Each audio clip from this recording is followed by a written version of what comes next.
Welcome in, everybody. Mega MAGA Monday, everybody. Mega MAGA Monday. Trump strikes back. Trump strikes back hard and fast. Trump strikes back hard and fast. Iran hit hard, you guys, over the weekend. Come on in, hit the like button. Mega MAGA Monday. #1 podcast on YouTube. #1 podcast for geopolitics and domestic debate. Remember to guard your privacy. Welcome to the live stream, everybody. Come on in. Welcome to the live stream. Remember to guard your privacy and abide by our community guidelines as you come in, you guys. Thank you to YouTube. Thank you, everybody. Thank you to my chat room. Thank you for all the new subscribers. Trump hit back hard. We got some somber news this morning. We lost 3 American soldiers over the weekend. It may be 4. It may be 4 soldiers.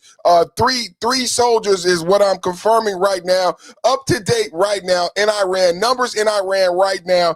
We've lost anywhere from 13 to 17 U.S. soldiers. These are the losses right now coming in right now. On behind me in your screen, you see 9 days. This is day 9 of escalated attacks in Iran.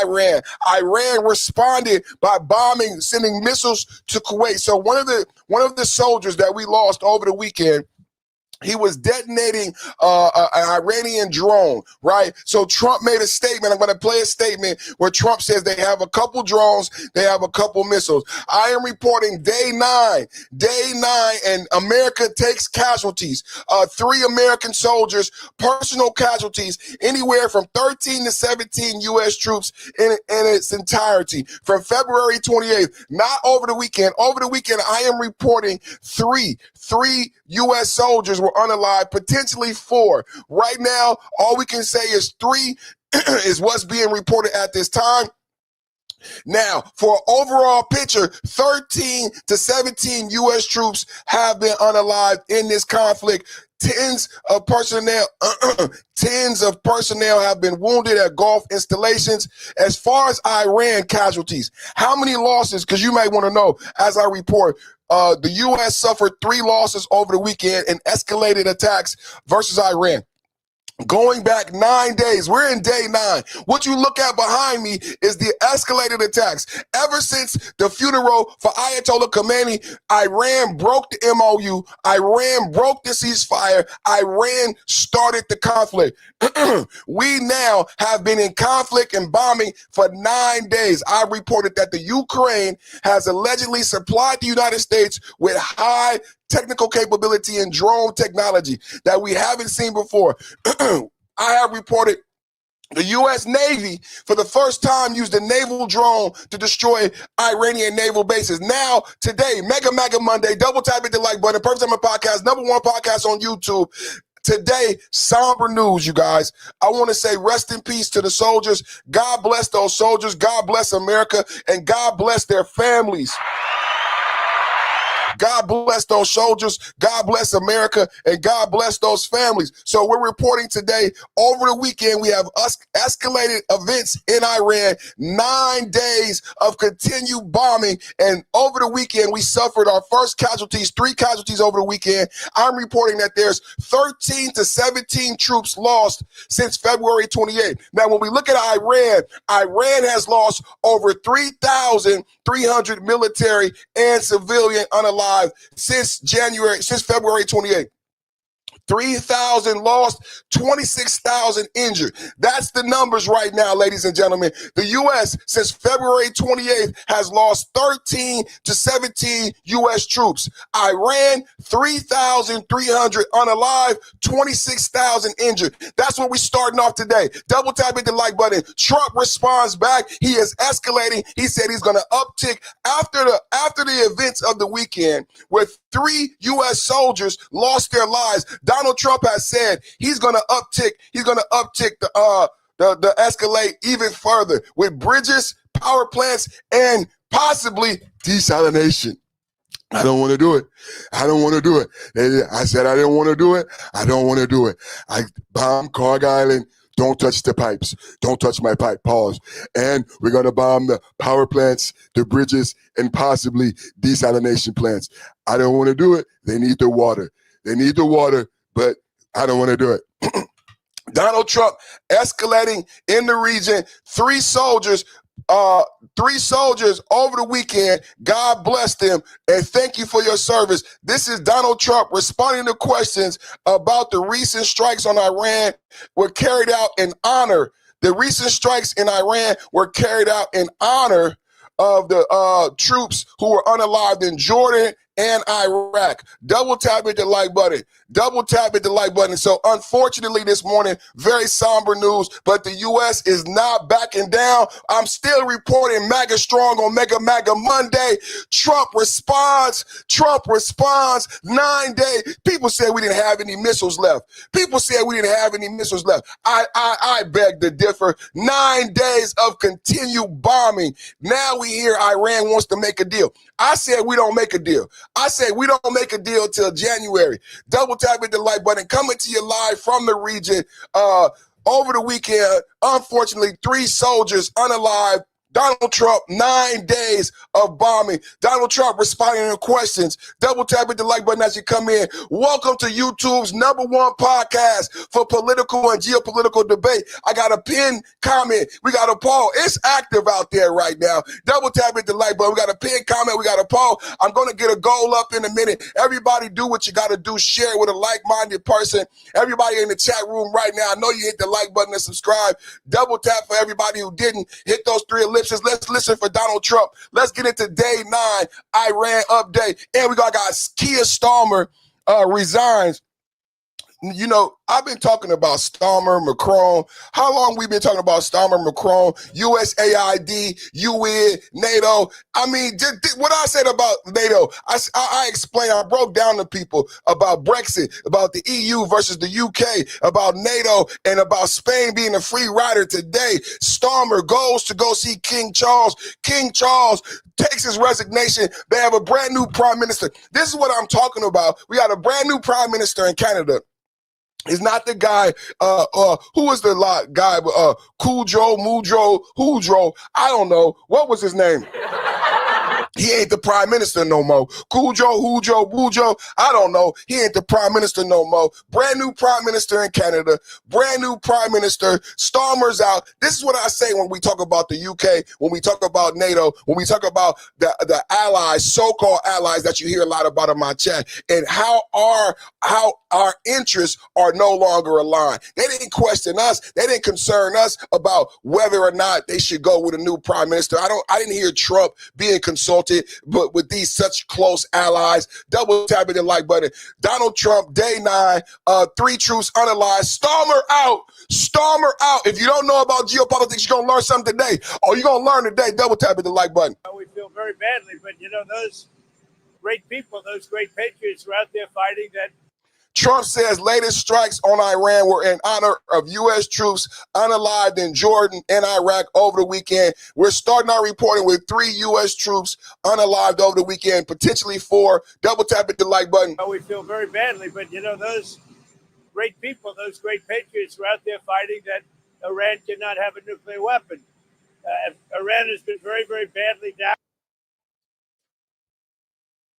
Everything almost militarily. They've got very little left. They've got some missiles. They've got some drones. They've got some manufacturing ability, not much. We control the Strait. They don't control anything. So we'll see what happens. But we hit them very hard again tonight. And we did that in honor of the probably 3. It's probably 3 as opposed to 2 great patriots.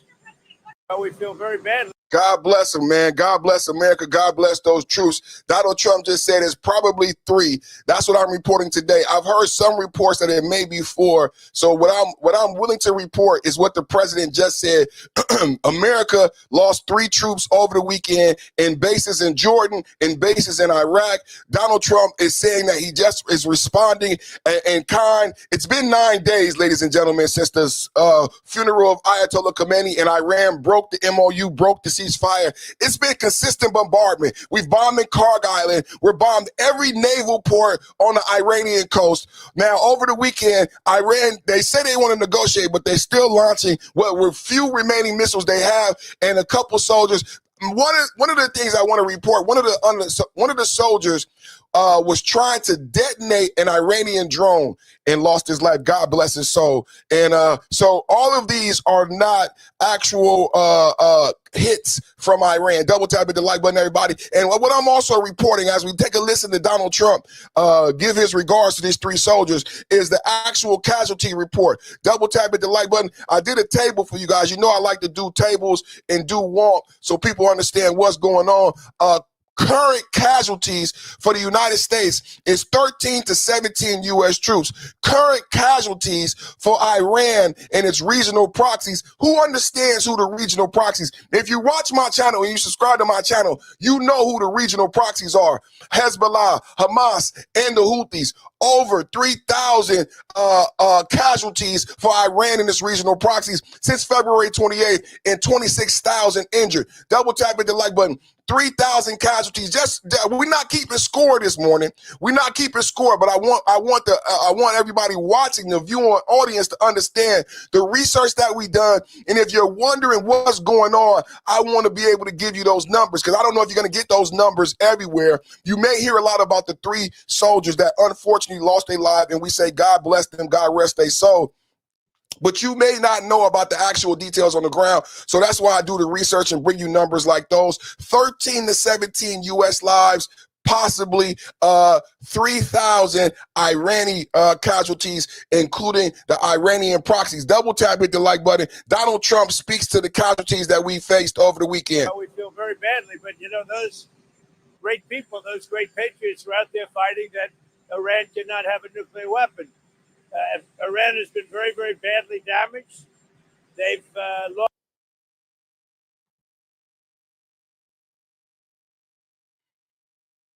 They've got some drones. They've got some manufacturing. Iran cannot have a nuclear weapon. Iran has been very, very badly damaged. They've lost everything almost militarily. They've got very little left. They've got some missiles. They've got some drones. They've got some manufacturing ability, not much. We control the Strait. They don't control anything.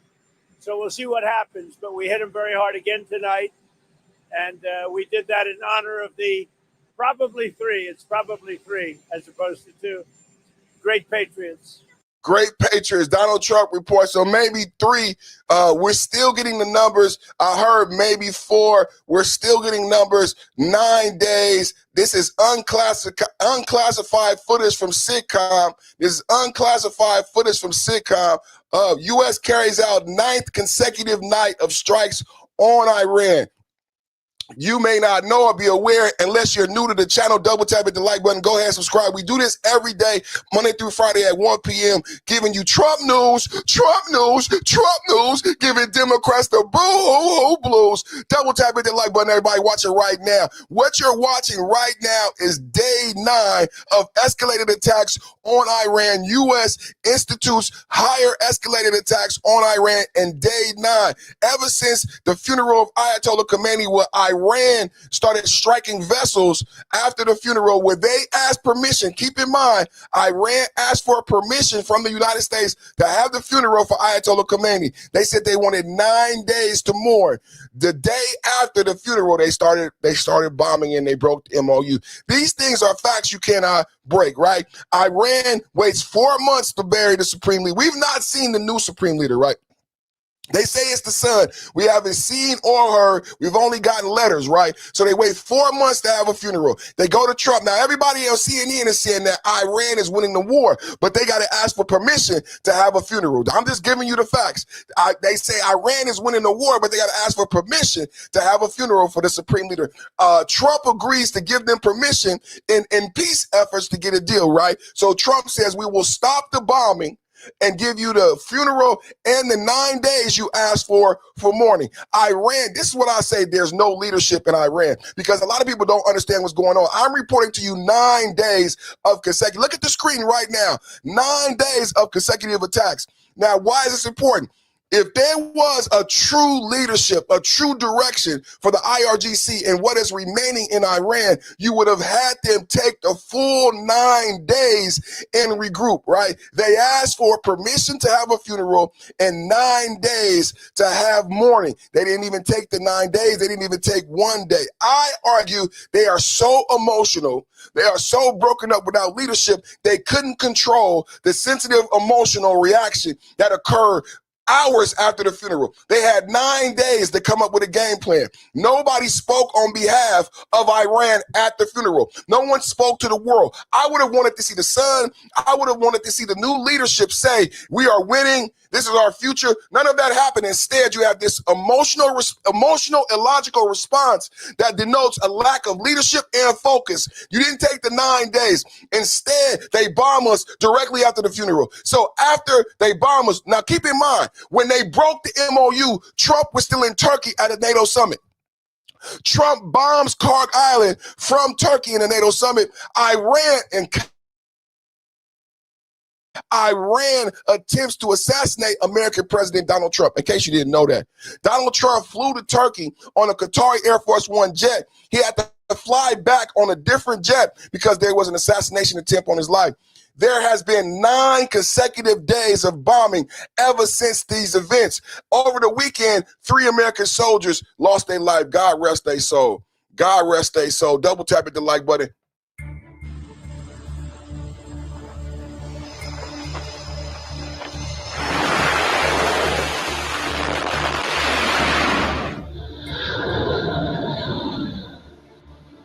Purpose of the podcast, everybody get the lights up. 9 days of strikes. 9 days. This is the 9th consecutive night. You know what I want to say about these bombings? Like, let's slow it down in slow motion. I said this last time when we looked at these bombings. We're not seeing anyone protecting these sites. I don't see, typically, because that's what the liberal media would love to say. Oh, there was civilian casualties. Oh, this person got hurt when we hit the bomb and this and that. Do you see anyone? These are sensitive targets, sensitive sites. I reported this last week. There is nobody guarding these missile sites, these telecom sites, these bridges. There's nobody there. I got to call that out. I got to call that out because for those of you who listen to the propaganda that Iran is doing so well, you got to take a look not only at the fact that we are successfully hitting our targets every time with impunity, but the fact that there's nobody there. Again, separate site, different site. Take a look, everybody. Separate site, covert site, nobody there. Nobody there. You see them shooting, bomb, gone. Let's take a look at that again. You see, this is fire. They're firing. They're firing. Take a look. We're in slow motion. They're in the bluff. They're shooting. They're gone. This is what's going on in Iran. You got people with pea shooters versus the most prolific military in the world. One more time, so people understand truly what's happening in Iran. Because people keep listening to CNN. If you listen to CNN, you won't get the full details. You won't end up with the truth. You got to come. This is unclassified from sitcom. It's unclassified from sitcom. Here it is again. Here it is again. Here it is again. Nobody around. Nobody around. Nobody. These look like, like just people walking around. This doesn't look like a organized military effort, right? It seems just like remnants. People want to say Trump is making it up, but I don't see a force. I don't see an army. I see remnants. I see a couple people here and there, and I see America with discrimination just taking out anything and everything they want to without being stopped. And in fact, they're not. And then in fact, let's keep in contact with what's really going on. We have over 3 aircraft carriers, hundreds of airships, right? 3 aircraft carriers and how many jets? All over the Straits of Hormuz and Iran, but they instead choose to bomb our bases, right? They are not directly engaging with the Americans. They have not directly engaged with the Americans. Double tap hit the like button. Coming to you live right now. Perfect Summer Podcast coming to you guys live, reporting on 9 days of escalation attacks. And Donald Trump says 3 U.S. service members have been unalived in an Iran attack, in a Jordan base, in an Iraqi base. Double tap, hit the like button. Let's get some more details.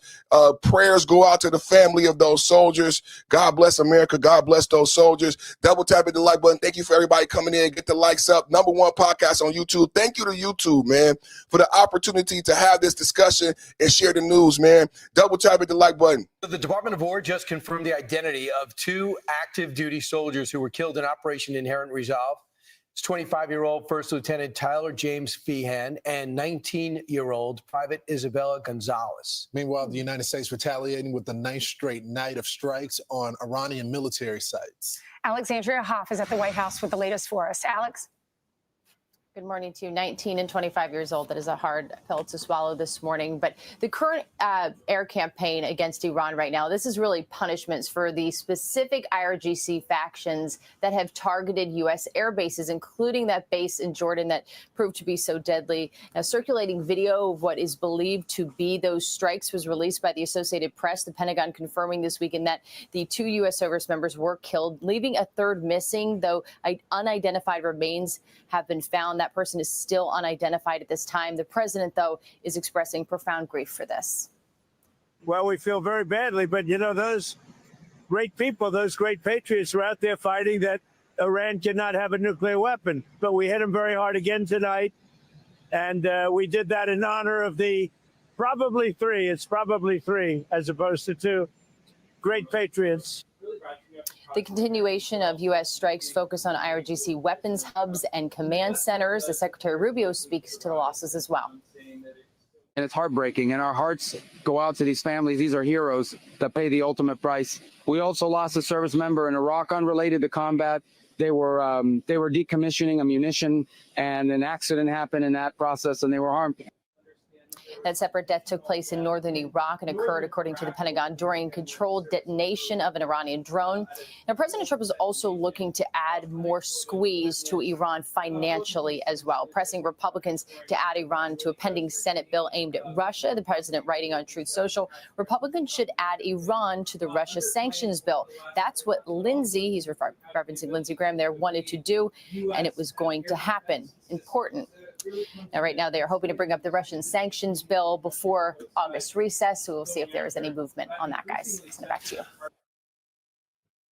So we escalating with sanctions. We are escalating with fighting. We got how many days now? We got 9 days of consecutive bombing in Iran. Double tap hit the like button, everybody. Get the likes up. Let's have a discussion in the chat. 9 days of consecutive bombing, all out war. Member was killed in northern Iraq while trying to detonate a downed Iranian attack drone, and remains have been recovered in Jordan amid the search for a service member still missing after an Iranian attack that left 2 others dead.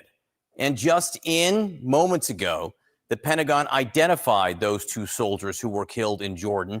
First Lieutenant Tyler James Feehan, a 25-year-old from Hawaii, and Private Isabel Gonzalez, a 19-year-old from Texas. President Trump spoke about the losses. Well, we feel very badly, but, you know, those great people, those great patriots are out there fighting that Iran cannot have a nuclear weapon. Iran has been very, very badly damaged. They've lost everything almost militarily. Let's get to Kevin Liptak live at the White House for the latest reaction from there. Good morning, Kevin. Yeah, this has been one of the deadliest stretch of days since this war began almost 4 months ago, really ratcheting up the cost for Americans, but also deepening the quandary for President Trump. And the death toll does appear likely to rise. CENTCOM saying that it's still working to identify remains that were found at the site of that attack on Jordan. They say that 2 service members had been killed when they came under attack from Iranian missiles and drones. We also understand that there was an additional death in northern Iraq over the weekend when a service member was working at a controlled detonation of unexploded ordnance. So it's a possibility of 4. We got the 9th night of U.S. strikes in Iran. Double tap as y'all come in. We're having a talk this morning in a debate. We're talking about escalated attacks in Iran. We're in the 9th night of escalated attacks ever since the funeral of Ayatollah Khomeini. Over the weekend, there's a report of 2 soldiers unalived in Iran and a possibility of another soldier in Jordan who was disarming an Iraqi drone. So we're coming in with the brand new reports, and I want to get everybody an update. Overall, since February 28th, we have anywhere from 13 to 17 U.S. troops who have lost their life. At least 17. The numbers are at least 13 to 17. But what they don't give you here in this report, how many Iraqi soldiers have lost their life. I did the report. In case you were wondering, Iraq and its regional proxies are suffered 3,300 casualties, military and civilian unalived, and over 26,000 injured. 13 to 17 U.S. troops, that's our casualties between the United States and allies included. Iran and its regional proxies. Put a 1 in the chat if you understand who the regional proxies are. Hamas, Hezbollah, the Houthis. Double tap hit the like button. How do you know about Hamas, Hezbollah? What do you know of the regional proxies and how Iran has used their regional proxies, Hamas, Hezbollah, and the Houthis? So 3,000 deaths of Iran and 26,000 injured. Just giving you the update, just so you people understand what's going on. We're talking live about the 9th day. The Department of War just confirmed the identity of 2 active duty soldiers. Escalated events. Double tap at the like button. The Department of War just confirmed the identity of 2 active duty soldiers who were killed in Operation Inherent Resolve. It's 25-year-old First Lieutenant Tyler James Feehan and 19-year-old Private Isabella Gonzalez. Meanwhile, the United States retaliating with the 9th straight night of strikes on Iranian military sites. Alexandria Hoff is at the White House with the latest for us. Alex? Good morning to you. 19 and 25 years old. That is a hard pill to swallow this morning. But the current air campaign against Iran right now, this is really punishments for the specific IRGC factions that have targeted U.S. air bases, including that base in Jordan that proved to be so deadly. Now, circulating video of what is believed to be those strikes was released by the Associated Press, the Pentagon confirming this weekend that the 2 U.S. service members were killed, leaving a 3rd missing, though unidentified remains have been found. That person is still unidentified at this time. The president, though, is expressing profound grief for this. Well, we feel very badly, but, you know, those great people, those great patriots are out there fighting that Iran cannot have a nuclear weapon. But we hit them very hard again tonight. And we did that in honor of the probably 3. It's probably 3 as opposed to 2 great patriots. The continuation. So Donald Trump is reporting probably 3 as opposed to 2, and it may go up to 4 because there's another soldier, rest in peace, who was trying to detonate an Iranian drone. So it may go up to 4, speculating 2 to 4 U.S. soldiers and allies casualties. We took casualties over the weekend, and I'm reporting 9 days straight of uptick in violence. Double tap at the like button, everybody, as you come in. Let's have a debate in the chat. Of U.S. strikes focus on IRGC weapons hubs and command centers. The Secretary Rubio speaks to the losses as well. And it's heartbreaking, and our hearts go out to these families. These are heroes that pay the ultimate price. We also lost a service member in Iraq unrelated to combat. They were decommissioning a munition, and an accident happened in that process, and they were harmed. That separate death took place in northern Iraq and occurred, according to the Pentagon, during controlled detonation of an Iranian drone. Now, President Trump is also looking to add more squeeze to Iran financially as well, pressing Republicans to add Iran to a pending Senate bill aimed at Russia. The president writing on Truth Social, Republicans should add Iran to the Russia sanctions bill. That's what Lindsey, he's referencing Lindsey Graham there, wanted to do, and it was going to happen. Important.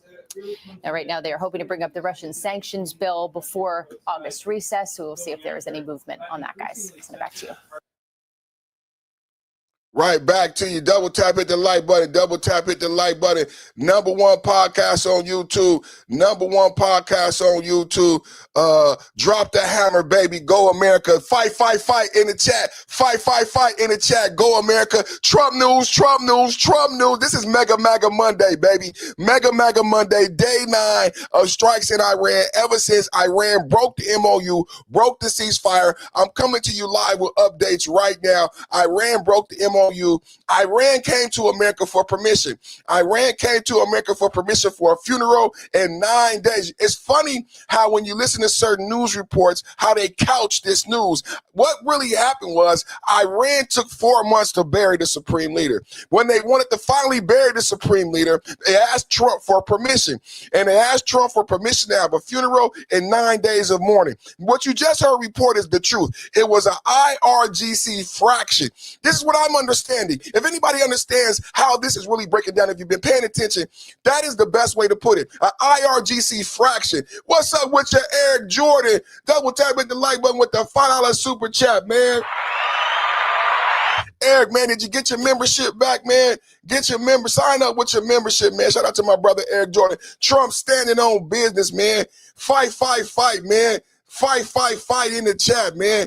Fight, fight, fight, man. Rest in peace to those soldiers, man. God bless their family. God bless America. No, they're not. It's ludicrous to think that they can actually stand up against a nuclear power. When people say that, I don't think they truly love humans, and I don't think they truly care about people, right? When it's the same thing with Ukraine and how bad Ukraine has been losing, right? And Ukraine can never beat Russia, right? It's a nuclear power, right? But it's kind of sad when people even put that forth. Ukraine, again, over the weekend. So we're talking about U.S. and we're going to talk about Starmer. We're going to talk about Russia tomorrow. But you know what's not in the news today? Because these 3 American soldiers lost their lives. It's a big deal. We want to give them reverence. But you know what's also happening in geopolitics? So much happens globally. People just see the lens through their one lenses, right? Through their liberal lenses. Russia is escalating in the Ukraine. How many people you know? Russia has continually bombing the Ukraine and Kiev, the capital of Ukraine, for the past week. So we have escalated bombing in Iran for 9 days. At the same time that we've escalated bombing in Iran for 9 days, Russia has escalated its bombing in the Ukraine. And they are bombing the hell out of the capital, Kiev. You don't hear about that. Ukraine has been losing this war for almost 2 years, taking major casualties. So when people even assume and put forth that Iran has a chance, there's no way in hell Iran has a chance, just like there's no way in hell the Ukraine has a chance. Thank you. Relax and Talk Sports just stepped in the building. Relax and Talk Sports. What you got to say from let me highlight my brother comment right there. 4 months is a forever war when we still have the Ukraine war going on. Come on, you can't be that stupid. That's my brother right there. You see that monkey wrench? Eric Jordan got that monkey wrench. Relax and Talk Sports got that monkey wrench. You want to be a member? You want to be a member? You want to show up in the chat? You want to show up and blow up in the chat? Join the channel right now. Hit the subscribe button. When you subscribe, you're going to get the plus sign. Hit the plus sign, man. It's like 50 cents a day. 50 cents a day to be a member, man. Hit the subscribe, hit the like button, become a member, double tap hit the like button. Rudy Castro said, what up, boy? What up with you, boy?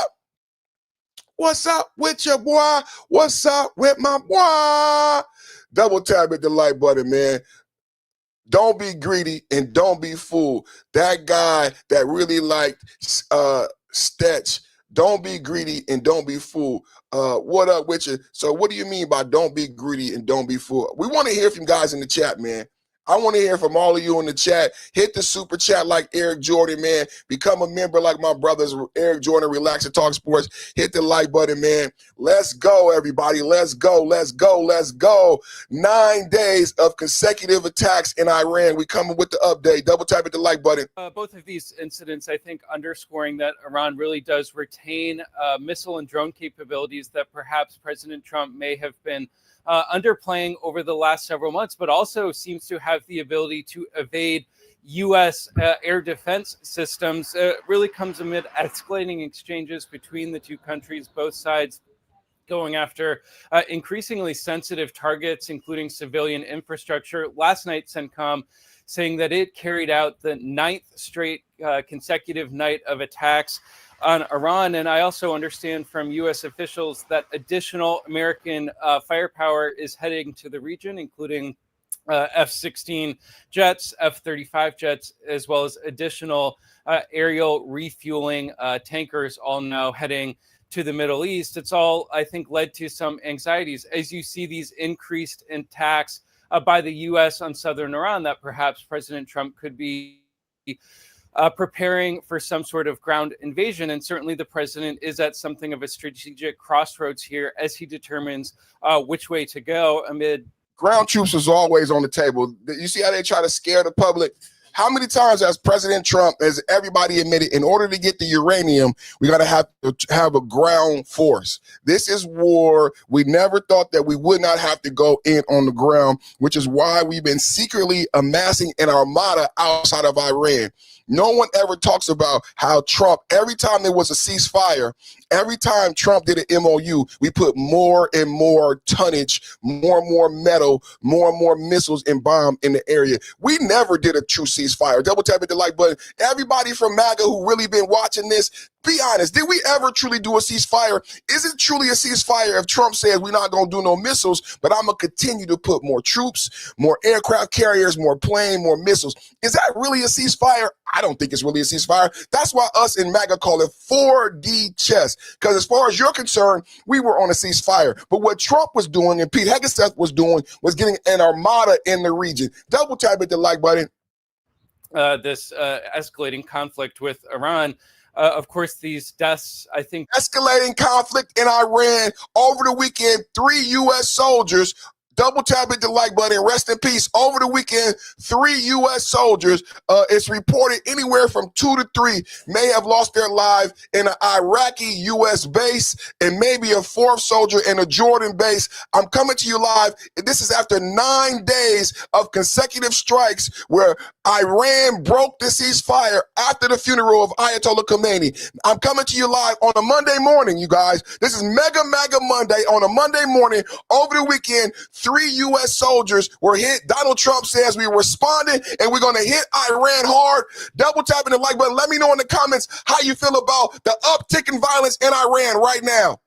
Just reiterate that the U.S. doesn't actually need ground troops in Iran in order for positions in the region to be at heightened risks. Those troops that are arrayed across the Middle East are now coming under fire. 3 American deaths in just 24 hours, a 9th night of strikes. Kuwait intercepting attacks once again this morning. What does this tell you about the threat level to the thousands of troops now, not only in the region, but around the world? Corpay started with one purpose: to help. How many troops do we have in the region? How many troops do we have around the world? I'm gonna get that information for you right now. Double tap hit the like button. I'm coming to you live with an update. Update so great that you can't be late. Hit the like button and some share right now. Hit the like button and share right now. How many troops do we have in the region? I just was talking about this. I just was talking about how many troops we have in the region, and opposed to what Iran has the capability to do and what Trump was actually doing with every ceasefire, with every MOU, amassing more and more troops in the region. Double tap at the like button. Purpose of my podcast, #1 podcast on YouTube for geopolitical and political debate, coming to you with this live Iran update. Day 9 of attacks in Iran. Day 9 of escalated attacks. It's Monday morning, Mega Monday. And unfortunately, man, God bless America. 3 troops have been unalive. I'm coming to you live. You see the reports right now. Everybody get in the chat. Let me know how you feel about it in the chat. Hit the like button. Hit the super chat. Get some gifts going. Let me get my gift go. Double tap at the like button, everybody. So it tells us that our air defenses have to be right all the time, and the Iranians only have to be right once. And unfortunately, we did see some pretty substantive attacks.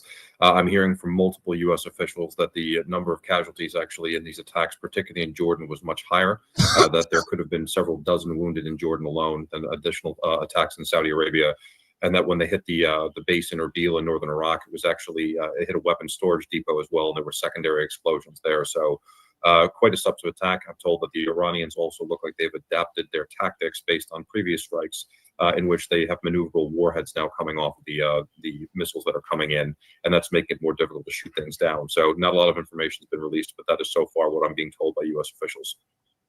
The New York Times also reporting that the number of U.S. troops that have been injured in attacks has not been disclosed over the past few weeks.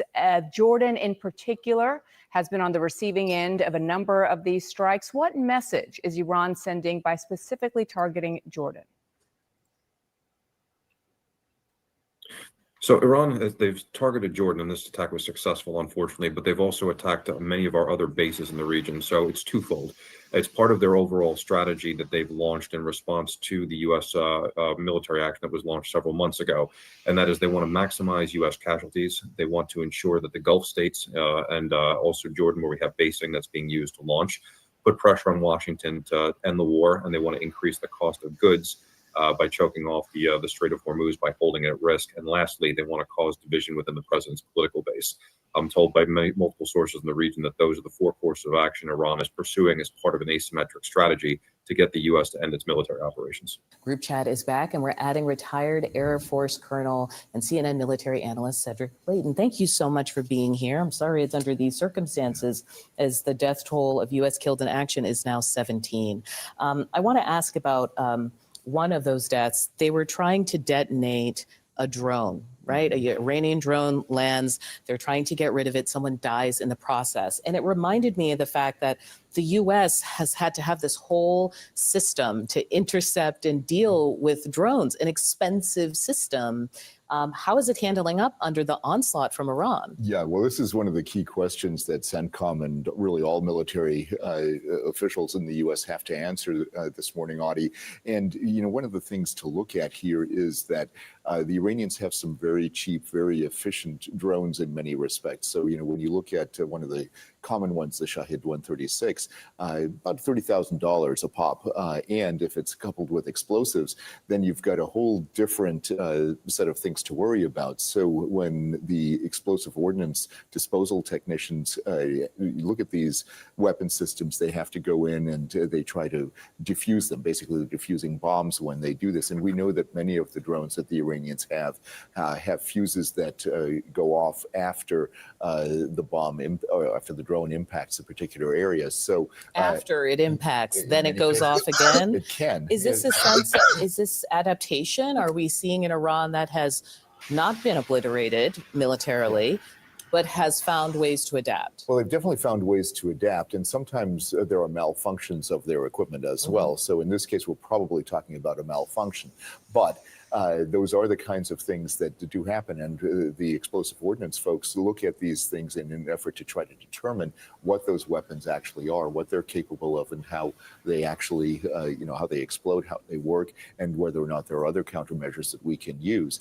So when it comes to those countermeasures, we're looking at a lot of different things, and it's definitely a very difficult problem set, because it's a lot cheaper to throw things like drones of the Shahed type against a particular target than it is to defend. So it's not that we're running out of things, it's that we are running out of the things to intercept? Well, there are some things that we're running out of, or at least there's difficulty, like, for example, the Patriot missiles. When you look at the PAC-3 interceptors that are part of the Patriot packages, those are, first of all, hard to build. When you look at the rate of production. Are we running out? Yes or no? The answer is no. We're not running out. 9 days straight of bombing. 9 days straight. We ain't running out of shit, homie. And the rate of expenditure of those missiles, then it becomes a shortage. But the key thing to remember, Audie, is this. Did y'all hear that? Did y'all hear? Then it becomes a shortage. That means we don't have a shortage. That's evident after 9 days of consecutive bombing. And Trump, Pete Hegseth, the Department of War has not blinked. They have not said we stopping. Tonight, we bomb it again. We got to bomb them. We got to bomb Cog Island. We're going to go after the bridges and the power plants. I didn't want to do it. I said I didn't want to do it, but I got to bomb them. We're going to bomb our little hearts out. We're going to bomb our little hearts out. We're going to bomb Cog Island. Don't touch the pipes, because I'm going to keep the oil. I said it. I said it. We're gonna keep the oil, but I'm gonna bomb them. We're gonna bomb Carg Island. We're gonna keep the pipes. Don't touch the pipes. Pause. Don't touch my pipe. But we're gonna bomb Carg Island, and we're gonna continue to bomb power plants. And maybe I don't want to do it. I didn't want to do it. Desalination. The desalination. Yeah. The power plants, the bridges, and the water. I didn't want to do it. I didn't want to do it. But we're gonna bomb them. CENTCOM and other elements are moving into a different era where we're actually using drones against the Iranians as well. And some of the defense systems that we have right now are actually of the cheaper variety. There's a system called the Lucas system, for example, that is a reverse. So what is? Let me go. I got a different report because this guy, I didn't get on my nerves, man. So. What I reported last week was we got drone technology coming in from Ukraine, man. We got the Navy for the first time ever has used naval drones to blow up every single naval base in Iranian territory. We're not running out of Patriot missiles. In fact, we have brand new technology, brand new drones that we're using for the first time this week. For the first time ever, the Navy has used these naval drones to blow up naval bases. So it seems like to me, not only do we have enough missiles, but we're escalating and instituting brand new weapons of mass destruction in war against Iran. Double tap at the like button. 9 days. And we're talking about, unfortunately, 2 to 4 U.S. soldiers lost their lives over the weekend. It's Monday morning. It's Mega MAGA Monday. Double tap at the like button. Subscribe to the Perfect Timing Podcast. Every Mega MAGA Monday, we go live for the Red Wave, MAGA 2026, 2028. You want to be here for the Red Wave. November's on the way. 2026, we take the Red Wave. 2028, we sail into the White House. Marco Rubio, JD Vance, come do the dance with me here on the Perfect Timing Podcast. Get the likes up. Get excited. Get pumped. 9 days of strikes. Double tap at the like button. Double tap at the like button. I said it. Marco Rubio, JD Vance, dancing to the White House 2028. I said it. Red Wave 2026. Trump 2026. Trump 2028. And we're keeping it great. We're going live every day, 1 p.m. Double tap at the like button. Be here for Mega MAGA Monday. Be here for the debate. Let's get into this news, everybody. A neighboring Gulf nation after the United States unleashed a 9th straight night of targeted attacks hitting command centers and weapon sites in Iran. So 9 straight nights of attacks. Double tap at the like button. First breaking news, 9 straight nights of attacks. 3 American soldiers potentially may have been unalived. One of them trying to unman a drone. Double tap at the like button. A neighboring Gulf nation after the United States unleashed a 9th straight night of targeted attacks hitting command centers and weapon sites in Iran. So welcome to a brand new hour of America's Newsroom. I'm Dana Farino. Morning to you. A brand new week begins right now. I'm Bill Hemmer. Good morning at home. So the Kuwaiti army is saying that its air defenses are countering missile and drone attacks after Iranian aggression. Also at this hour, neighboring Bahrain reports of incoming there as well. Both countries house a sizable U.S. military presence. At the moment, it's 5 o'clock in the evening their time, and the escalation coming after the Pentagon confirms that the deaths of 2 American soldiers killed on a U.S. base in Jordan. Another listed as missing with a recovery of unidentified remains. A 4th service member reportedly killed over the weekend in northern Iraq. And CENTCOM says it conducted 3 hours of strikes against Iran overnight, retired a neighboring Gulf nation after the United States unleashed a 9th straight night of targeted attacks hitting command centers and weapon sites in Iran. So welcome to a brand new hour of America's Newsroom. I'm Dana Farino. Morning to you. A brand new week begins right now. I'm Bill Hemmer. Good morning at home. So the Kuwaiti army is saying that its air defenses are encountering missile and drone attacks after Iranian aggression. So over the weekend, so you know what took place. So I'm telling you about a couple American soldiers, rest in peace. God bless them. God bless America. What happened is Iran is attacking U.S. bases in the region. How many people know that this is not new? I wish the reports would put this in context of why we're in the region, because a lot of Americans don't understand why we're in the region. They think about some Israeli hoax, but they don't know why we're actually in the region. We're in the region because they always bombed these bases. They've taken capture. They've taken throughout their proxies via their proxy armies, Hezbollah, the Houthis, and Hamas. They have consistently, even before February 28th, attacked U.S. members members in these bases, and we have taken on casualties. These are not the first casualties in the 47 years that Iran and the IRGC has been waging this jihad against America. I wish they would put in context why we're there. Why we're there. Double tap at the like button. Let's keep going with the report. 9 straight days of attacks and 3 soldiers unalive. Double tap at the like button. A neighboring Gulf nation after the United States unleashed a 9th straight night of targeted attacks hitting command centers and weapon sites in Iran. So welcome to a brand new hour of America's Newsroom. I'm Dana Farino. Morning to you. A brand new week begins right now. I'm Bill Hemmer. Good morning at home. So the Kuwaiti army is saying that its air defenses are countering missile and drone attacks after Iranian aggression. Also at this hour, neighboring Bahrain, reports of incoming there as well. Both countries house a sizable U.S. military presence. At the moment, it's 5 o'clock in the evening their time, and the escalation coming after the Pentagon confirms that the deaths of 2 American soldiers killed on a U.S. base in Jordan. Another listed as missing with a recovery of unidentified remains. A 4th service member reportedly killed over the weekend in northern Iraq. And CENTCOM says it conducted 3 hours of strikes against Iran overnight, retired a neighboring Gulf nation after the United States unleashed a 9th straight night. So that's where I get the number 4 from. But these reports are still coming in, you guys. These reports are still coming in. We gonna keep talking. Double tap at the like button. Let's discuss it in the chat. You heard that last part where he said possibly 4 of targeted attacks.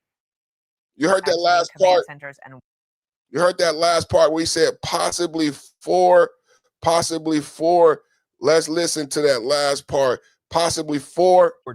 Another listed as missing with a recovery of unidentified remains. A 4th service member reportedly killed over the weekend in northern Iraq.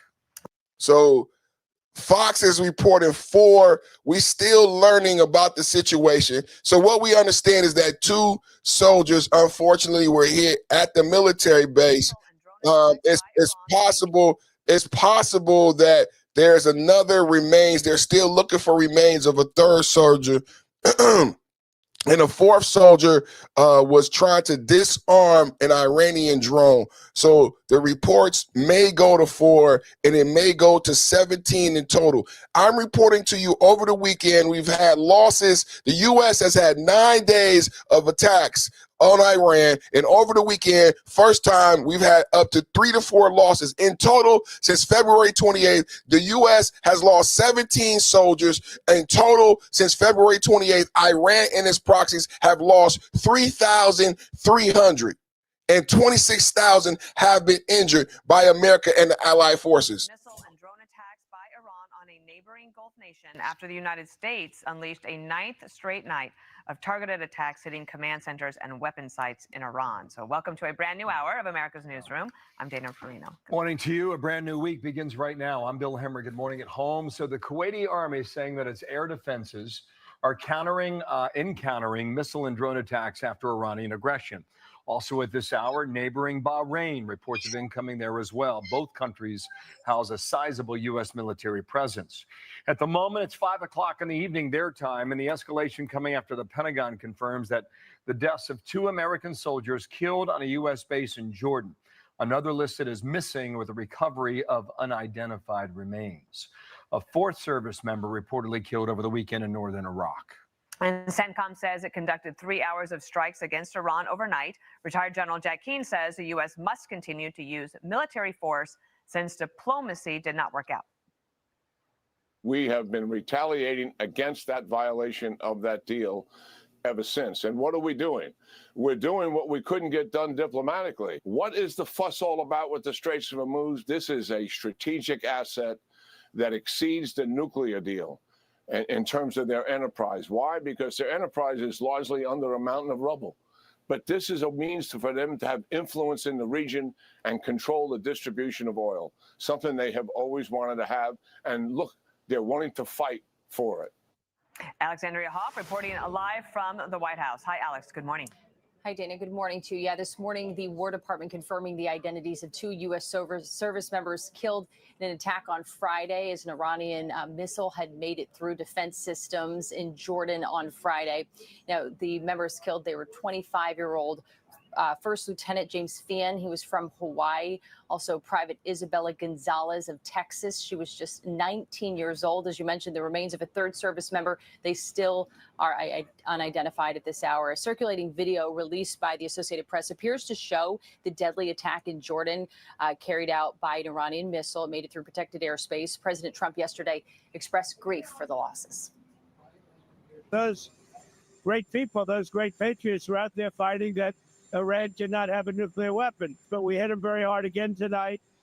And we did that in honor of the probably three as opposed to two great patriots. So the current U.S. air campaign is being carried out as punishment directed specifically at IRGC factions that have been targeting U.S. air bases like we are seeing right now. The 9th consecutive days of strikes focus on weapons hubs and command centers. Secretary Rubio spoke yesterday to the American losses as well. It's heartbreaking, and our hearts go out to these families. These are heroes that pay the ultimate price. We also lost a service member in Iraq unrelated to combat. They were decommissioning a munition, and an accident happened in that process, and they were harmed. That separate death took place in northern Iraq, occurring, according to the Pentagon, during a controlled detonation of an Iranian drone. And President Trump is looking to further squeeze Iran financially by urging Republicans to add Iran to the Russian sanctions bill currently being worked through. He said it is what Lindsey Graham would have wanted and what he was planning to do, Dana. All right, Alex, thank you. So I want to bring in Rebecca Heinrich, Senior Fellow, Hudson Institute. Rebecca, good day to you. You've been with us since the very beginning of this conflict. Reports of more U.S. F-16 and F-35s flown into the region happened before all the activity that happened this past weekend, maybe parked at air bases in Israel. Listen to Mike McCall on Sunday with Shannon on Fox News Sunday about escalation. We stopped to negotiate a ceasefire and a negotiated settlement. That did not work with this regime. So now we're going to move forward with Plan A again. The military is going to move in, take out their launch pads, take out their ability to send Shahed drones to hit tankers. We got to knock out these targets inside of Iran to open up the Straits of Hormuz. That has to be the fundamental objective, key objective right now. Yeah, as you examine this and think about Did you hear what he said? He said we stopped. And I was telling people why we stopped. So do you guys understand? They asked for a ceasefire. They asked us to stop because they wanted to bury the Supreme Leader, Ayatollah Khomeini. Donald Trump honored their request in the efforts of peace. For everybody listening, I don't think everybody has the comprehension level, right? I know, in fact, Americans lack comprehension, right? And that's sad. But Donald Trump granted them their request in the effort of peace to negotiate, right? They took 4 months to bury the Supreme Leader. They tell us they got a brand new Supreme Leader. They say it's the son. We haven't seen or heard him. He did not show up to the funeral. They go to Donald Trump. They say they're the winners. You would say they're the winner. Everybody want to play and hate on my president, President Trump. They say they doing so great, but they needed permission. They waited 4 months. They've been terrified. They terrified to show the new Supreme Leader. Be that as it may. They go to Donald Trump. They ask for permission. Donald Trump, may I please have permission to have a funeral and bury Ayatollah Khomeini? It's been 4 months. Donald Trump says, yes, we're in a peace agreement. This would be a good olive branch to do a peace agreement. Donald Trump grants them the permission to have a funeral, stops the bombing, and they say, well, Donald Trump, can we have 9 days to mourn the Supreme Leader after we bury him? Keep in mind, everybody, he been dead 4 months. He been dead 4 months. Double tap hit the damn like button. Double tap hit the damn like button. I said he been dead 4 months. So the Supreme Leader been dead 4 months, right? They have a funeral. They bury 7 people, including a little baby coffin. Now, they say they need 9 days to mourn the Supreme Leader that's been dead 4 months. Donald Trump says yes. Donald Trump, the most benevolent president leader ever to live, says, yes, I will stop the bombing. You can have your funeral. You can have your 9 days. Guess what happened, America? Guess what happened, America? They have the funeral. They start crying. They get all emotional. You see all these grown men in the middle of the street crying over a man who's been dead 4 months. He been dead 4 months. They start crying. You know what I noticed? No leadership. There was no organization at the funeral. There was no direction at the funeral. There was no leader. There was no certified effort, leader, direction of the future of IRGC. None of that was present at the funeral. So they wanted 9 days to mourn. Guess how long it took Iran to break the ceasefire, to break their request? Hours after the funeral, they start bombing. Iran broke the ceasefire. Iran broke the MOU. After they begged Trump, after 4 months, and they begged Trump in the U.S. for a funeral and mourning, and they take hours because they not organized. So I knew what happened because I've been to things like this. There were some emotional people at the funeral. They did not follow orders because there's no clear leader. So there's nobody to listen to. So those emotional people after the funeral, keep in mind, the supreme leader been dead 4 months and you supposedly got a brand new leader. If you got a brand new leader, you're supposed to listen to that brand new leader and not break the ceasefire, not break the mourning period. They didn't do none of that shit. They broke the mourning period. See, y'all don't follow Islam. Y'all don't know how serious it is. If they got a leader, they don't break the mourning period. They didn't stick. See, it ain't about America. They broke the mourning because they don't have clear leadership and they're emotional. So they start bombing commercial ships. That's how we get to 9 days. That's how we get to 9 days, because they tried to kill Trump when he was in Turkey. So let's keep this shit in mind, man. They started this shit, man. After they begged for a funeral, they started bombing ships and they tried to kill President Trump while he would see this all happen while Trump was in the NATO summit in Turkey. So they do the funeral. I want to have a funeral now. Why you want to have a funeral now while Trump is in Turkey and NATO summit in Turkey? When Turkey used to be your ally and Donald Trump arrives in Turkey and say, well, Turkey is now my friend. Turkey is saying, fuck Iran. Keep in mind what happened at the NATO summit. Man, Starmer is out. That's our follow-up story. It's so important to the geopolitics in NATO, what's going on geopolitically and globally. Starmer is out. Brand new prime minister in Canada, brand new prime minister. Starmer is out. So they was just in NATO. Trump goes to NATO. Trump goes to Turkey. He said, I wasn't even going to come. Trump says, we don't want to do business with Spain. We don't want to do business with NATO. The only reason I came is because Turkey is my friend.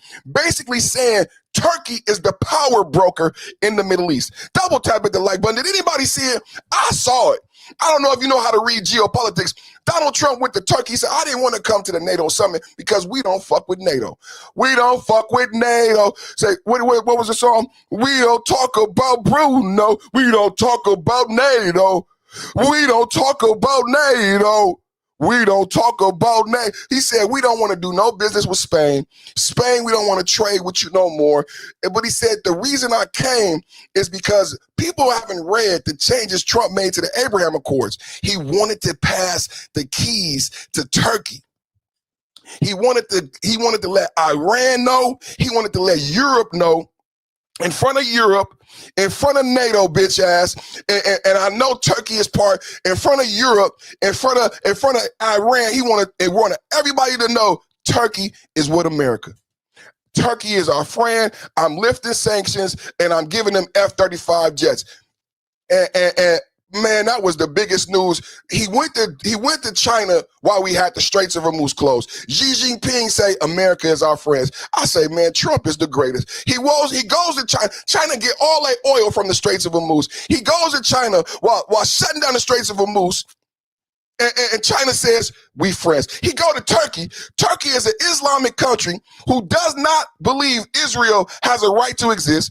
Turkish president has said he wants to stand in Jerusalem.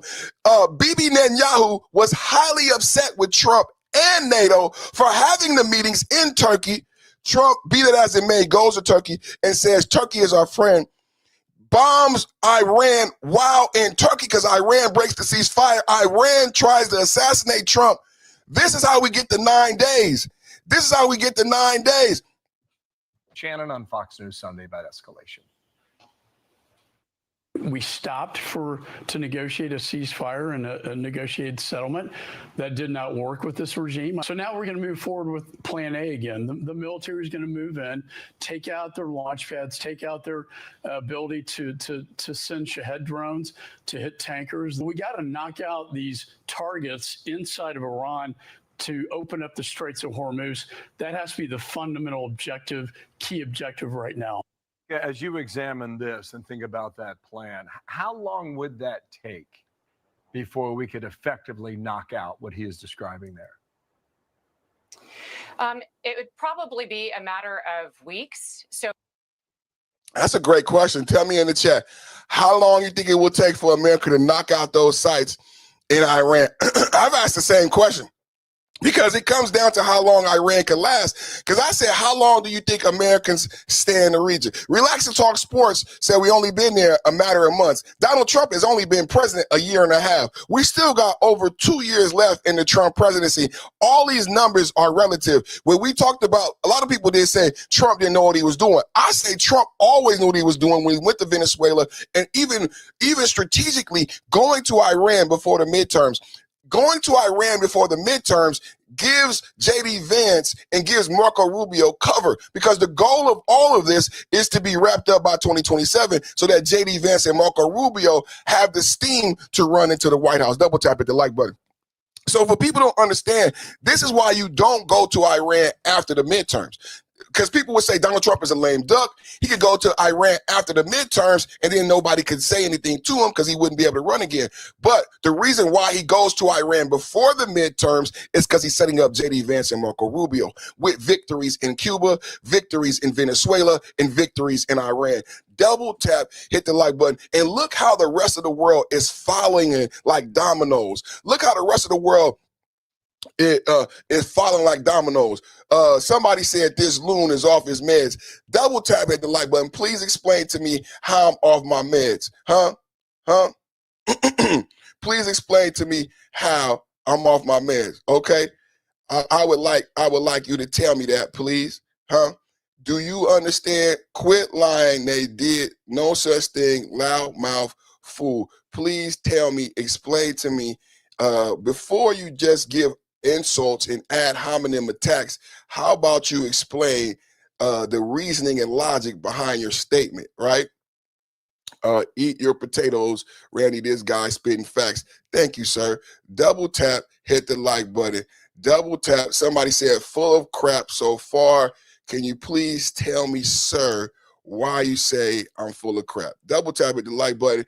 Can you explain?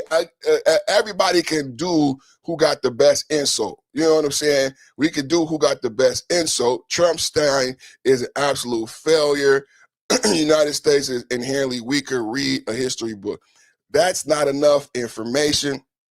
I'm coming with real information. So I'm asking people to support their claims. Again, unable to support their claims. Let's go over some wonk. Let's give the people in the chat room an example of how you support your claim. Let's go over some wonk. You know what I'm saying? This is how you support your claim. That Dems virus pay no mind. That's the Dems, but you for sure, man. For sure, man. This is how you support your claim, right?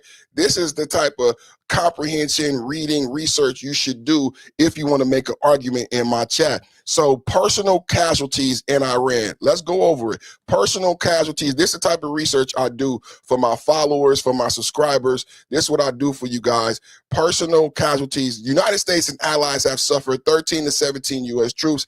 Iran and its regional proxies, over 3,300 military and civilian unalive and 26,000 injured.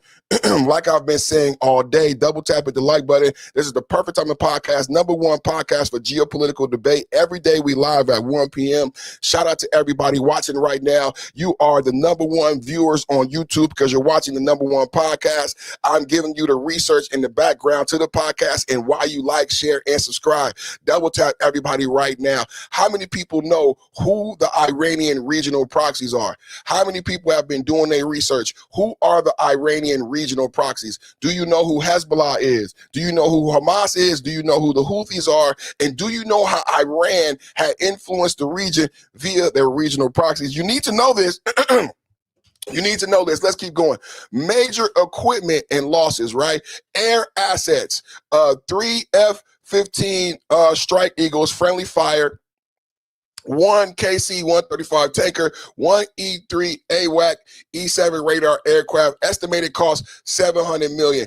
Multiple IRGC command control centers, naval warships, patrol boats, and coastal missile sites hit in Strait of Hormuz. Drones up to 25 MQ-9 Reaper drones lost. Air defense radars, maybe 20 million. Air defense radar networks, drone loss facilities target. So these are the one-to-ones. Infrastructure damage, structural hits to U.S. bases across Gulf, Manama Fleet, 5th Fleet HQ, Ali Al Salim Camp, Prince Sultan Air Base, estimated base repairs, 4 to 9 billion. Heavy damage to this is America, 4 billion.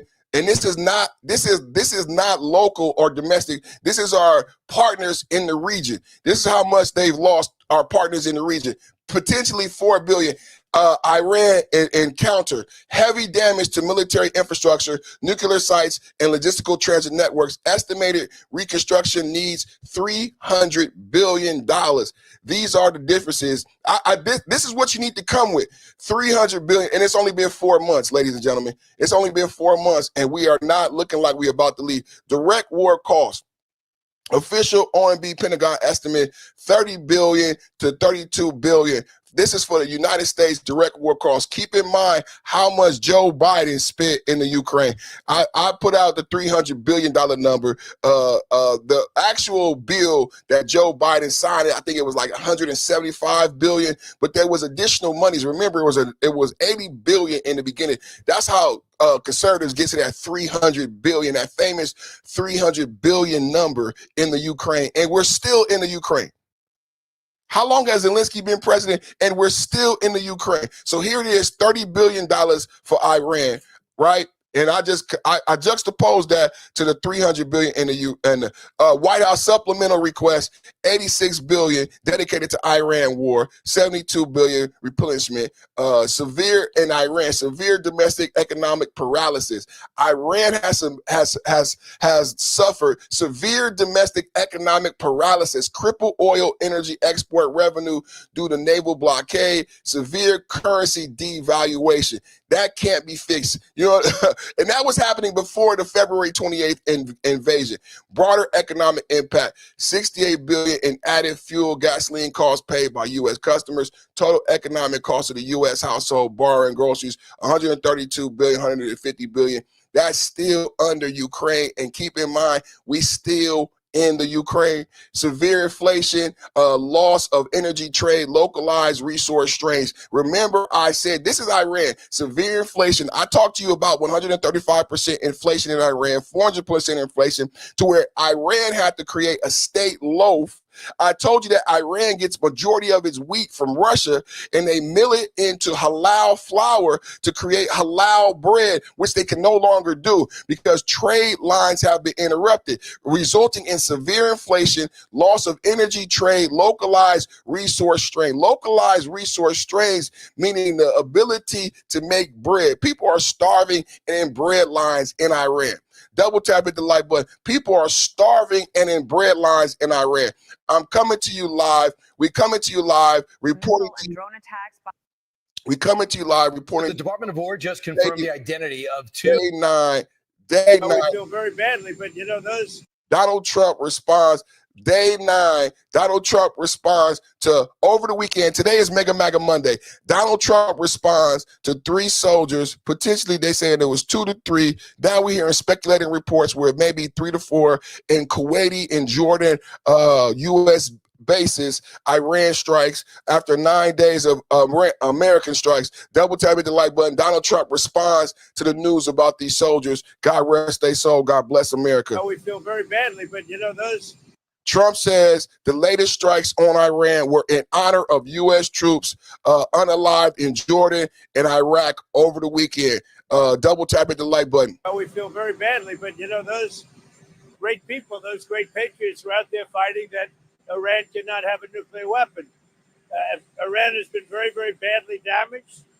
They've lost everything almost militarily. They've got very little left. They've got some missiles. They've got some drones. They've got some manufacturing ability, not much. We control the Strait. They don't control anything. So we'll see what happens. But we hit them very hard again tonight. And we did that in honor of the probably three as opposed to two great patriots. We feel very badly, but those great people, those great patriots were out there fighting that Iran cannot have a nuclear weapon. Iran has been very, very badly damaged. They've lost everything almost militarily. They've got very little left. They've got some missiles. They've got some drones. They've got some manufacturing ability, not much. We control the Strait. They got some missiles. They got some drones. Not much. We control the Straits, and we're gonna bomb them. They got some missiles. They got some drones, but they don't own the Straits. We own the Straits. I didn't want to do it. We gotta bomb them. They got some missiles. They got some drones. They don't control anything. So we'll see what happens. But we hit them very hard again tonight. And we did that in honor of the probably three as opposed to two great patriots. But we feel very badly. Great patriots, man. Rest in peace. Trump says the latest strikes in Iran were in honor of U.S. troops unalived in Jordan and Iraq over the weekend. So one missile hit a U.S. base, and so far there's two U.S. soldiers and a possible of a third. They're looking for remains. Is a third soldier missing?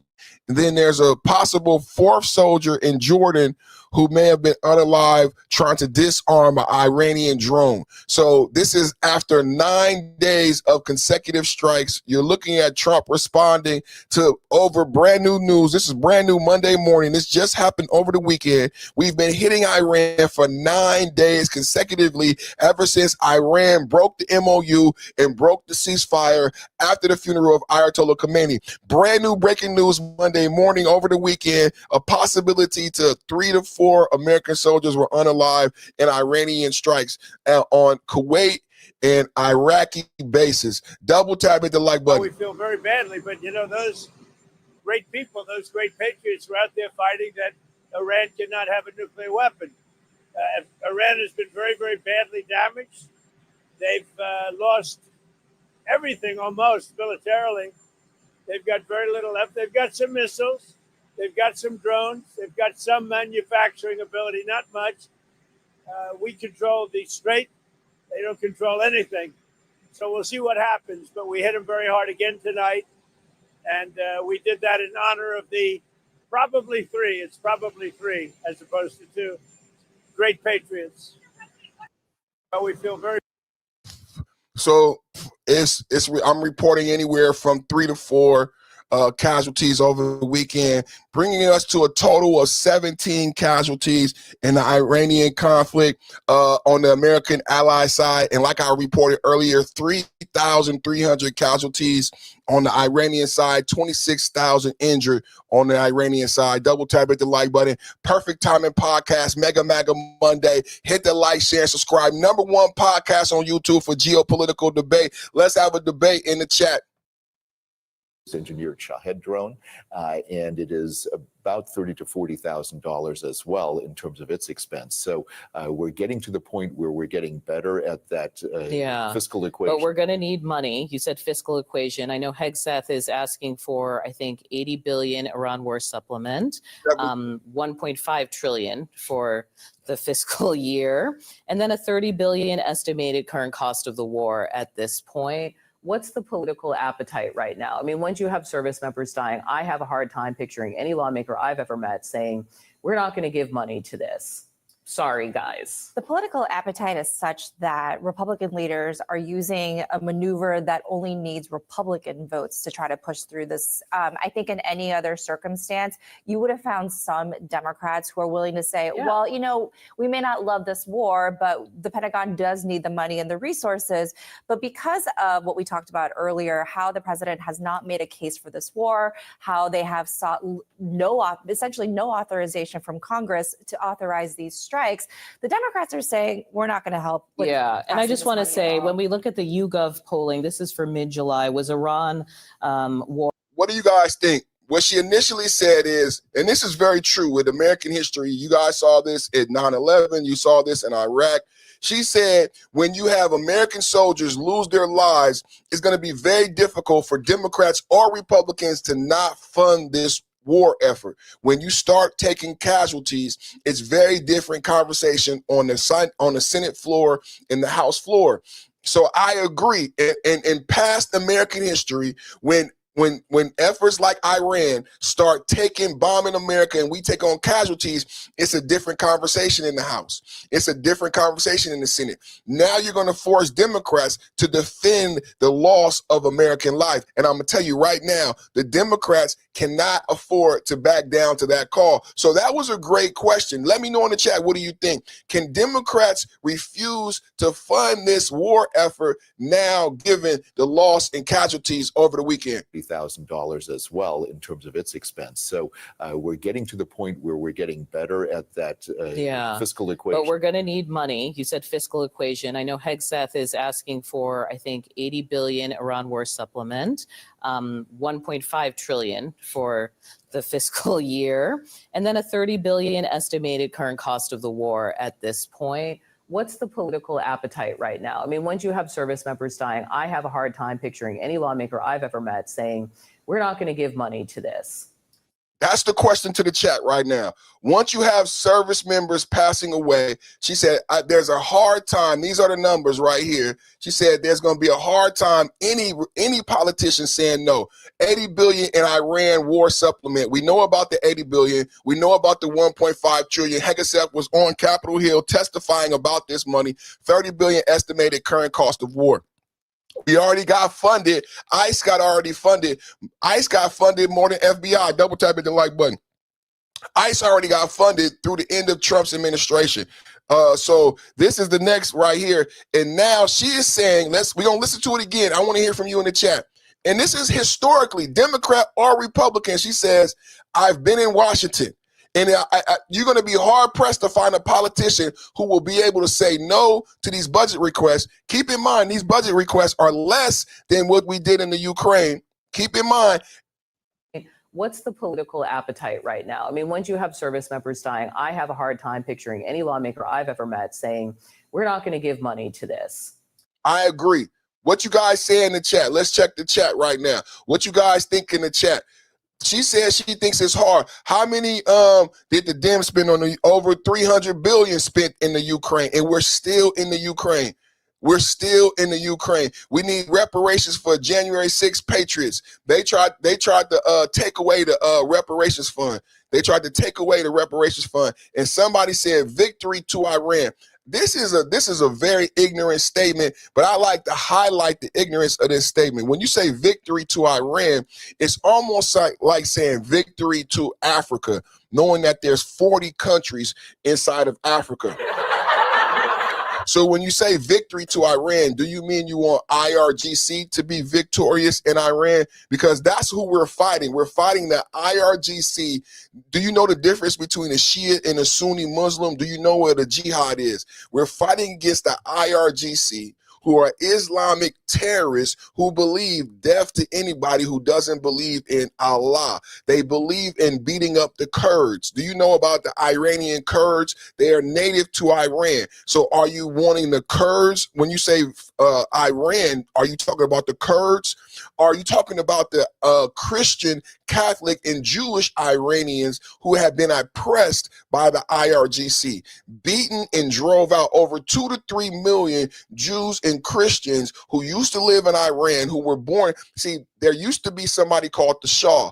A lot of liberals like you know about the Shah, right? They call them the dirty Shah because MI6 and the CIA installed the Shah. But what you don't talk about when you talk about the Iranian Shah that was put there by the Americans is that everybody was able to live in Iran under the Shah. That means Muslims, Christians, and Jews all lived in harmony in Iran. There was inflation, there was problems, but you have all, just like in America, you have Iranians who come to America despite their religious views, they live in harmony. We have Muslims in America, everybody lives in America despite your religious backgrounds. Iran was a beautiful place. Iran, rich in culture, rich in math, rich in science. So I ask you, when you talk about Iran and you say victory to Iran, what do you mean victory to Iran? Do you mean victory to the IRGC? Because we're fighting the IRGC, the same people who oppressed the Kurdish woman who did not properly wear her hijab. They put her in a police van and beat her. A Kurdish woman. She's Iranian, by the way. So do you represent her? What about the gay Iranians who are oppressed by the IRGC? How do you feel about the gay Iranians? What about women in Iran who are oppressed under the IRGC, who are not allowed the same freedoms as American women, right, in Western society? I'm asking you to just tell me, what do you mean when you say victory to Iran? It's important. It's important that you're able to explain what you mean, right? Because this is why the rhetoric exists, because not enough is done. In America, they rather teach our children about critical race theory. Why you want to teach about racism, I don't know. Why you want to teach children in 2026 about slavery is idiotic to me. Children in 2026 don't need to know about slavery of Black Americans because we're never going back to slavery. But you know what would be good for children in 2026 to learn? It would be great for them to learn the difference between a Shia and a Sunni Muslim. It would be great for them to understand the jihad. And over, like I said earlier, 46 years, over the weekend, Iran bombed a U.S. embassy. Iran bombed a U.S.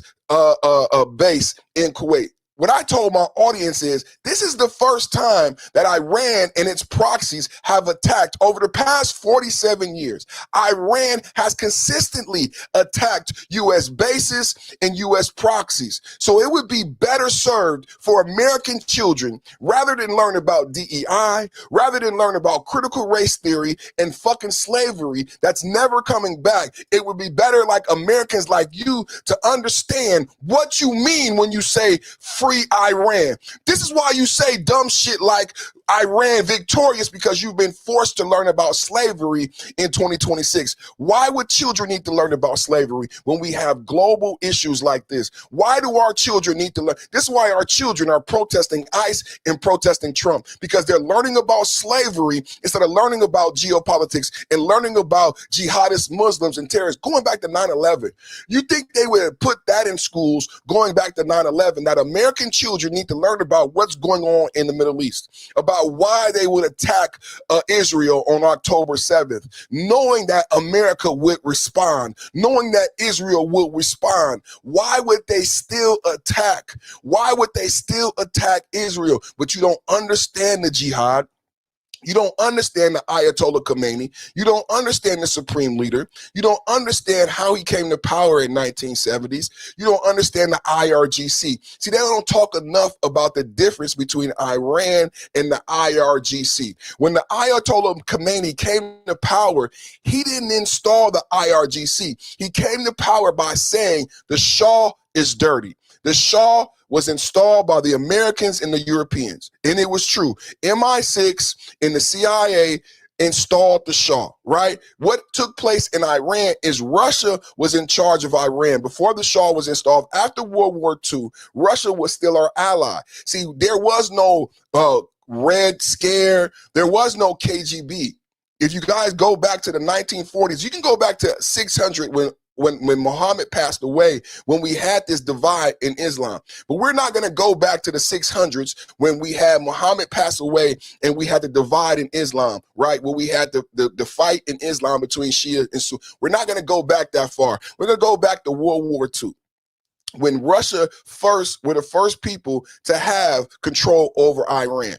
And America and the Allies were okay with Russia having access to the Straits of Hormuz after World War II.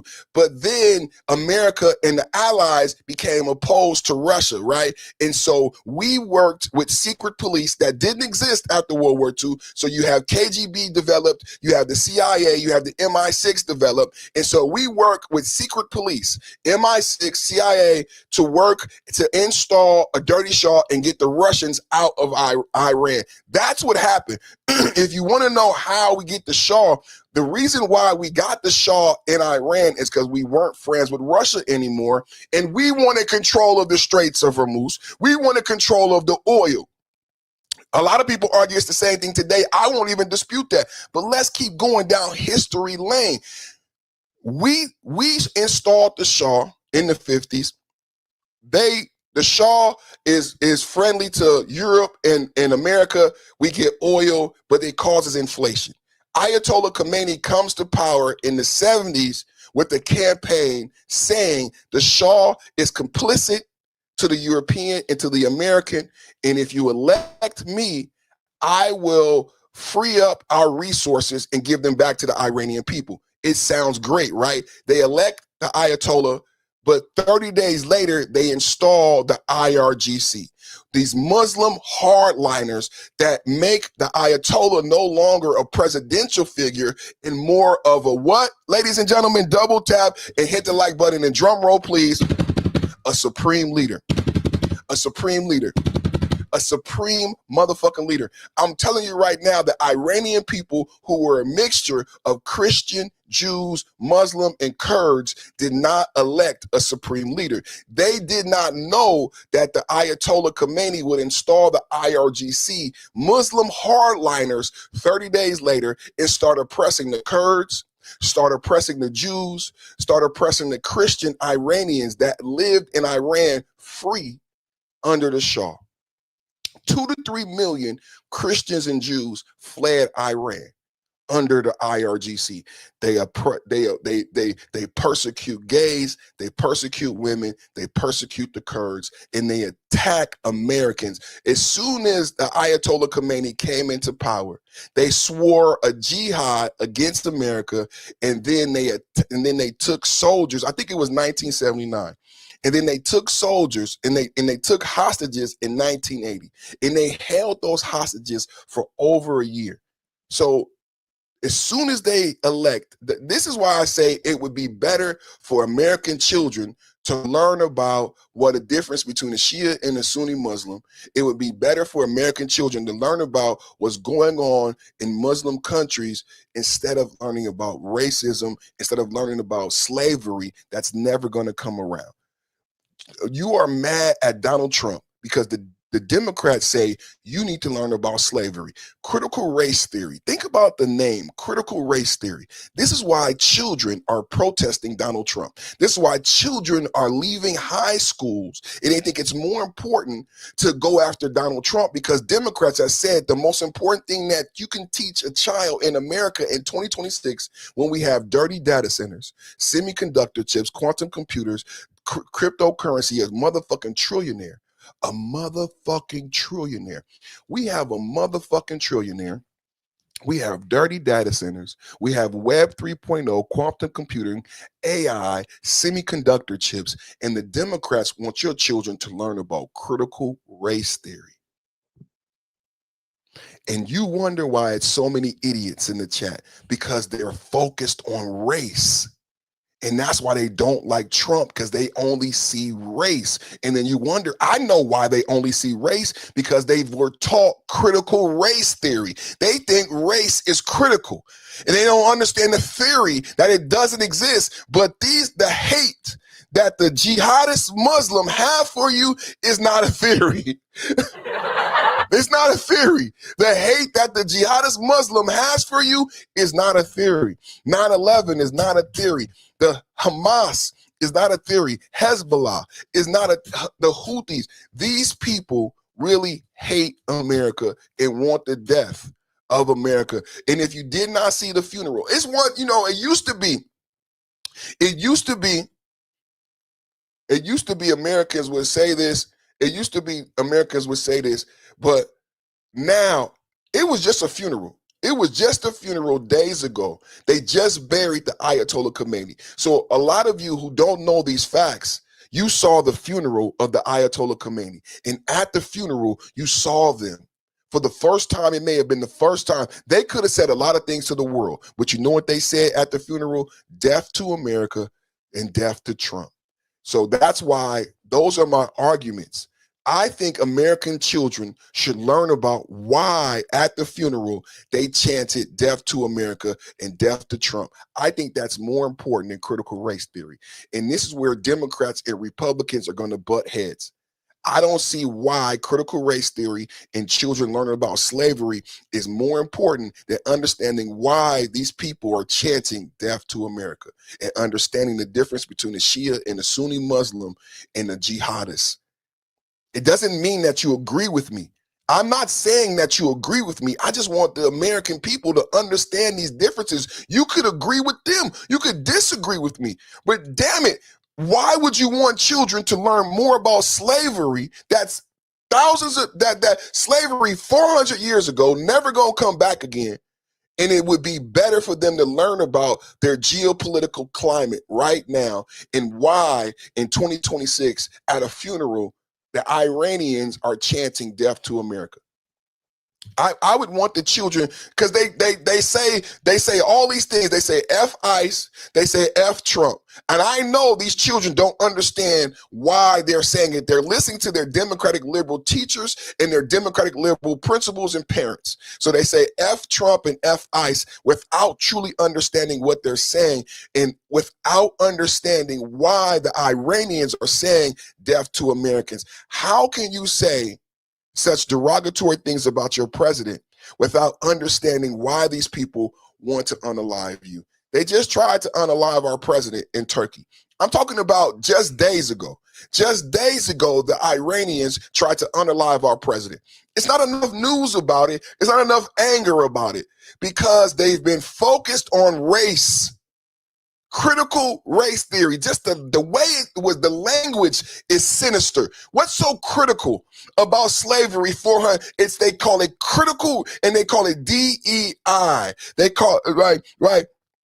They make these terms so distinguishing and powerful. It's critical that the children learn about slavery. Why? They never tell us why. Why is it so critical that they learn about that Black Americans were in chains and slavery over 400 years ago and it's never happening again? I would love a Democrat to tell me why that's so critical. When I'm arguing what's critical is why these people want to kill you. I think that's critical that the next leaders of the country understand why these people hate America so much. I think it's critical that the young Americans understand why we would no longer want to be in a monetary relationship with Europe, British, and the EU and the UK. If we stop focusing on race, then maybe the children would understand why it is not beneficial to them in their future to be in a monetary relationship with the EU and the UK. I didn't say not have a relationship. I said a monetary relationship. America since World War II. See, that's why it's so important that I went back to World War II with your understanding of Iran and geopolitics and Russia and Iran and then MI6 and CIA and the Shah in Iran, right? It would be better for American children to understand why America, after 50 some odd years after World War II, no longer requires a monetary relationship with Europe where we support Europe militarily and monetarily, right? Somebody said critical race theory is important to many scholars and educators because it provides it provides a framework for examining how race and racism can be embedded in laws, institutions. Somebody did their Google today. This is all mumbo jumbo and double talk. That is not necessary in 2026 for laws that exist. And for a perfect example, you can look at the Supreme Court recent, and we got Ketanji Jackson on the Supreme Court, a Black woman who don't even believe that women are a thing, right? So this is the lack of understanding. This person right here, Falcon, has a lack of understanding.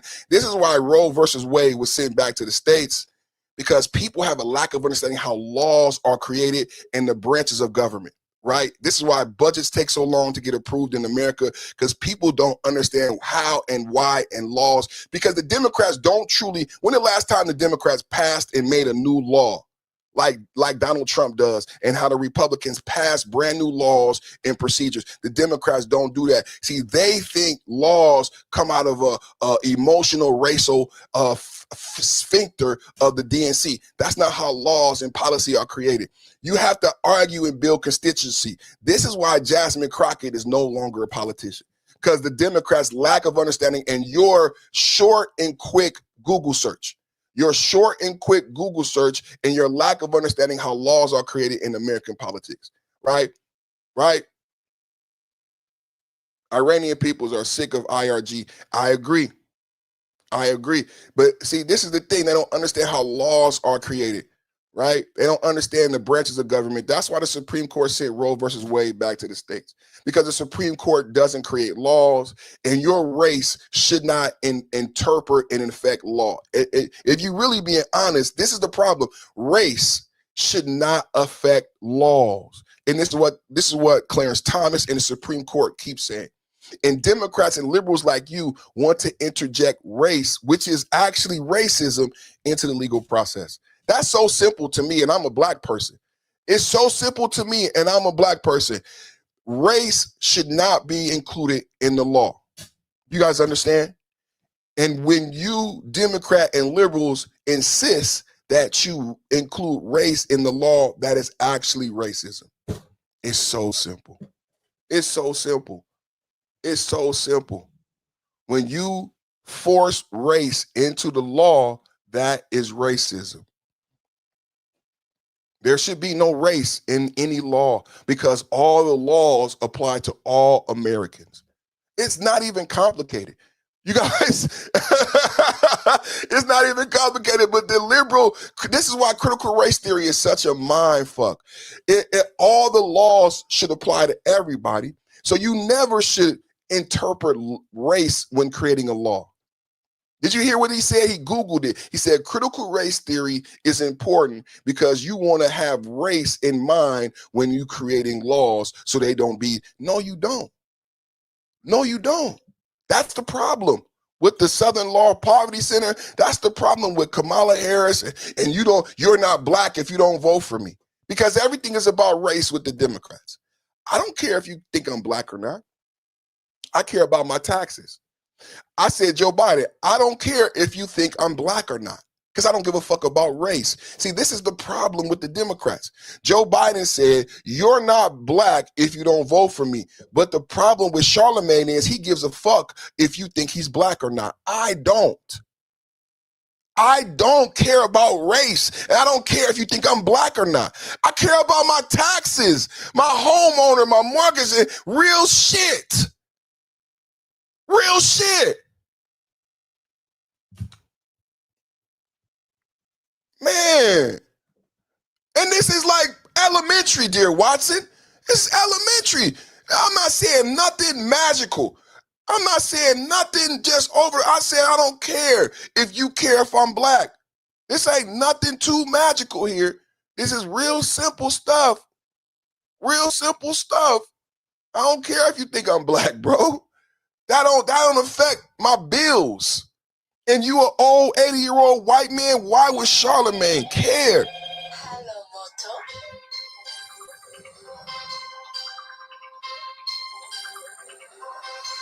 Hold on, you guys. Hello?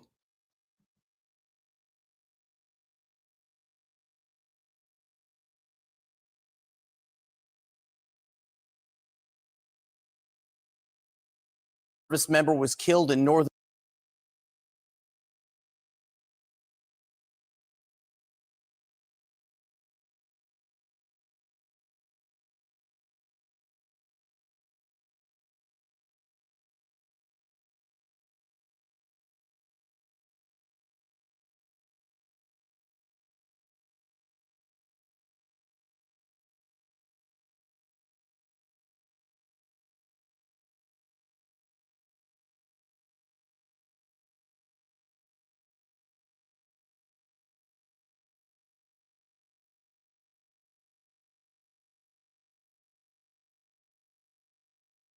were out there fighting that Iran cannot have a nuclear weapon.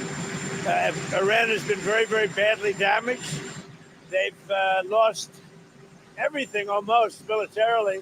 Let's get to Kevin Liptak live at the White House for the latest reaction from there. Good morning, Kevin. Yeah, this has been one of the deadliest stretch of days since this war began almost 4 months ago, really ratcheting up the cost for Americans, but also deepening the quandary for President Trump.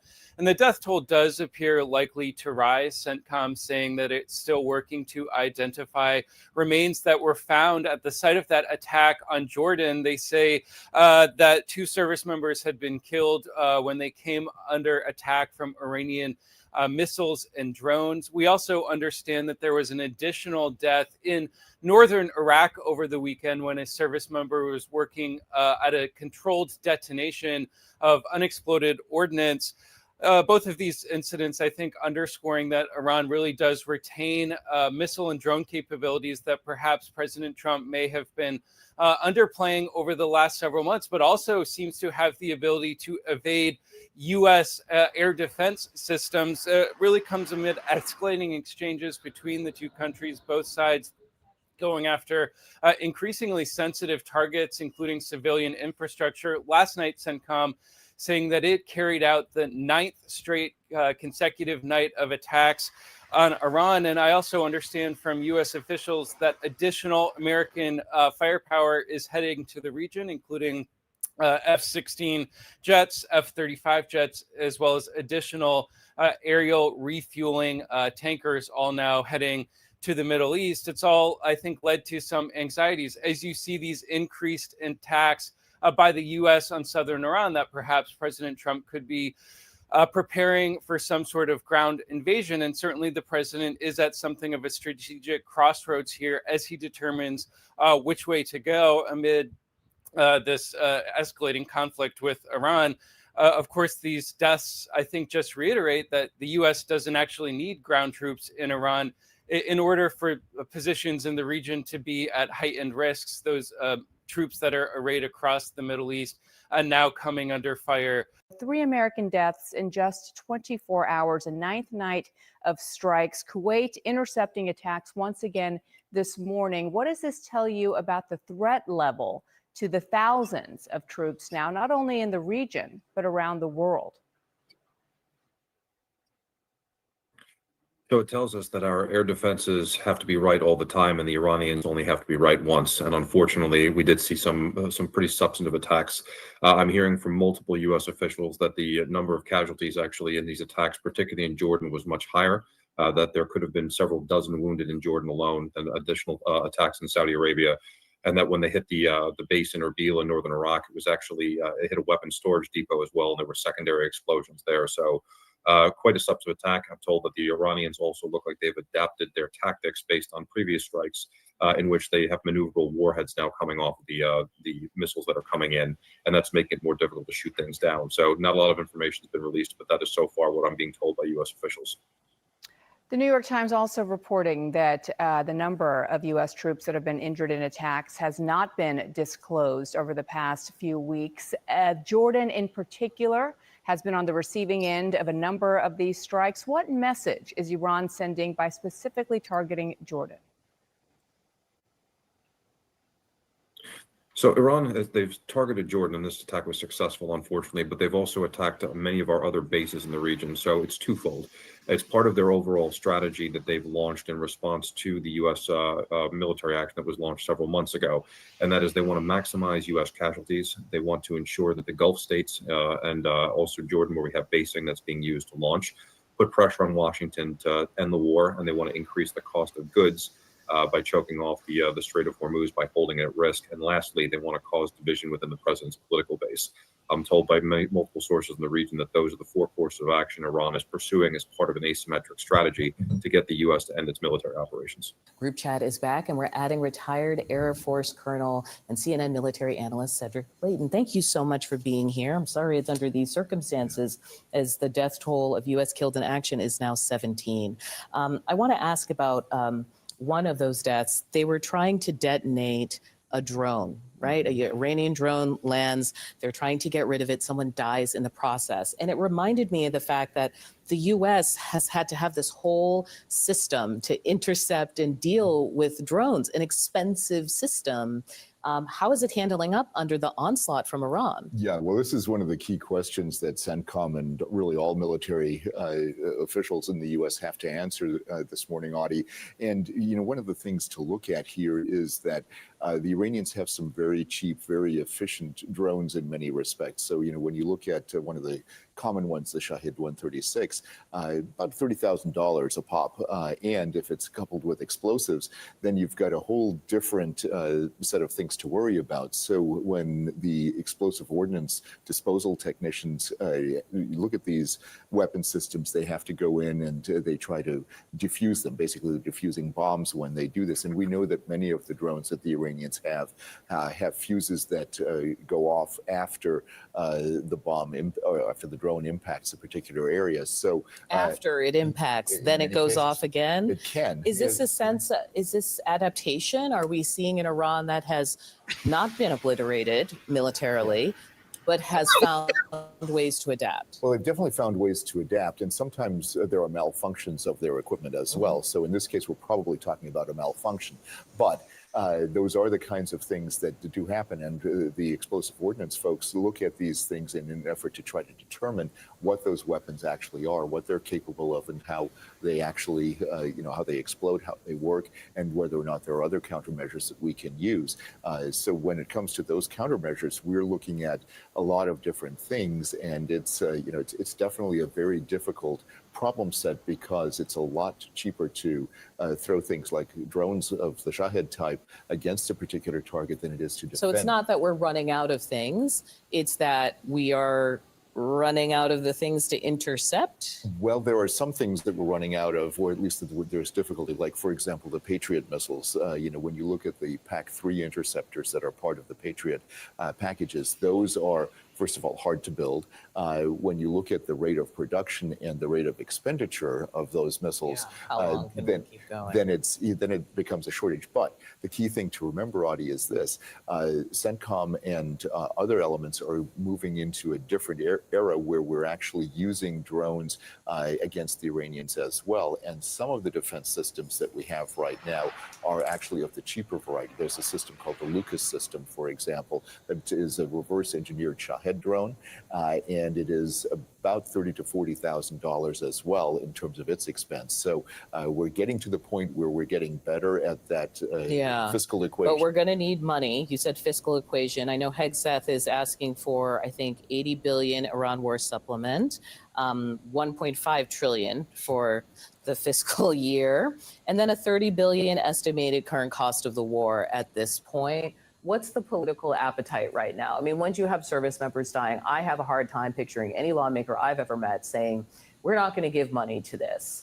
Sorry, guys. The political appetite is such that Republican leaders are using a maneuver that only needs Republican votes to try to push through this. I think in any other circumstance, you would have found some Democrats who are willing to say, well, we may not love this war, but the Pentagon does need the money and the resources. But because of what we talked about earlier, how the president has not made a case for this war, how they have sought essentially no authorization from Congress to authorize these strikes. So when you say we attacked them, it's obvious you haven't been paying attention. Man. Like we've really been doing a lot of good education today. Like we talked a lot about why Americans need to learn about different types of Islam. We talked about how we even got here, how the Iranians begged for a ceasefire, how the Iranians begged to have a funeral, and then the Iranians begged to have 9 days. How the Iranians begged to have 9 days, right, to mourn Ayatollah Khomeini. Now, it took them 4 months. Now they crying at the funeral. They crying, grown ass man crying at the funeral. They crying at the funeral for Ayatollah Khomeini, supreme leader, despite the fact that he'd been dead 4 months. This is the first time you heard a real perspective from a real American. This clown D.W. Minor said we attacked them, right?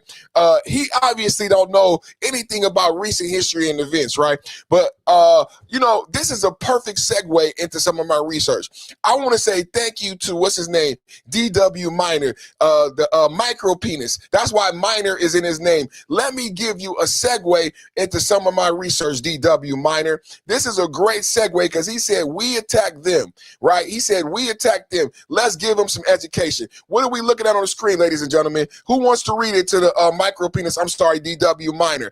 Who wants to read it to the micro penis? I'm sorry, D.W. Minor. This is the chronological regional attacks by Iran and proxies 2023 to present. Not the entire 47 years under the Ayatollah Khamenei, not the entire 47 years that they declared jihad against us, just since 2023. This how many attacks, okay? March 2023, main location, Syria base, Iran-backed militia attacked United States, 1 U.S. contractor killed, 5 troops wounded. March 2023. Because what I argued earlier is when I said this weekend we didn't been attacking Iran 9 days straight.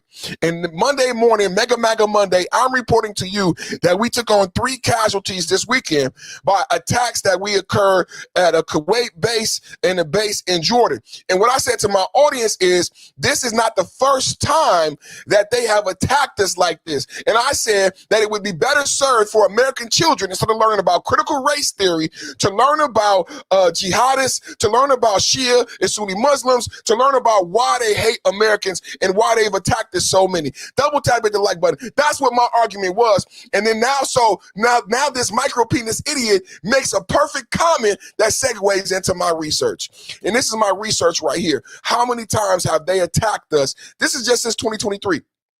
This goes back to 47 years when the Ayatollah Khamenei first came into power in 1979. As soon as he came into power, they kidnapped 400 Americans in the American embassy and hold them for a year. And ever since then, they have been attacking bases in the region. Double tap hit the like button. Let's go into how many times they attacked us. Anybody want to know how many times they attacked us? And this is just since 2023 to the present. Since people, the media never tells you why we're in Iran. It's to stop the attacks.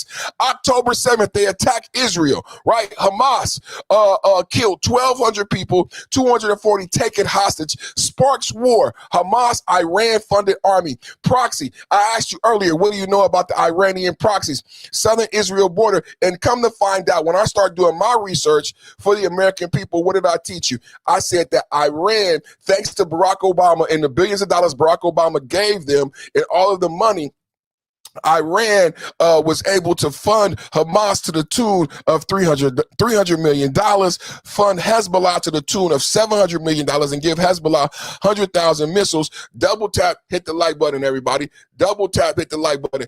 October 8th. Israel northern border. I say this a lot. A lot of people know about October 7th, but did you know that they did not stop bombing Israel? Israel had nobody to help them because Joe Biden had left Afghanistan and created a power vacuum in the region. And there was an uptick of violence. Double tap hit the like button. The table incorporates October 7th and attacks major escalations against Israel and regional allies alongside forces. And I got another piece here. Check this out. Direct Iranian proxy attacks against U.S. forces have escalated severely during the current regional conflict, expanding from proxy drone strikes in 2023 and 2024 to massive direct missile waves launched by Iran, Islamic Revolutionary Guard, IRGC, following the collapse of Pakistan-mediated ceasefire and recent U.S. airstrikes aimed. Do you guys understand what's going on? Perks on my podcast is giving you this shit, man. Check out my table. So we back here. This table included October 7th. I wanted one to include October 7th. October 8th, Israel northern border of Hezbollah, mass displacement continuing rocket. Let's keep going. November 2023, allies, Red Sea, Maritime, the Houthis. So Hamas does the attack on October 7th. Hezbollah attacks Israel on October 8th, but that doesn't stop there. In November, and remember, this is when Joe Biden is president. What I'm saying to you, Joe Biden had no response. Joe Biden just allowed this. This is why I say we're in Iran. If you want to draw, this is why I said it was criminal, and this is why the Democrats tried to blame Bibi Netanyahu, because if you look at what happened when Joe Biden was president, there's a clear line to why we're in Iran, and there's a clear line to Joe Biden leaving Afghanistan, creating a power vacuum in the region, and an uptick of what? Hamas, Hezbollah, look at this. Hamas, Hezbollah, Houthis, an uptick of what? Can y'all say it for me in the chat? An uptick of proxy violence. This is an uptick of proxy violence. And you cannot dispute what's taking place and why we are in Iran. November 2023, allies, Red Sea, Maritime, the Houthis attacked the Red Sea. Shipping, hijacking, missile strikes on trade. December 2023. Iran-backed militia attacks an air base in Iraq. 3 U.S. service members wounded, just like I'm reporting over the weekend. I'm showing this table to show people this is not the first time Iran and its proxies have attacked these bases. January 2024, Tower 22 base in Jordan, and this was Hezbollah. 3 U.S. troops killed, 40 wounded. This is in January 2024. Who was president in January 2024? Do you ever hear about 3 U.S. troops killed? Do you recall 40 troops wounded? Do you recall Donald Trump? Do you recall Joe Biden on the news, Kamala Harris on the news looking like bad leaders? No, they wouldn't do that because they wanted Joe Biden to be elected president. They wanted Joe Biden to be elected president. So you don't know about this. You only know about F. Donald Trump. F. Donald Trump. F. Donald Trump. I don't like Donald Trump. I don't like ICE. I don't like Donald Trump. I don't like ICE. But you don't know shit about what took place in the region. Sadly, you don't know shit about what took place in the region. And even in my table, even in my research, I have to educate you that this is all occurring while Joe Biden is president. How am I gaslighting people? What would you have me tell them? Somebody said I'm gaslighting. What would you have me tell them? You would rather us study critical race theory, right? You want to study the Django.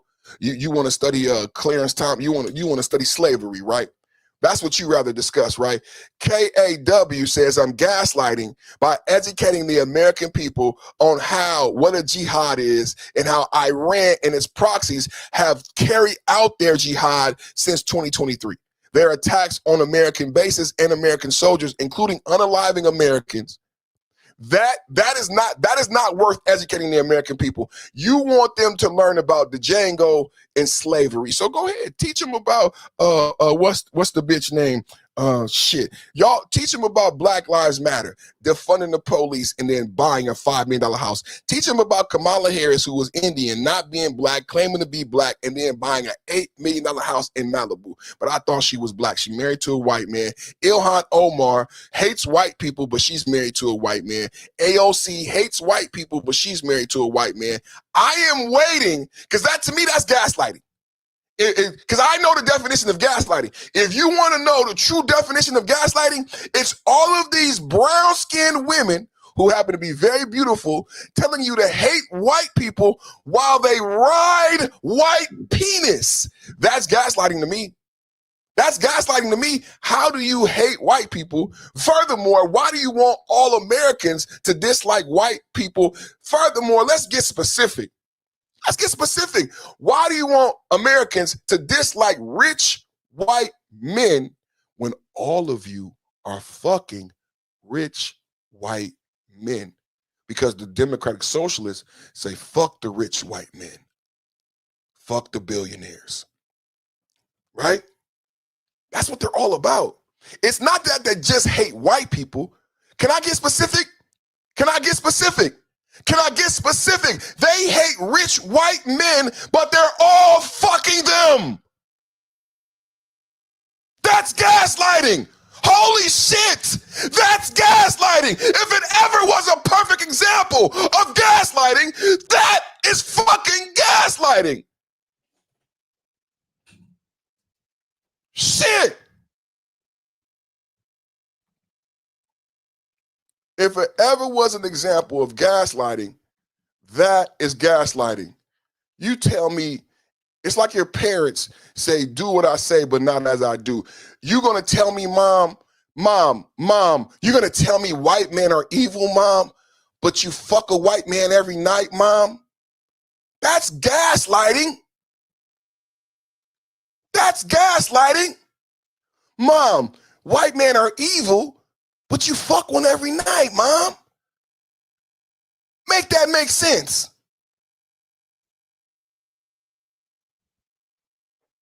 Make that make sense for me. This is the thing about my job. Y'all make my job easy. The trolls, the Democrats produce just subpar. The Democrats produce subpar competition. That's all the Democrats do. The Democrats only do subpar. Subpar. That's all the Democrats know how to do. Barely awake. Democrats. Shout out to Donald Trump. Democrats. Subpar. Barely awake. Straight up. Subpar. Barely awake. And then they run and hide when I give them a true definition of gaslighting. That was a true definition of gaslighting, homeboy. No rebuttal. No rebuttal to AOC married to a white man worth $30 million. No rebuttal to AOC going to the Bad Bunny concert, spending your tax dollars worth millions of dollars married to a white man. No rebuttal to Kamala Harris married to a white man, just bought an $8 million mansion. No rebuttal. No rebuttal. You don't live in an $8 million mansion. You don't live in a $5 million mansion. What's your rebuttal? Nancy Pelosi worth $400 million. Nancy Pelosi stock investments beating the S&P 500. Ro Khanna worth hundreds of millions of dollars. Ro Khanna beating the stock market by hundreds of millions of dollars. Y'all heard what I said. I said Ro Khanna beat Nancy Pelosi. This shit don't even sound believable. He want to talk about gaslighting. Nancy Pelosi worth $400 million. Nancy Pelosi investments beat the S&P 500. Ro Khanna beat Nancy Pelosi. Holy shit. It's mathematically impossible. Can you understand math? It's mathematically impossible. What Nancy Pelosi did in the stock market is mathematically impossible. But for Ro Khanna to beat her, and you don't know about that. So Nancy Pelosi makes $400 million. Her investments do better than the S&P. Ro Khanna now is worth hundreds of millions of dollars. His investments do better than Nancy Pelosi. Ro Khanna is 135% better than S&P. That is mathematically, statistically impossible. He would not be a politician. If these individuals were that good at investments, they would not be politicians. But they Democrats. And we talking about gaslighting today. Somebody wanted to bring up gaslighting. They Democrats. Do you guys understand? If they were this good at investments, they wouldn't be politicians. If they could beat the S&P 500, if Ro Khanna could then beat Nancy Pelosi, then why would you be a politician? Oh, wait a minute. The information that you get is necessary to beat the S. You need to be a politician. Oh, okay. I'm sorry. My bad. My bad. Let's get back to the night there. My bad, Nancy Pelosi. My bad, Ro Khanna. Because I'm saying if you were that good at investments, you would be, a billionaire on Wall Street. But wait a minute, you need to be a politician in order to get the information because Ro Khanna bought the stock at NVIDIA before it split. See, he has special insider information, allegedly. Huh? Okay. Just if we talking about gaslighting, Ro Khanna, Nancy Pelosi, Adam Shifty Schiff, Letitia James. Let's get into it, man. Trump strikes back. I started off on Dagobah. Now I'm way out in Tatooine. Now I'm way out in Dagobah, in the Dagobah system.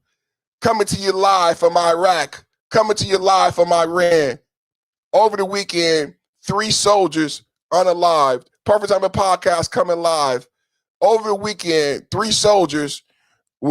Americans take casualties. 17 lost in total. Iranians, 3,000 lost in total.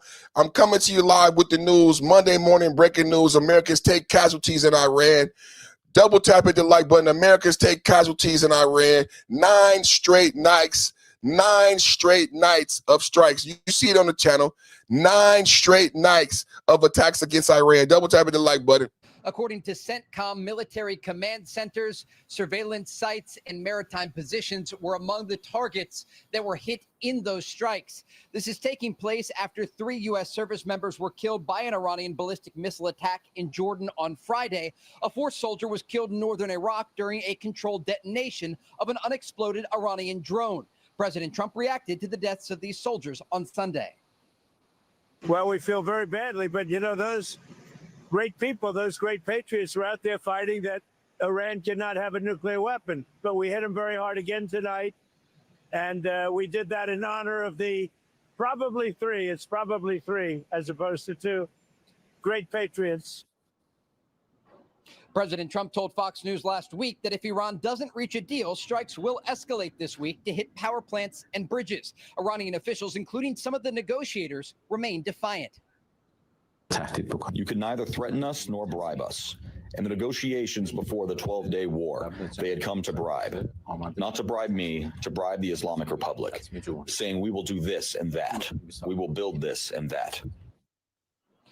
The Iranians are saying publicly that the memorandum of understanding is suspended. Regional countries are reportedly pushing for another agreement, as Secretary of State Marco Rubio indicated the diplomatic path forward remains open.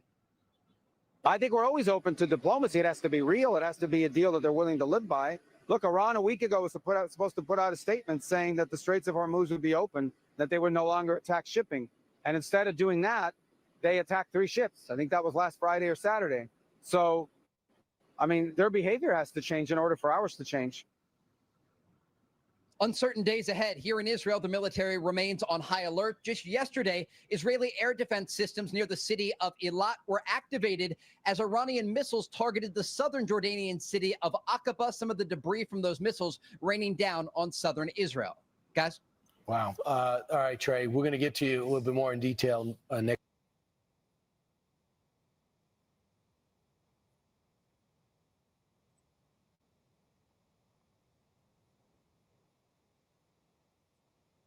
Iranian drone detonated.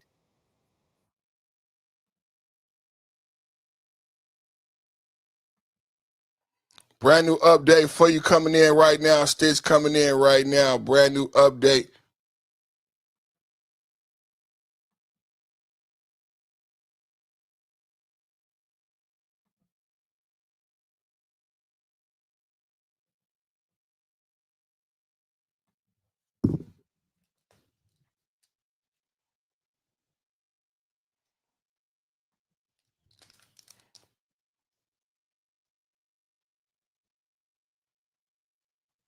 Stitch coming in soon. Here we go. 9 days of straight. The package on the porch. 9 days of straight attacks coming in. 9 days of straight attacks.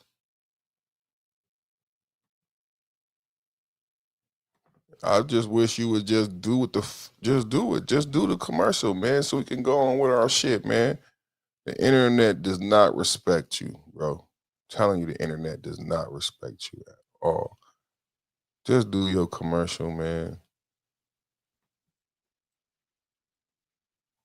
And this ain't even the fucking, this ain't, just disgusting. Just disgusting. Just disgusting. We got some new haters in the chat. Airstrikes against the Iranians, former special envoy to Russia and Ukraine, our friend, retired Lieutenant General Keith Kellogg. We knew we might get back to this point. It seems to me, General, we're at the point that there is a power struggle within Iran. There's obviously a group of people that would like to make a deal with the president, with Jared Kushner, with Steve Witkoff.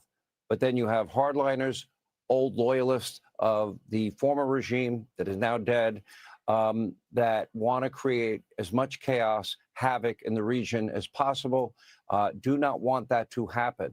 That seems to me that they are the biggest obstacle at this point. Your thoughts? Yeah, Sean, thanks for having me. It's good to be with you. Look, as long as you've got a theocratic government run by the Revolutionary Guards, you're going to have this problem. The IRGC, that is not the Army, is basically running the government right now with the supreme leader. Look, the president has got it right. He's done something nobody else, no previous president has done. And he's not doing it for himself. He's doing it for our kids and our grandkids to make sure we don't have another nuclear power in the world and one that can destabilize the Middle East. And he's really doing a great job in what he's trying to do right now. And when you look at what he's doing right now, when you look at the problem he's got, I think, facing us right now, he's kind of isolating the battlefield with the aerial strikes. But I will tell you, aerial strikes alone won't do the job. The Germans learned that in World War II when they put the Blitz on London. Didn't work. And I was in the first Gulf War. We sustained 30 days of bombing before we crossed the berm and we got to the Euphrates River.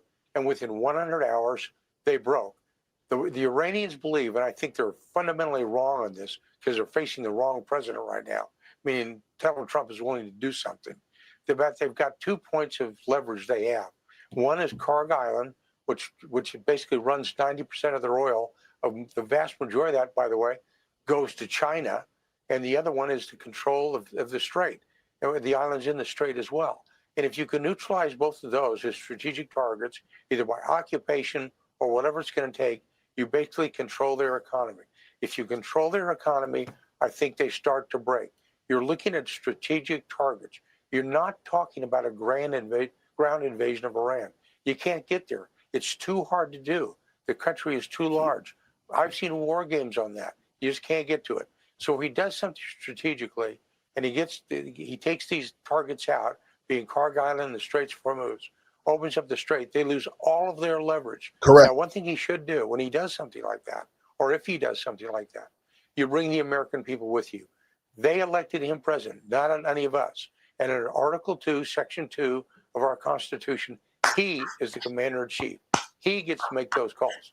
He got the Electoral College votes. And I think we're on the cusp of that. When you see what he's doing strategically with the bombing, he's basically isolating the battlefield around the Strait of Hormuz and around Kharg Island. If you do that, I think the next step could be something like that if he decides to do so. But he's the commander-in-chief.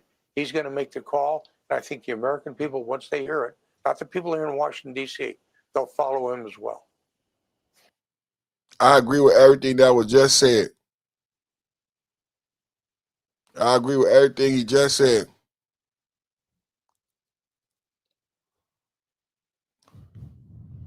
I agree with everything he just said. Donald Trump has a leverage, and I've been saying from the beginning that they're going to starve. I've been saying from the beginning that they're going to starve. Do you guys agree? I've been saying from the beginning that they're going to starve.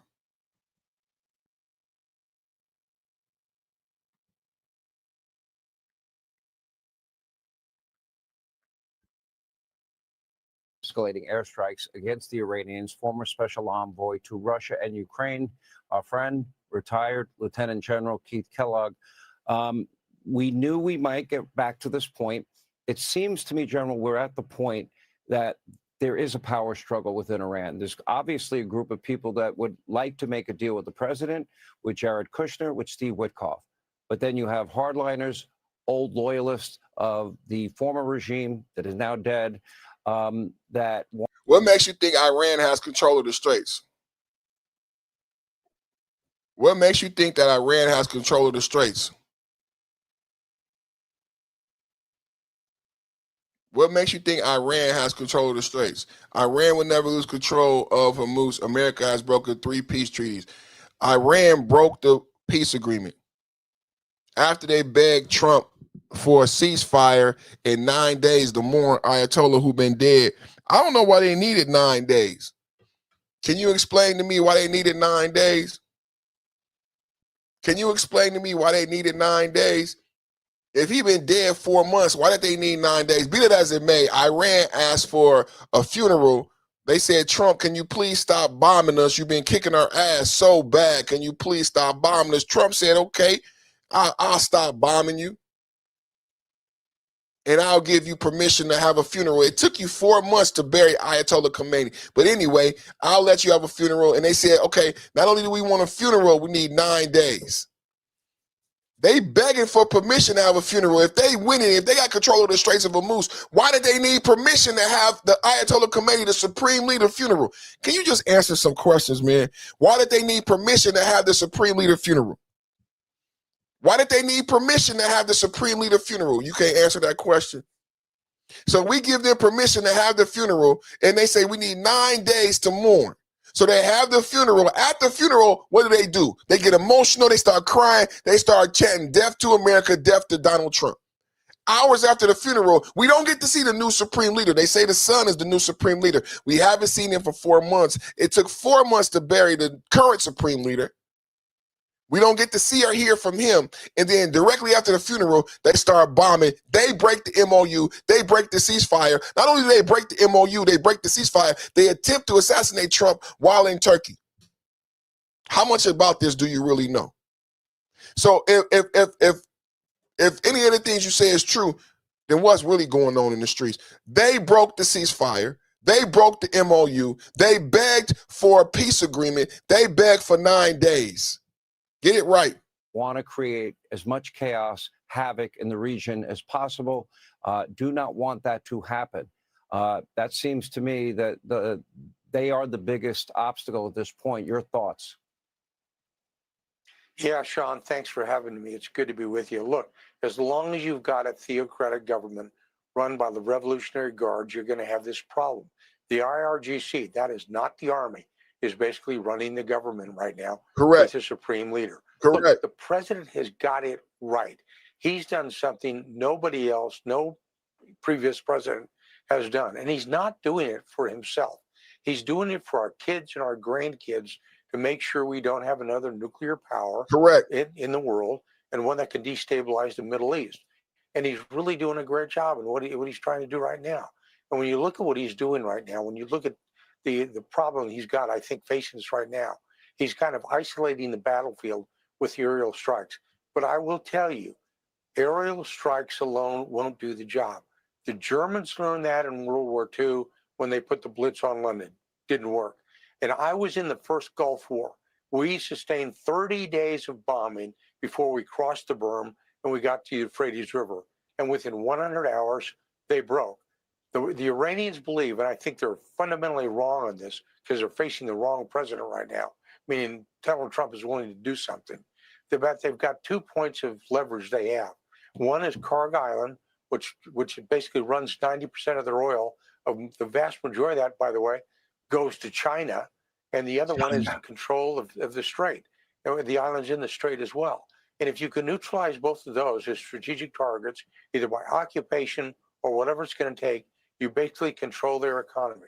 If you control their economy, I think they start to break. You're looking at strategic targets. You're not talking about a grand invasion. You control their economy, they start to break. I agree. I've said this from the beginning. They've already been suffering inflation. They have suffered starvation. They instituted an Iranian loaf because they have a shortage on bread. They have a shortage of getting wheat into the country. I believe just like the embargo has worked on Cuba, the embargo will have similar effects on Iran. Invasion of Iran. You can't get there. It's too hard to do. The country is too large. I've seen war games on that. You just can't get to it. So if he does something strategically and he takes these targets out, being Karg Island and the Straits of Hormuz, opens up the Strait, they lose all of their leverage. Now, one thing he should do when he does something like that, or if he does something like that, you bring the American people with you. They elected him president, not any of us. And in Article 2, Section 2 of our Constitution, he is the commander-in-chief. He gets to make those calls. He got the Electoral College votes. And I think we're on the cusp of that. When you see what he's doing strategically with the bombing, he's basically isolating the battlefield around the Strait of Hormuz and around Karg Island. If you do that, I think the next step could be something like that if he decides to do so. But he's the commander-in-chief. He's going to make the call. And I think the American people, once they hear it, not the people here in Washington, D.C., they'll follow him as well. Amen. God bless Donald Trump. And I agree, the American people will follow. Double tap hit the like button. Brand new breaking news, 9 days of strikes in Iran after 3 Three Americans, breaking news Monday morning, 3 Americans casualties are taken this morning, and the U.S. continue military strikes the 9th straight day since the Ayatollah Khomeini's funeral, and the Iranians broke the ceasefire. I said the 9th straight day of attacks since the Iranians broke the ceasefire by attacking commercial ships and attempting to assassinate President Trump while in Ankara, Turkey. Double tap at the like button. Join the debate in the chat. After Iran launched strikes on an airbase in Jordan, further intensifying a weeks-long exchange of fire. Central Command confirming fresh strikes on Iran Saturday night to further destabilize Iran's ability to strike ships in the Strait and attack U.S. bases. Joining me now with analysis is former Trump National Security Advisor Victoria Coates. Victoria, thanks very much for weighing in this morning. Your assessment of these latest developments. Good morning, Maria. First, I just want to associate myself with the comments from Senator Fetterman from my home state of Pennsylvania, grieving for our 2 heroes and have prayers for the 3rd that's missing and for their families. That's just, it's an awful thing, and it's a reminder of the cost of war. And I think the president is rightly now looking at ways to escalate against Iran to punish them for that terrible strike on Jordan, and further, as you just said, degrade their capability to take further strikes. Now, looking at what they're targeting this morning, they're going after Aqaba, which is a port in southern Jordan, right on the Red Sea, where Jordan and Israel meet. So very strategic point, very close to the Suez Canal. That's Iran trying to go after shipping through the Red Sea. That's intolerable. We can't take that. So we're going to see other allies, Saudi Arabia, Egypt, who have very strong interests in that shipping lane, weigh in. But I think what you're seeing is Iran trying to affect more shipping outside of the Strait of Hormuz, as possibly they're starting to lose control of that because of these ongoing strikes. You know, CENTCOM says that there will be outsized action in retaliation, but I don't understand how it's possible that Iran has the capabilities to fight this way and continue to try to lash out at Gulf countries and U.S. military bases, because the U.S. has obliterated Iran's military, and the president continues to reiterate that. Yes, and if you look at the numbers of missiles that they've been able to fire off from the beginning of this war, late February, early March, and what they're able to do now, it is very seriously degraded. They've gone from over 100 a day to less than 10, if even that. There have been a number of days where they haven't fired off anything, and they haven't targeted Israel for months now. So I think their capabilities are lessened, but they're not zero, and that's the important thing. They are a nuisance. They're going after their regional neighbors.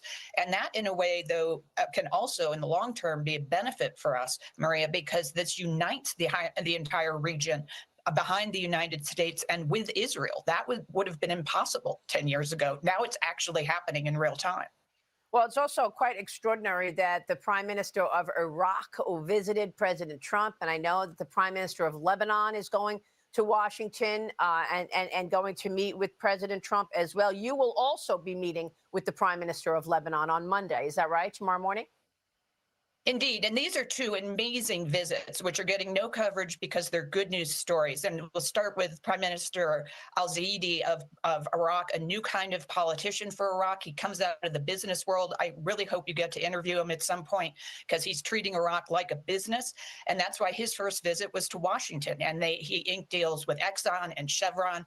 He's working with Syria to restart a pipeline from the 1950s that goes up through Syria from Iraq. So that's the way we're going to be able to move oil. They're already doing it by truck. So huge good news story. And then actually it's President Joseph Aoun. This is the first visit of a Lebanese president in almost 20 years to Washington. It follows the first direct talks between the United States, Israel, and Lebanon in 15 years. Those talks went on last week in Rome. So I think we may get some really important announcements out of President Aoun, and I am looking forward to getting his firsthand views on what's happening on the ground, what's really going on with Israel.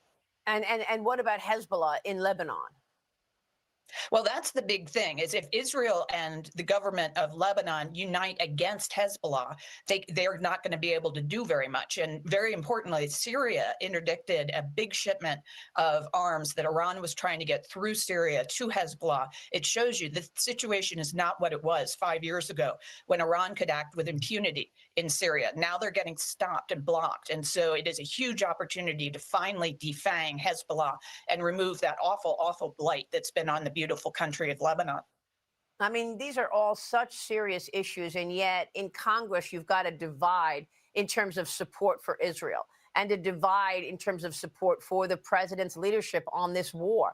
How do you see that? I mean, when you look at the polling of Jewish people and of Israel, what's your takeaway in terms of young people and this negative stance toward Israel? Is that because the Democrats in Congress are setting the tone in terms of sentiment around Israel? I think that we're really seeing a very, very bad trend in the United States. And it is, as you say, with young people. And at Heritage, we think that this is because really anti-Semitic, anti-Israel kind of sort of academic inquiry in not just our colleges, but also our K through 12 in our public schools. Our kids are getting indoctrinated in this stuff. And so when they go to college, they have a very open mind to the anti-Semitic views of their professors. And this is being reflected in the polling, and then it's reflected in Congress. And I think those members of Congress know better. They know the value of our security relationship with Israel, which was just on extraordinary display during Operation Epic Fury. We worked together seamlessly. Everybody took note, from China to Russia to Cuba, of what we're capable of doing. That is of enormous value. It keeps the American people safe. And so this is just a show vote. It's posturing, but it's dangerous. Very serious and very dangerous. Victoria, thanks very much for weighing in on all of that. Good to see you. Thank you, Maria. Victoria Coates there. Quick break and then reaction from former. Let me know how y'all feel in the chat. We talking about day 9 escalation. Trump definitely has the game plan. Day 9 escalation in Iraq, and we take on casualties. U.S. officials say tonight's strikes are expected to be significantly larger than previous rounds. Trump says these will be in response to the young men who lost their lives over the weekend. Double tap, hit the like button.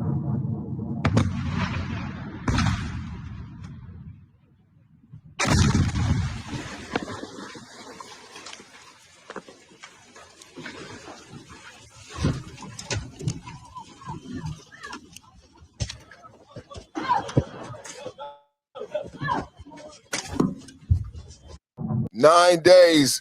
9 days over the weekend. We take on. Hey guys, good morning. A 9th consecutive night of U.S. strikes hit Iran overnight, according to CENTCOM. Military command centers, surveillance sites, maritime capabilities, surveillance systems, and drone and missile launch positions were hit. The strikes do come after 3 U.S. service members were killed by an Iranian ballistic missile attack in Jordan on Friday. The U.S. military is still working to identify the 3rd soldier. A 4th soldier was killed in northern Iraq during a controlled detonation of an unexploded Iranian drone. President Trump reacted to the deaths of these soldiers on Sunday. We feel very badly, but you know, those great people, those great patriots are out there fighting that Iran cannot have a nuclear weapon. Iran has been very, very badly damaged. They've lost everything almost militarily. We control the Strait. They don't control anything. So we'll see what happens. President Trump told Fox News last week that if Iran doesn't reach a deal, strikes will escalate this week to hit power plants and bridges. Iranian officials, including some of the negotiators, remain defiant. You can neither threaten us nor bribe us. In the negotiations before the 12-day war, they had come to bribe. Not to bribe me, to bribe the Islamic Republic, saying we will do this and that.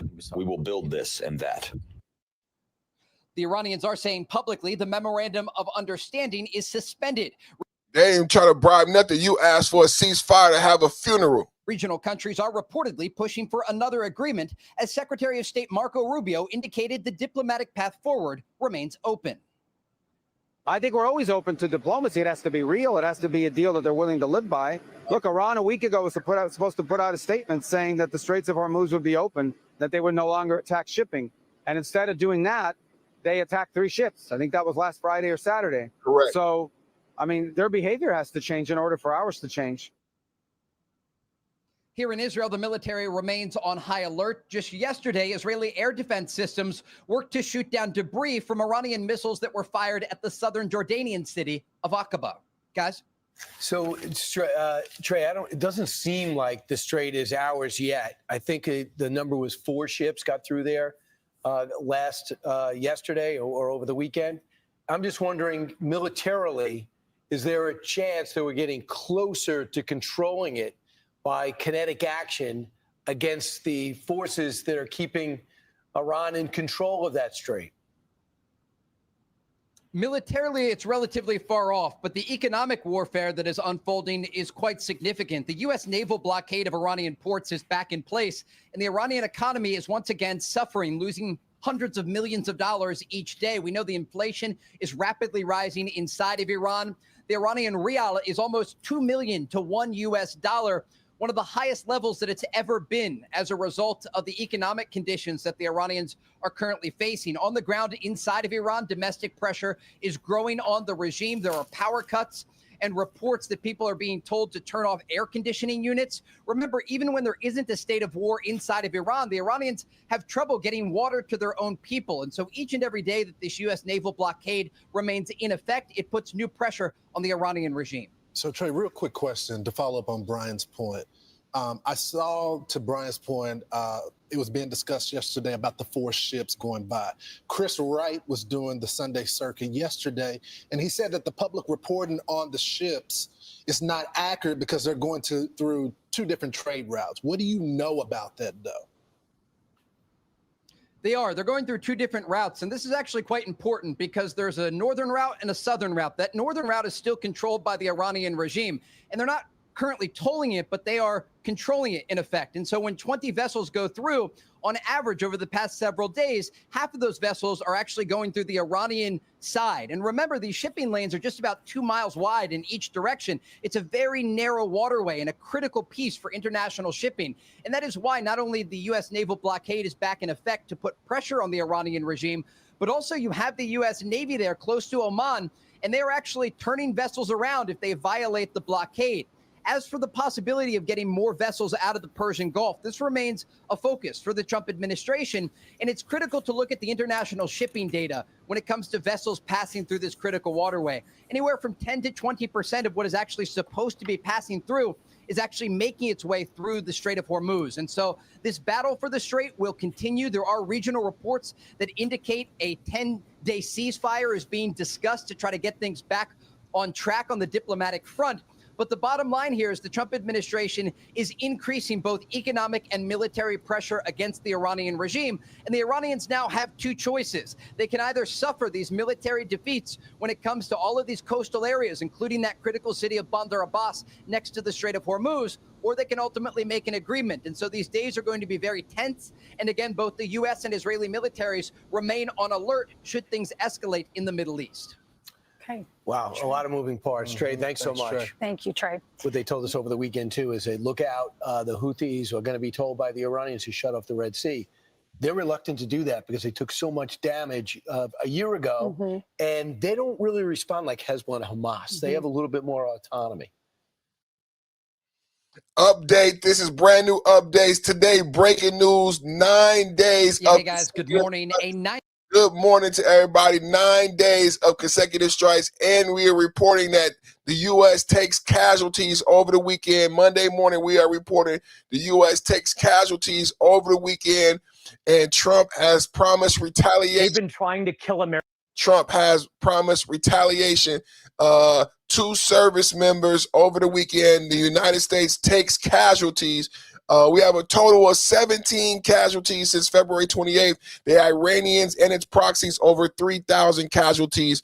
Breaking news, 9 days of escalated events and 2 casualties over the weekend, 2 to 4 speculated casualties, 17 in total since February 28th. God bless these soldiermen. God bless America. God bless their families. With an Iran update, double tap at the like button. Perfect Timing Podcast, #1 podcast for geopolitical and domestic debate. You want to hit the like, share, and subscribe. Become a member right now. Let's get back into it. They've been trying to kill Americans now for several weeks. We have been in this tit for tat and military operations with them. But I think last week, the president of the United States started to indicate that they had finally crossed the threshold that exceeded his patience and goodwill. I expected expanded military operations to start next week, but I think now the president is going to accelerate that to avenge those Americans and also to teach Iran a very important lesson that we will finish the job, we will bend them to our will, And this tragic loss of those two service members is going to prompt an acceleration of what I thought was an inevitable acceleration of excessive military operations in the future. So what do you think went wrong here? Because, you know, Joey brought this up as well, and I think Lucas did as well, is it raises the question about how, you know, how many missiles and drones Iran has. You know, do they have more drones and missiles than we're aware of? Were they able to, you know, backfill them during this ceasefire that we had in the last couple of weeks? Did we not have the proper defenses in place at our sites in Jordan? What do you think happened here? Aisha, first of all, on the defenses, we have a layered defense system, which means that we've got a variety of systems that can defend against a variety of threats, from the high-end long-range ballistic missiles to the smaller drones and even local artillery fire. But even the best systems are not 100%. In fact, even Iron Dome in Israel, which is top of the line, had an intercept rate of something like 90 to 95%, which means 5 to 10% of threats get through. And I think here, from a defensive standpoint, we just see that if Iran lobs enough missiles and shoots enough drones, that some of them are going to get through. And that's why I said this was somewhat inevitable. And I do think this 3.5-month ceasefire period gave Iran a time to regroup. We still drastically destroyed several of their power projection capabilities, but they were able to reconstitute those to some extent. And I think now we're seeing the manifestation of that ability of them to reconstitute during the ceasefire period. What's your opinion in the chat? What's happening in your opinion? 9 days of stray bombing on behalf of the Americans over the weekend. For the first time, they've been trying to kill Americans now. We suffered casualties and losses over the weekend. In overnight strikes, U.S. forces struck 110 IRGC targets across Iran, including at least 20 missile launches, HQ command and counter and control center and radars. At least 2 China supply air defense systems destroyed by U.S. forces. Escalated attacks last 9 days.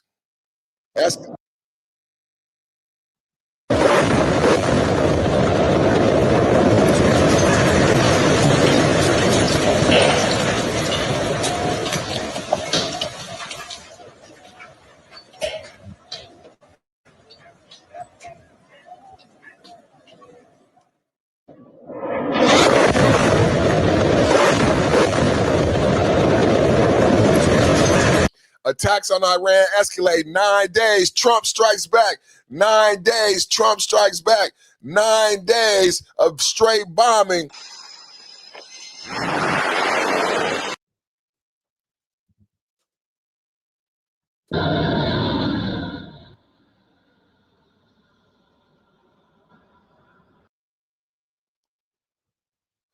Nine days. Taking him out. You see him, he was shooting. He was in the middle of shooting. These folks in the middle of shooting the bomb took him out. Let's take a look at that in slow motion. Did y'all see that? Did y'all see that? He was shooting. They go them on it. They right there about to shoot Americans with missiles. Took him out. Took him out. Look at them. You see that? That light right there is gunfire. They shooting at Americans. Check it out. This is what we doing. Nobody's stopping us. Nobody. Look at, they shooting. Bam. America takes them out in slow motion, ladies and gentlemen. With impunity. This is what America doing in Iran. In slow motion, ladies and gentlemen. 9-day 9 of escalated, and you don't see anybody around guarding these sites. Look, fires, bombs, nobody around guarding these sites. I think what you have now are basically pirates. 9 days straight of attacks, and over the weekend we suffer some casualties. Double tap, hit the like button. 9 days straight of attacks. What's this right here? Another day, another drone reaper down in southwestern Iran. 30 losses since U.S. strikes began, paired with video of wreckage. I don't know if this might be AI though. I don't know if this is real footage.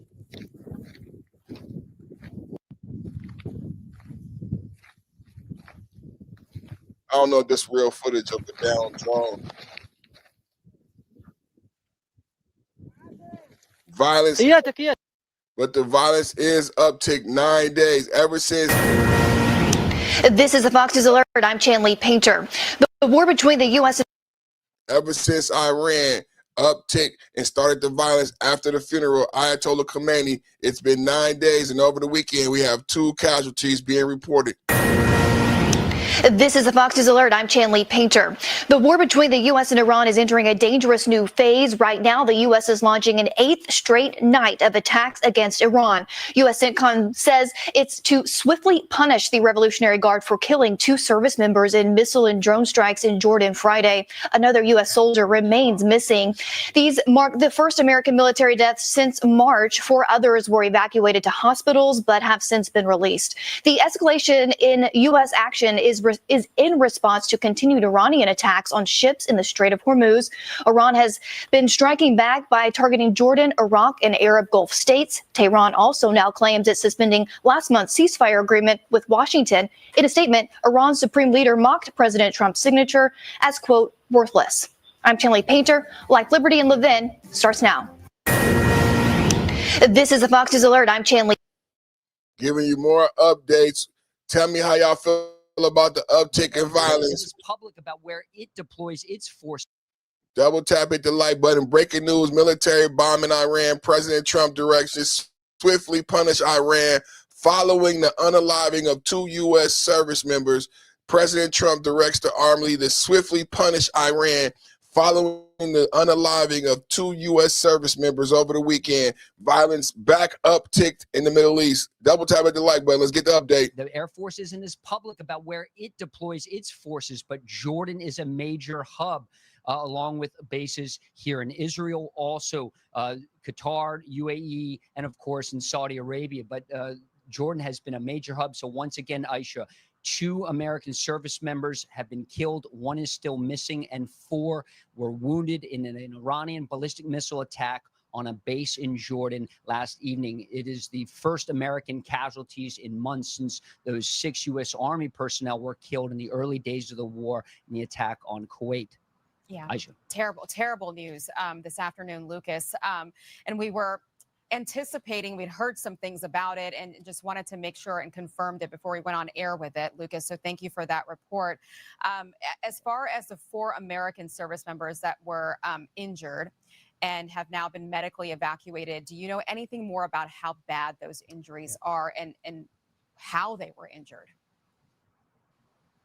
It appears they were injured when these Iranian ballistic missiles hit their intended target at this base in Jordan. Let me read the statement from U.S. Central Command. Aisha, it says, on July 17th, 2 U.S. service members in Jordan were killed in action as U.S. Central Command and partner forces defended against Iranian ballistic missile and drone attacks. Additionally, 1 service member is currently missing in action. 4 American service members were medically evacuated to Jordanian hospital. Breaking news. Over the weekend, America suffers casualties. I'm getting you the news report now. Breaking news, America suffers casualties in Jordan base, a Kuwaiti strike and a Jordan strike. Double tap, hit the like button. Let's get you more details. For killing 2 troops in attacks on Jordan on Friday. Another service member killed in action after a downed Iranian drone detonated in Iraq. Retired U.S. Air Force Brigadier General Robert Spalding joins us right now. He served in the National Security Council during President Trump's first term. General, are you pleased the president has put aside the MOU and is punishing them again? Yes. Well, I wouldn't say I was pleased, but it's certainly not surprising to see. I don't think anybody is surprised that the Iranians aren't going to follow their agreement. And I think this is something that's going to have to continue as a result. So what do you think we're doing now in terms of focusing? Instead of maximizing damage, is there a strategy there? Some say the strategy is militarily opening up the Strait and taking control. Do you see that? Absolutely. I think they're trying to create a pathway so that we can control the Strait. I think that they're reducing the distance that arms from Iran can travel to shipping. Correct. And so in doing that, I think we're setting up for something like Operation Southern and Northern Watch, where it's going to be a long time that we're there to keep the Strait open. So what concerns do you have about our Gulf states? They're targeting Jordan, our bases in Jordan, and they're targeting our bases primarily in Kuwait and Bahrain. What are your thoughts on that? Well, I think we have to be careful because the Chinese could still be sending weapons in that allow them to get to those ranges. We have to continue to reduce their ability to strike that far. But yeah, it's going to be a challenge going, as long as this continues. So if you look at what they're able to do, according to the Wall Street Journal, Iran shipped 70 million barrels of oil worth at $6 billion between June and July when we temporarily lifted that blockade. Does it show you they have to show us a lot more before we lift anything next time? Well, you got to imagine that most of that money they're going to try to use for weapons. So yeah, it's creating the threat that we're trying to reduce. So every time we open up for them to sell oil, we can expect that they're going to use it to do things that are against our interests. How much longer do you expect this to go on? And do you think munitions should be a limitation at this point? What do you hear? No, I don't think, the Pentagon has done a great job of restocking the munitions. I don't think that's an issue at all. But I do expect that we're going to be there a long time. Operation Northern Southern Watch went on for, almost 20 years, I think. So I think this is going to be something similar. We're going to have to stay there. Those guys aren't going to change their behavior. We have to adapt. And I think, we're going to have to get the Gulf states and those that rely on the oil coming from the Gulf states to help pay for this. So currently, we have a situation where we are going 9 straight days, hitting them hard. They're hitting us back. Now, at what point do you re-engage with talks, and who would you want to be dealing with? Personally, I don't think it does any good to deal with anything except the IRGC. They seem to have the ultimate say on everything anyway. Well, but the IRGC, though, what they say is they're decentralized for decision making. And so say you make a deal with the IRGC, can you really trust what they're going to do? I don't think they've shown that you can't. So I think we're going to have to keep the pressure on. And like I said, we're going to be here a while. This is not going away anytime soon, in my opinion. And with the Strait, I think it would be a lot easier if we can get that Strait open, and it will be a lot more of a stranglehold on Iran. Lastly, how long do you think that'll take? I don't think that part of the operation will take much longer. I think they've done a good job of, gathering intelligence prior to these strikes to understand what they needed to go after. And I think now we're going to set up the conditions for us to control the Strait. Of course, they're going to have to go back in and take out targets as they continue to pop up, but it's not going to be as intense as it's been for the last 9 days, maybe another week or so. General, thanks so much. Appreciate it. Meanwhile, live Iran update. Double tap, hit the like button. Everybody get the likes up. Coming to you with live updates. Donald Trump, President Trump announces declassification of vulnerabilities and effort in election infrastructure. Did y'all see that one?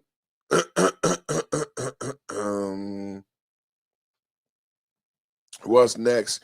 So let's go to Starmer. What else we got? We got some other stuff for you guys. We got some other stuff to keep it rocking. Rick rocking. Let me get a drink of this water. Oh, my water is off.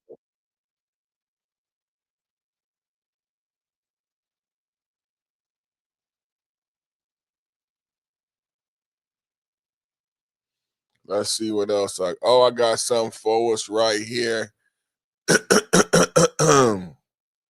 Got something for us right here. Let's keep moving and grooving, ladies and gentlemen. Have y'all heard about this ICE situation? Y'all know I keep you up to date with the latest on the ICE stuff. Let's get into this ICE situation. Breaking news Monday morning. Breaking news now in New York City. The FBI is investigating a man they say set off an incendiary device outside a federal government building in Manhattan a short time ago. That person in custody. And we have Nate Foy on the ground with this report. Nate. Hey, Harris, the FBI's Joint Terrorism Task Force is investigating this as an anti-government attack. Take a look. We have some video from the scene as smoke was billowing outside the federal building in downtown Manhattan. So this is where ICE offices and immigration courts are located, as well as the New York City FBI field office. And you just saw agents took a man into custody. The FBI says 2 people are injured from this attack. Around 9 o'clock this morning, a man with an incendiary device and some liquid, I don't know what the liquid was, put the liquid down, set some fireworks on top of it. It caused a little bit of a little fire. He was armed with a pellet gun. 2 people were injured, 1 federal employee and 1 civilian. Minor injuries. They are both treated and released. And the reactions are pouring in now, Harris. House Minority Leader Hakeem Jeffries said of the attack, quote, "Acts of terror and violence have no place in our city and will never be tolerated. The individual responsible for this must be prosecuted to the fullest extent of the law." This same building has been the site of several anti-ICE demonstrations, including the one last September that resulted in the arrest of New York congressional candidate and former city comptroller Brad Lander. Protesters demanded access to migrant holding rooms. Now, just in the past 15 minutes, New York City Mayor Zohran Mamdani called this deeply disturbing. He said his team will cooperate with the federal investigation. The FBI declined to provide specifics on the man arrested this morning. We are working to confirm more about his specific motivations as the Joint Terrorism Task Force digs into his background, Harris. All right, Nate Foy, thank you very much. Be sure to like and subscribe for all the Fox News latest on YouTube. And So this is where we going. This is the direction right now. We got this, more news. ICE attacked. I don't know what people tried to say that it's the same on the right is on the left. Well, tell me, is it the same on the left, on the right, or all this violence coming from the left? And how does this play out in 2026, which is right around the corner, November? Let's have a discussion in the chat. ICE violence. more information now on the breaking news. An incendiary device outside a federal building earlier this morning. This is downtown Manhattan. The FBI's Joint Terrorism Task Force at the scene investigating as an anti-government attack. That's what they're calling it. Smoke billowing outside that federal building. And when ICE officers and immigration court members are there in the building, that's who's located there, as well as the New York City FBI field office. My next guest will join me by phone. He knows that building so well. James Galliano, Fox News contributor, retired FBI supervisory special agent. James, you're with me? Yes, I am, Harris. All right. First of all, tell me just kind of the configuration of where this device was billowing smoke, and then what you know about that building. Yeah, so Harris, as you pointed out, I worked in that building for 2 decades. And as we come up on the 25-year anniversary of 9/11, many of us were at 26 Federal Plaza, the Jacob Javits building, that fateful day. So this is chilling and sobering. Now, having said that, everything that I'm hearing reported about what this individual had, this subject that's been taken into custody, it appears this was more performative than anything. Apparently, he had a shopping cart loaded with fireworks, some liquid that could have been used as the accelerant to start the fire. And Harris, he was armed with what are called airsoft guns. We use them in the military and in law enforcement to do simunition training. They basically shoot a little pellet. They're propelled by compressed air or gas or springs. They're less than lethal. So this was a performative thing because it was these are imitation guns. The building itself, it's been there since 1963. It is our tallest federal building in the entire country, 41 stories. And recently, when I say recently, within the last decade or so, the screening area was finally moved outside of the building itself on the Broadway side where this attack occurred. Do you know why that was? Yeah, well, post 9/11, a lot of changes to federal buildings where people could basically walk inside before they got screened. Now they're screened outside. And Harris, to your point, The Department of Homeland Security has offices inside that building. Immigration and Customs Enforcement, ICE, has offices in that building. United States Citizenship and Immigration Services and the FBI, when I was in the FBI 10 years ago, I believe we had 8 to 10 floors in that building. So very target-rich environment for somebody that really wanted to do something bad, but this looked more like a performative stunt than anything else. All right, I'm going to push back a little bit because having covered the Oklahoma City bombing and many things earlier in my career that sometimes could have something that happened before that looked more performative. Not saying that OKC did, but there were other instances where that would happen. This gives someone an idea, if they're paying attention, of how we react with our law enforcement. This gives someone, if they're paying attention and this were their goal, not saying it was in this instance, but anybody watching this now can see how we respond, can see, did ICE come out? Were they in the building? What, I have a lot of questions about how we respond and everything's on camera. And it's my job to capture it. I'm a reporter, but I'm also inside thinking about that law enforcement. Absolutely. Well said. Sometimes incidents like this will be a probe.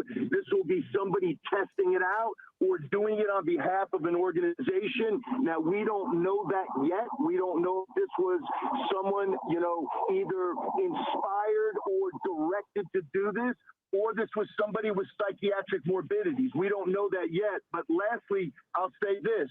When I was the crisis management coordinator for the FBI in New York City, 2 things that you just mentioned. We had a robust crisis response plan, how we would respond to an attack. It's integrated with the Federal Protection Services. It's integrated with the NYPD, and a continuity of operations plan. Where would we move our operations in the event that the attack rendered part of that building and our databases, unavailable? Yeah, that is great information to hear. I know that NYPD and the FBI are on it, and I'm grateful. And thank you, James, for joining me on this breaking news. 20 years inside that building, you know it well. Thanks, Harris. So we're coming to you live from New York. We got brand new attacks on ICE. Now, this is a great segue. We got brand new attacks on ICE. It's the tallest federal building in Manhattan, and they say a suspect in custody after explosion outside NYC federal building. Suspect in custody. Double tap it to like button. Investigating an apparent attack outside a federal building in Lower Manhattan. Look at this video here. Investigators say a man armed with an airsoft rifle and commercial-grade fireworks targeted 26 Federal Plaza, which houses ICE headquarters and the FBI's New York field office. The suspect, though, is now in custody. Joining me now is Anna Schechter. She covers crime for CBS News. Anna, thank you so much for your time. So what more can you tell us about what happened this morning at 26 Federal Plaza? And what are investigators learning about the suspect and his motive? Well, it was about 8:30 a.m. when something caught fire. It was an explosive device inside a garbage can right behind me at this building. And this federal building houses the FBI's agents here at the FBI New York field office, other federal officials who work on sensitive cases. This individual who was taken into custody is a known anti-ICE activist, according to 2 law enforcement sources. We also learned that this individual had some kind of a long gun that was actually an airsoft gun. So it looks real, but only shoots plastic pellets, and it was concealed in some kind of a shopping cart. And police took this individual into custody, and the investigation is being led by the Joint Terrorist Task Force. Okay, so this is the second recent attack involving an ICE facility after the Phoenix shooting. So what are you learning about the broader security concerns around these locations? Well, for the last several years, it has been a heightened threat environment for federal buildings like this, and in particular in the wake of this immigration reform effort by the Trump administration. Lots of federal agents deployed around the country, some of them not necessarily trained to carry out immigration enforcement operations. And so you've had terrible things happen. You've had a man shot dead in Minneapolis by an ICE agent. You've had other people shot dead in other states. We just had an incident like that in Maine. So you've had a lot of tension around this current administration's immigration reform. And on the flip side, you have anti-ICE activists who have also come out to protest, many of them peacefully, but there have also been attacks like this one that is currently under investigation. But my sources tell me that all signs point to this being motivated by a sort of anti-ICE ideology, a frustration with the current administration. But also this is a really sort of typical attack carried out by anti-government people. We've seen a slew of these types of attacks over the last few years. Yeah. Anna, what does the scene look like right now where you are? And also talk to us about the response from officials. Well, I'm standing right next to several police officers, and there are dozens of police officers behind me. There were choppers overhead. You had the emergency services unit out here in full force, and we've been interviewing them over the last few weeks. We had so much going on in New York City. We had a woman saved from the Brooklyn Bridge a couple of weeks ago. We've had other instances where emergency services had to go up and take people off the top of the Empire State Building. So just a lot of things happening here, a lot of big events, but a lot of incidents where law enforcement has had to engage. And this is yet another one of them. And I imagine you played that video from earlier this morning where you see black smoke, you see law enforcement engaging. This was a very tense situation earlier this morning. And thankfully, it appears no shots were fired. And I don't have any reports from my sources as to injuries. Okay, Anna Schechter, thank you so much for your reporting today. I appreciate your time. And now I want to bring in former NYPD Sergeant Felipe Rodriguez. Sergeant Felipe, thank you for your time as well. What are you hearing from your sources at this early stage of the investigation? Well, at this moment, what we have is an active, crime scene. It is an act of terrorism. Anytime that we have, any sort of explosion or what we call an improvised explosive device like we had here, it's going to be, investigated at the federal level. And, the investigation will carry on into federal prosecution. People have to realize that, even though at this time, thank God, we didn't have any major injuries or anything like that, just the fact that we use an explosive device is a heavy criminal charge. And will be, and at times can even be met with some sort of death penalty, case being brought against them. Yeah, and we talked about how this building houses not only an immigration court, but also the FBI's new New York field office. Yes. Are there extra layers of security at locations like this? That is, I gotta actually tell you from experience, it is one of the most secure locations that I've ever been to. I remember being a young detective and going for training with the FBI, and even to the fact that we had to go into different sections of the building, even though we were NYPD officers, we were actually escorted by uniformed FBI police officers, which are also located in that building. So we have multiple layers of security and multiple federal agencies that are housed in that building. And the security is intense. Look at the outer perimeter. We've had all these barriers that are already in place. And if you look at the building itself, I mean, you can't go a couple of feet without being some sort of CCTV surveillance. And it's multiple cameras that are layered one on top of another. So it is one of the most secure buildings that I've ever experienced in my 31 years of law enforcement. That's the suspect right there being arrested. ICE, this is, like he said, one of the federal buildings in Manhattan, 140 stories, one of the tallest federal buildings in the country, if not the tallest. There it is right here. This person ignites an incendiary device downtown Manhattan and is arrested. Like he said, it's a potential this person could face death penalty charges based on what happened. Now let's go. We got some footage of what took place. I'm going to bring you some footage. We're going to look at it together.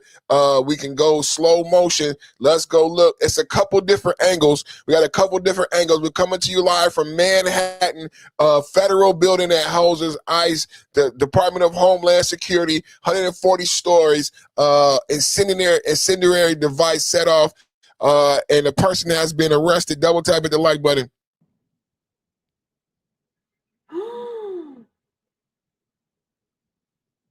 Guys, oh my God!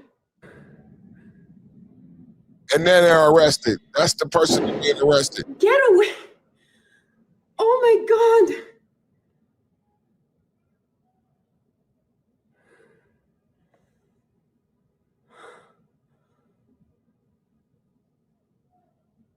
Oh my God.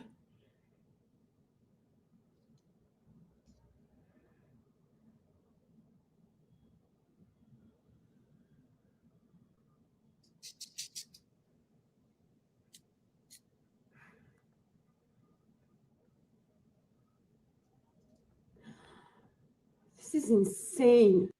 Crazy. ICE attack, Manhattan Federal Building.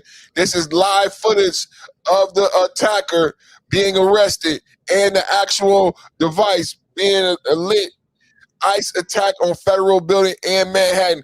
Everybody, as you come in, hit the like button. You're watching Perfect Timing Podcast, coming to you live all the way from Manhattan. If you look right now, let's watch it in slow motion together.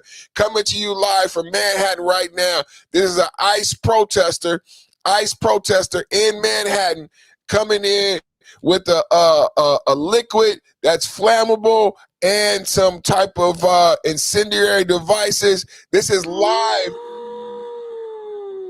This is live footage. This is live footage, live from Manhattan Federal Building. ICE attack. ICE out protesters attack Federal Building in Manhattan. We're watching slow motion. The individual brought a liquid, a substance, and multiple fireworks. Let's look at it together. This is slow as we can get it. We're watching in slow motion, everybody. This is the liquid. You see the different things inside the I don't know how they got this close to the Federal Building.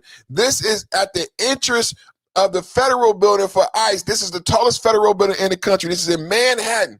This is in Manhattan, and an ICE protester comes to the Federal Building, 140 stories, with this liquid and this flammable device, and sets off this event right here. Brand new breaking news. This is just now. This individual, and then tries to get away. This is the individual right here, and this is that individual being arrested. ICE attack in Manhattan on the Manhattan Federal Building. I'm giving it to you in slow motion. Here it is in slow motion. It looks like a bucket. The question to me is, where is this person coming from? If this is the beginning of the video, I don't see a car that they got of. I don't know where this bucket is coming from. How many people have similar questions? Let me know the questions that you have in the chat. This is an attack on the Federal ICE building by an ICE out protester. They come with a bucket of liquid and incendiary devices. This is a slow motion. This is slow motion. This is at the entrance of the tallest Federal Building in Manhattan, New York. ICE out protesters. There has been similar protests at this building before. So this is not the first, but this is the first time they've used such devices. So that's that. I don't know where the bucket came from. We don't know where the liquid came from or where the person came from, but that's them in New York City. I think I got a different angle, and then they're arrested right here.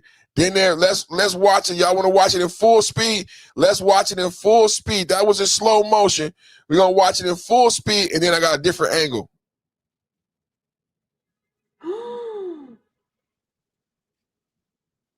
Guys, oh my God.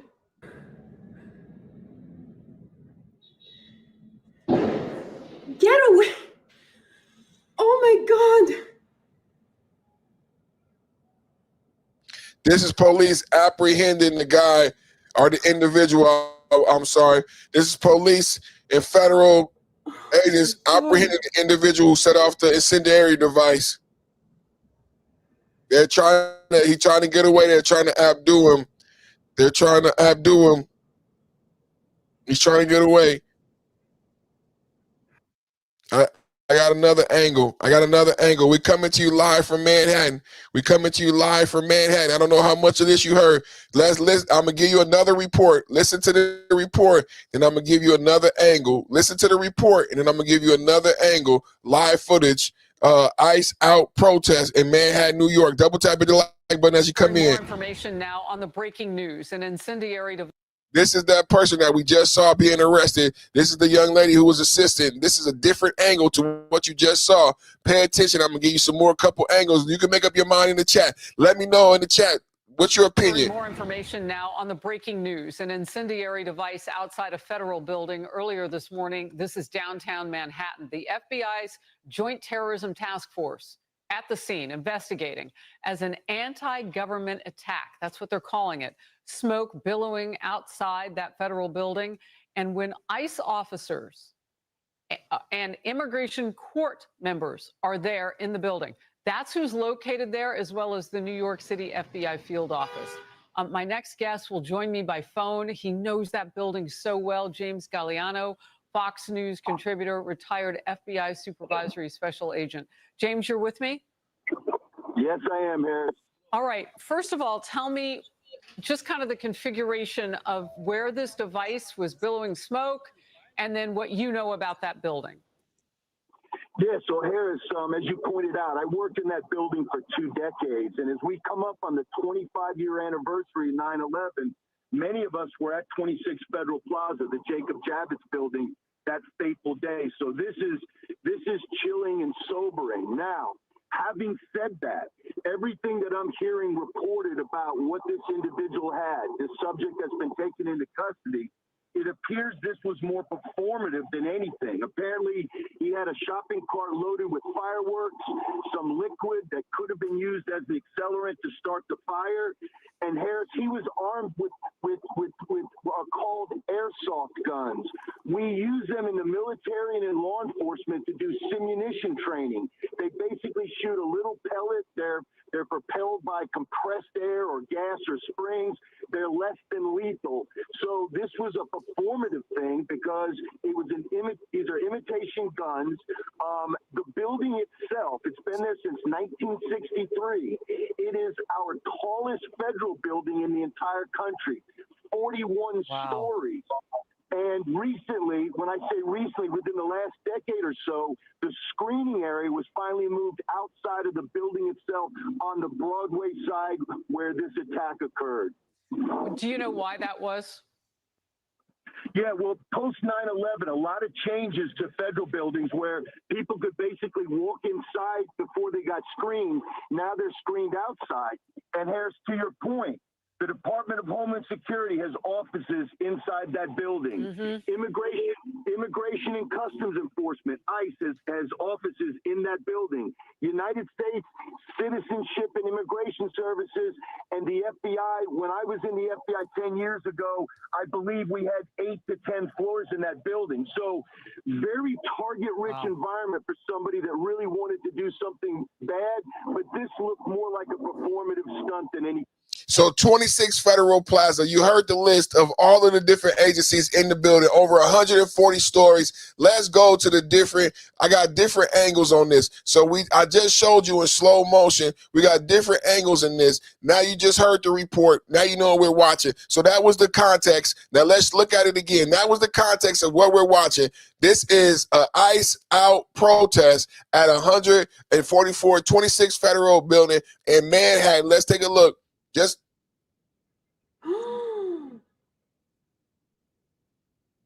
guys, oh my God. this is what we're talking about. That was what the report. That's one. Now I got another angle. Then we're gonna watch another news report. We're talking about the ICE out attack in Manhattan, New York. As you come in, everybody hit the like button. We're talking about the ICE attack in New York. ICE out protester ignites incendiary device at the federal building in Manhattan. It's the largest federal building. It houses the FBI. It houses Homeland Security. It houses ICE. This building has been a building of favorite for ICE out protesters. If you're familiar with this building, then you know this is not the first time that they've had a protest at this building and that they've done such things at this building. Double tap at the like button. Yeah, they've been at this building before. They've been at this building before causing trouble, except today things got a little bit more serious. Now, this is a different angle. And I want to hear from you in the chat. Should this person be prosecuted for a death penalty? I want to hear from you in the chat. Was this violent or was this like the report said performative. Let's look at this from a different angle, and then we can look at both angles, and I want to hear from you in the chat.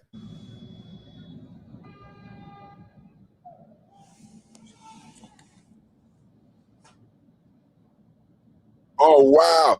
We didn't see that before. So from the other angle, the other video cuts off. Okay, so let's go back. Let's go back, y'all. Let's go back, y'all. This is so interesting that we have this ability to look at it like this. Okay, this doesn't show the complete video. Let's watch this from the beginning. We're watching the ice out protester ignite a liquid along with incendiary devices. So let's watch.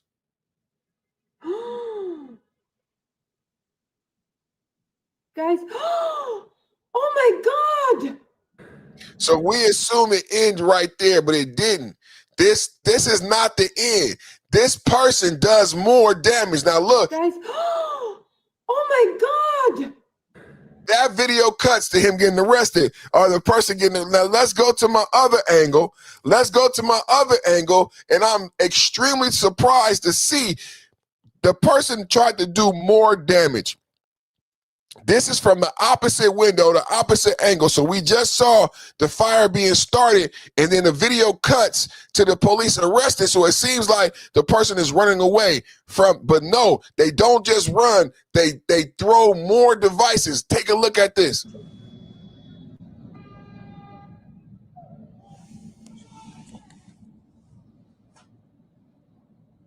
Now they run. Now the police intervene. So let's look at that in slow motion. Does everybody see what I'm seeing? Do you see what I'm seeing? The same person that we saw in the previous video is in this video, but they don't immediately get apprehended. What happens is they throw another device. So the person who started the fire, they hung out here. Look, they hung out, and now they're throwing something else to make the fire even bigger. We didn't see that in the other video. Look. Look, they're calling attention to themselves. I don't know why.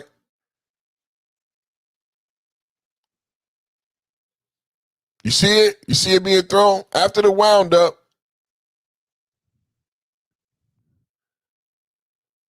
And then now the person runs off. Now the person, so you guys see that? After they start the fire, the other video leaves the impression like the person left. And look, they don't leave. After starting the fire, they don't leave. They're not immediately arrested. I don't know how and why that happens. Y'all see what I'm seeing? After starting this fire, we assume from this other video that they immediately leave. That's not what happens. They hang out. If we look at this right here, you look at this and you say to yourself, this is the person doing the crime, right? We look at this video, they pouring a liquid. Look at those, I don't know what those are. Are those canisters? Y'all tell me what those are. You see what's rolling out of the liquid? You see what's I don't know if there's a smoke bombs. I don't know what's going on. I don't know where the liquid comes from. We don't know what's in the liquid. We don't know where the bucket comes from or what's in those canisters. Okay, what I want to point out from this video, we're looking at two different videos from two different angles. In this video, the person who starts the fire or the incendiary device, it cuts. It doesn't show the second level of this. Y'all see that? It just shows them start the fire in this video, and then they run away. It doesn't show them hang around. So what I am saying to you this morning, after they start this, they don't leave. You see them run away, but they actually don't leave. You see that? Everybody watching me? So let's go to the other angle. It looks like from that video, they leave the scene. No, this is why I say performative, because they hang around, but when they throw the other device, it's like they do this wind up. Let's take a look. Let's take a look. Let's take a look. Again, this is in slow motion. This is in slow motion. They never left. This is the fire burning. They come back. They have something else, and they're doing this wind up. You guys see the wind up dance? I don't know what this wind up is about. I don't know what this dance is about.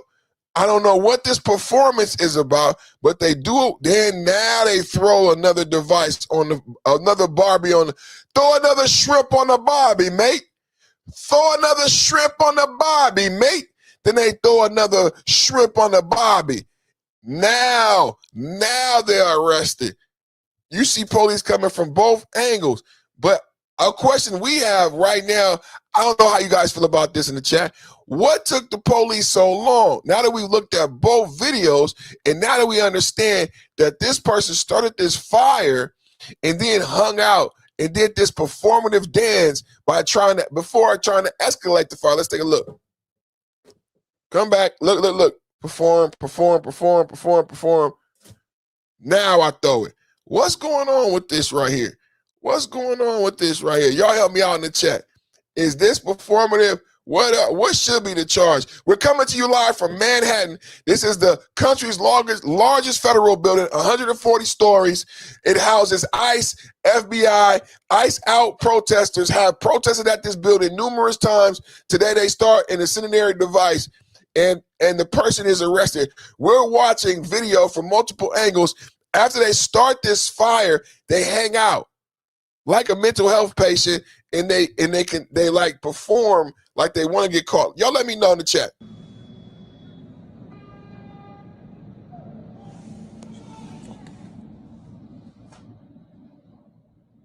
So they scream. Did you see that? They scream.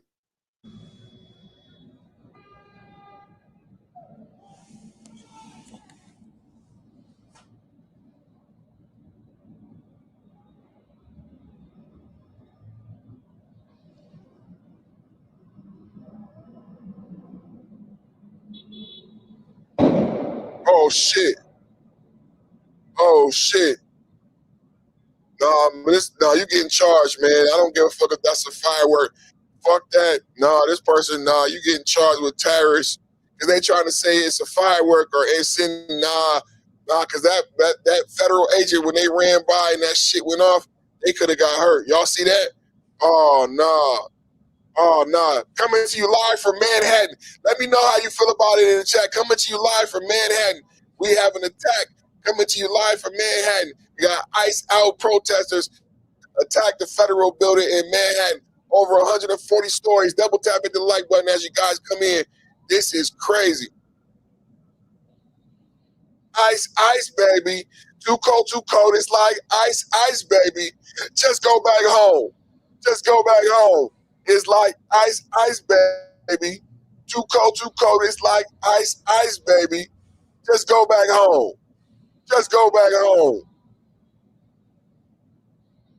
Did y'all know I had a report? Do I got the report? Hold on. Do I got the report about the TPS? TPS? Yep. I got it right here. Somebody talking about ICE right here. I got it right here. Shout out to you, homie. Americans are celebrating after new report finds 80% of Haitian illegal aliens fled Springfield, Ohio. Ice, baby. Too cold. It's like ice, baby. Just go back home.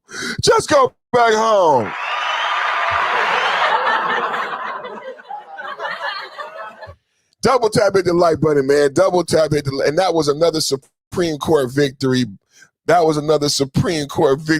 the POTUS with the MOTUS. That was another Supreme Court victory with the POTUS by the MOTUS, baby. Ice, baby. Ice, baby. Let's get into it, man. Americans are celebrating after a new report finds 80% of Haitian illegals are self-deported. You know, the CBP app, they get $2,600 and they get a free ride home. They probably figure they can come back, but let's keep going. You know what I'm saying?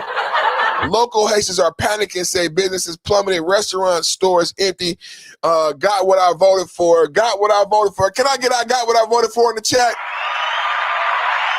Can I get I got what I voted for in the chat? Yeah, baby, we got what we voted for. MAGA Monday! Shit! I love MAGA Mondays. Yeah, we got what we voted for. So many people left, and it's getting worse. 80% of the community left already. They say many Haitians left town out of fear of deportation after the Supreme Court ruling allows their temporary protected status to be stripped away. Let's go, MAGA. Let's go. Let's go, MAGA. Let's go. That means they did it for free. That means we don't have to arrest anybody. That means because Trump is being a strict and stern president, that means that they are removing themselves. I think that's a win-win, ladies and gentlemen. I think that's a win-win, ladies and gentlemen. You mean Trump creates policy. Trump backs up that policy, and we don't even have to arrest people.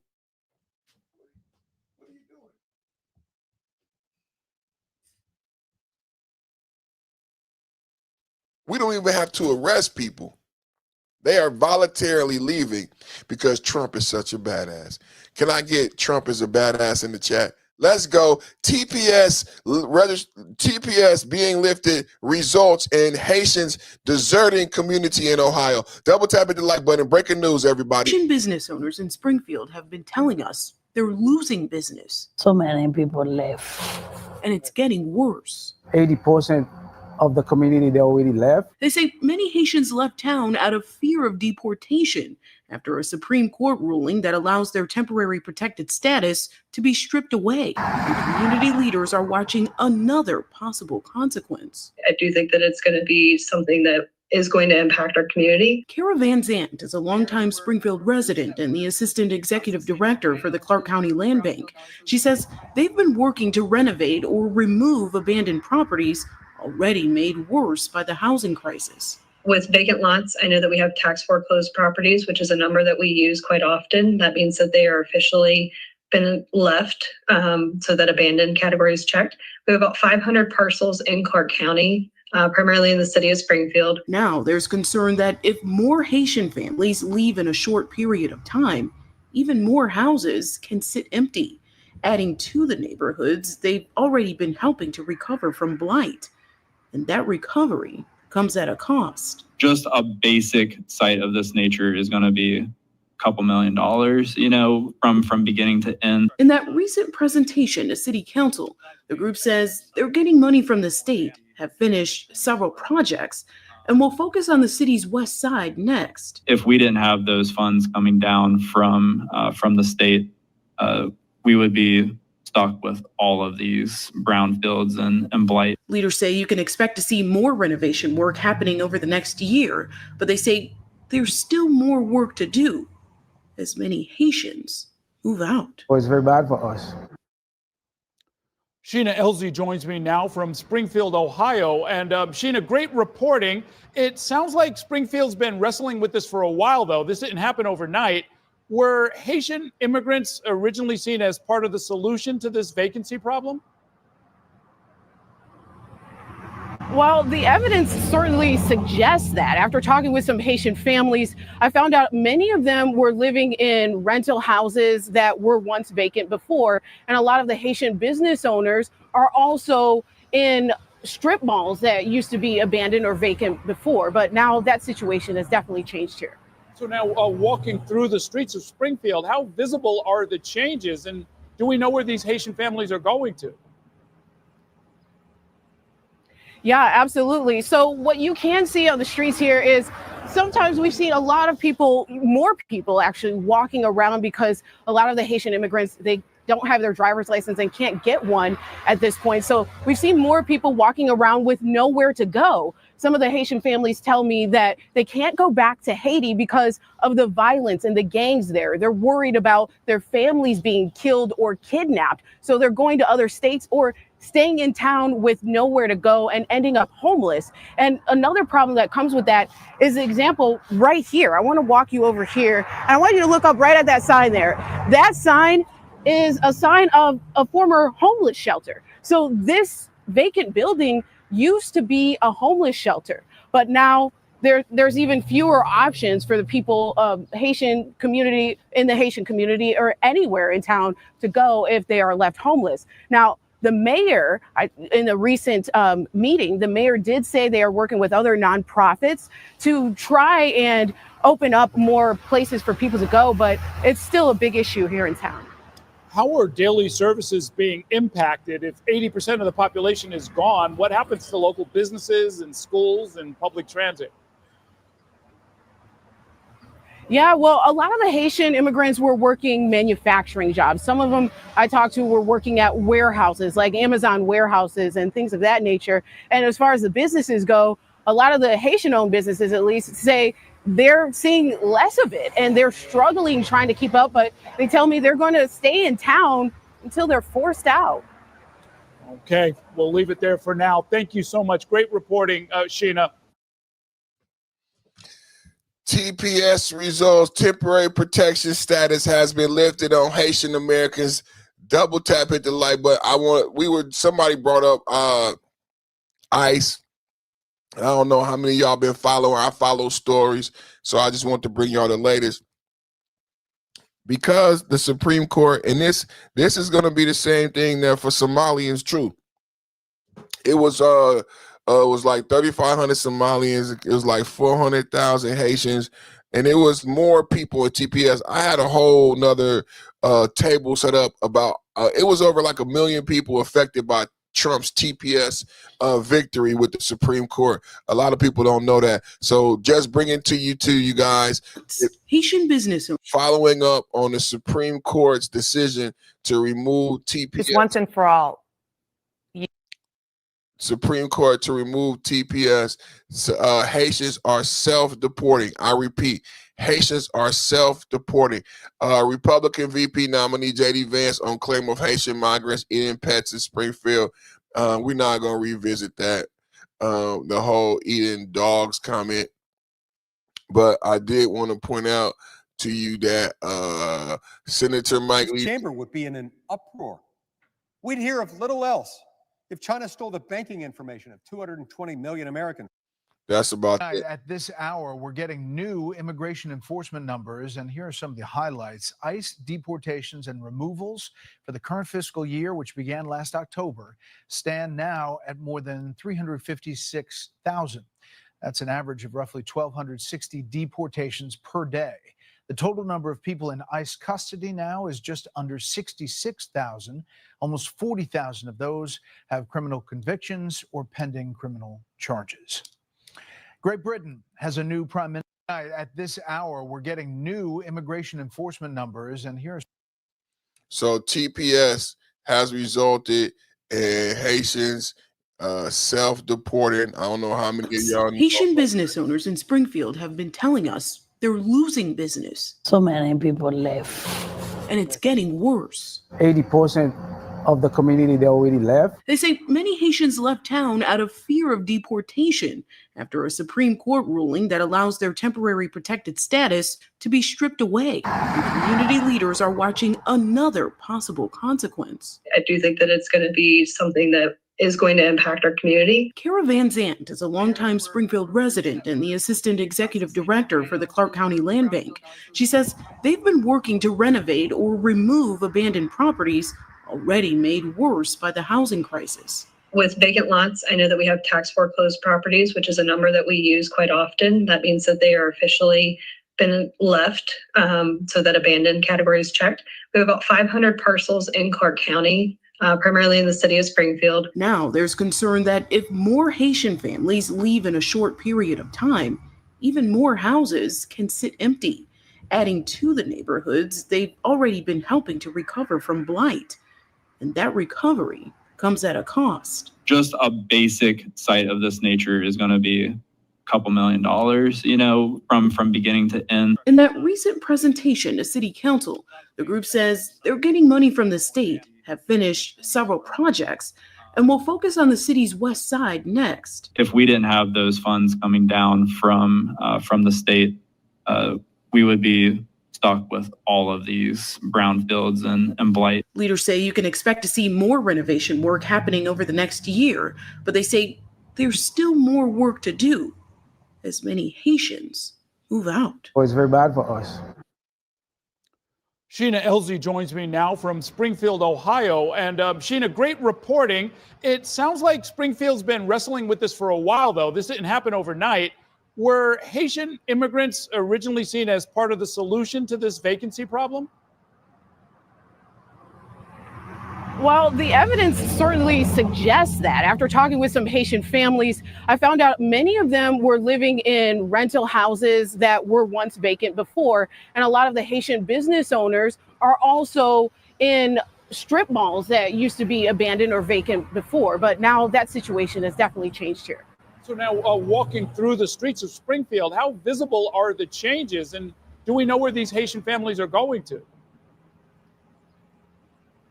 Yeah, absolutely. So what you can see on the streets here is sometimes we've seen a lot of people, more people actually walking around because a lot of the Haitian immigrants, they don't have their driver's license and can't get one at this point. So we've seen more people walking around with nowhere to go. Some of the Haitian families tell me that they can't go back to Haiti because of the violence and the gangs there. They're worried about their families being killed or kidnapped. So they're going to other states or staying in town with nowhere to go and ending up homeless. And another problem that comes with that is the example right here. I want to walk you over here and I want you to look up right at that sign there.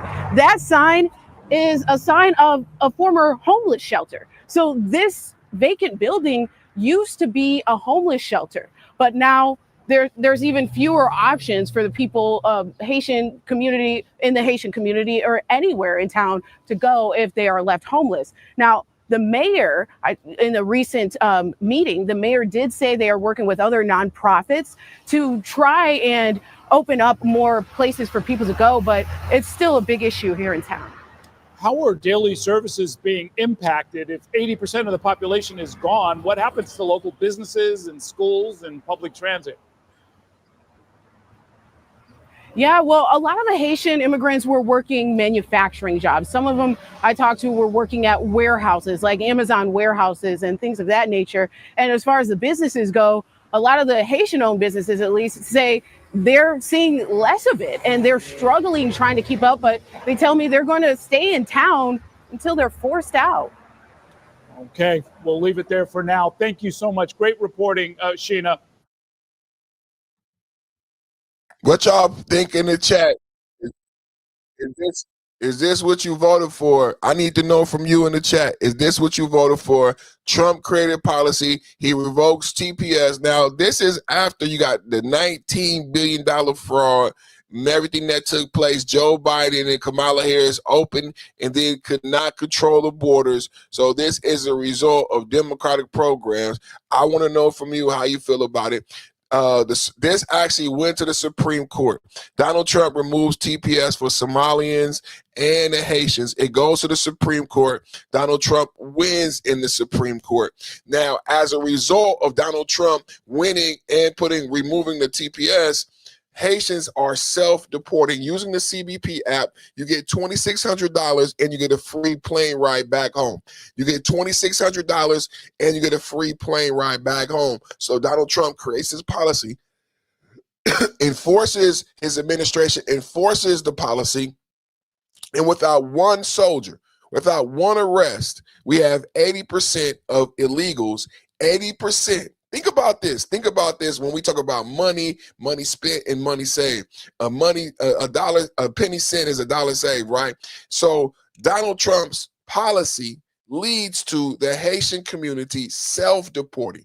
Not one ICE agent was involved. They understood. They were watching the Supreme Court. They saw the Supreme Court come back. Number one, Donald Trump said TPS was over in March. Me on my channel, we were watching, counting down to March. It was March 27th or was it March 13th? TPS expired. A liberal lower court 9th Circuit judge said, no, we got to go to Supreme Court. Supreme Court recently came back and said, no, Donald Trump has the right to rescind TPS. Now, I am reporting to you as a result of that Supreme Court decision to uphold the president decision. Please understand the mathematics, the methodical nature of this. The Supreme Court didn't make the decision.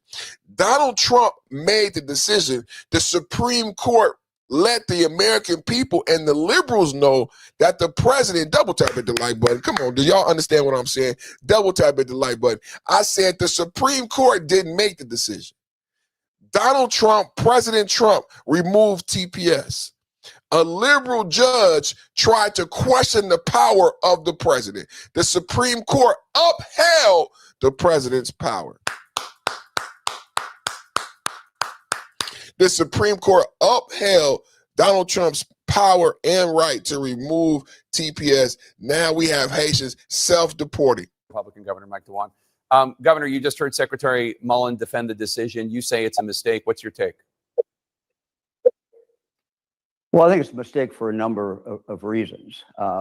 First of all, to go back to what you were just discussing, you cannot fly into Port-au-Prince today. The U.S. carriers are prohibited from going in there. They've extended that ban. Federal officials, the United States have extended that ban into September now, and it's been there for a long time. The reason they can't go in there is because these gang leaders who control a good part of Haiti today shoot at the planes when they come in. So that's certainly one thing. You've pointed out, advisories, heavy advisories. U.S. citizens do not go into Haiti. It's a very, very dangerous place. Just this last week, several more school children were killed just because gangs were shooting back and forth. The gangs control a significant part of Haiti. So it is clearly not safe. Anybody who has followed Haiti over a long, extended period of time knows that it's worse than it has, frankly, ever been, certainly in recent memory. But the other point is, it is not in the United States' interest, certainly not in Ohio's interest, to have people who are working every single day, who are supporting a family, who are buying houses, fixing up old houses, starting businesses, and then put deep roots in this country and really are contributing, and yank them out. I mean, look at what the mayor of Springfield says. Mayor says that is a huge, huge mistake. They're contributing. Rob Rue says they're contributing greatly. Mistake to do that. I would cite also the two Ohio congressmen who have probably the most Haitians, the Republicans who have the most Haitians in their district, voted in favor of the extension of TPS. So what I would hope that the Trump administration would do is reconsider this. Look at how it's going to impact states like Ohio. In Ohio, the Haitians are working primarily in manufacturing. They're also working in the food area. But if you look at where they're working across the country, probably the most important area they're working is in healthcare. It's Haitians who many times are taking care of your mom or your dad who has Alzheimer's. What y'all think in the chat? What y'all think in the chat? Haitians, TPS has been ended by Trump. And because of Trump ending TPS, Haitians are self-deporting. Not one ICE arrest. Haitians are self-deporting. Double tap. Haitian immigrants lose temporary status after SCOTUS. How y'all feel about that? And now, as a result, they are self-deporting. Double tap. Hit the like button. Ohio is being impacted. Ohio is being impacted because of businesses and people not going to restaurants, not going to businesses. Temporary protected status for Haitians has been extended. We're not getting into that right there. And let's get into Starmer. Let's get into Starmer out. Let's get into Starmer. Brand new prime minister. I heard something about somebody had some rumbling in the chat.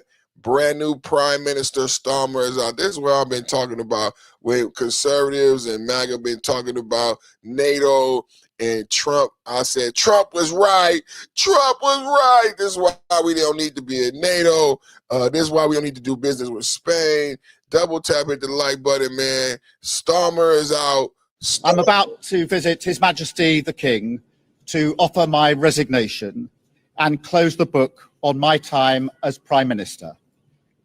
We face a world now where our enemies will stop at nothing to divide us because of our values, our freedom, our decency, and frankly, because of our unflinching resolve towards the brave people of Ukraine.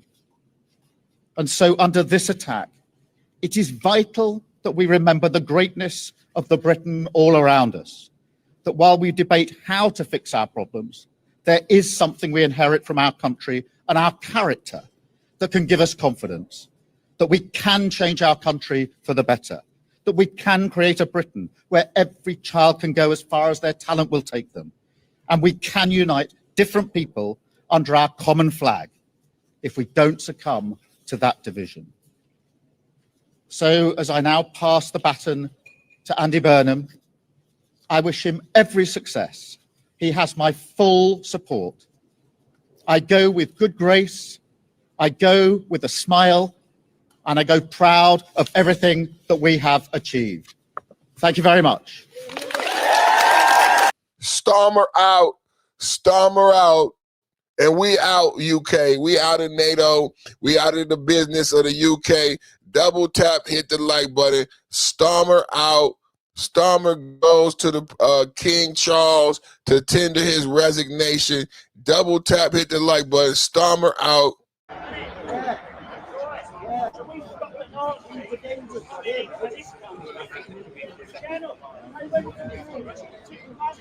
Yes,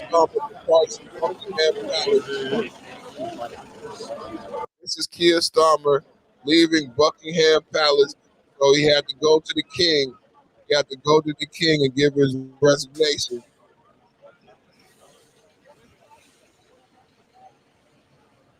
Starmer is out, you guys. Keir Starmer is out.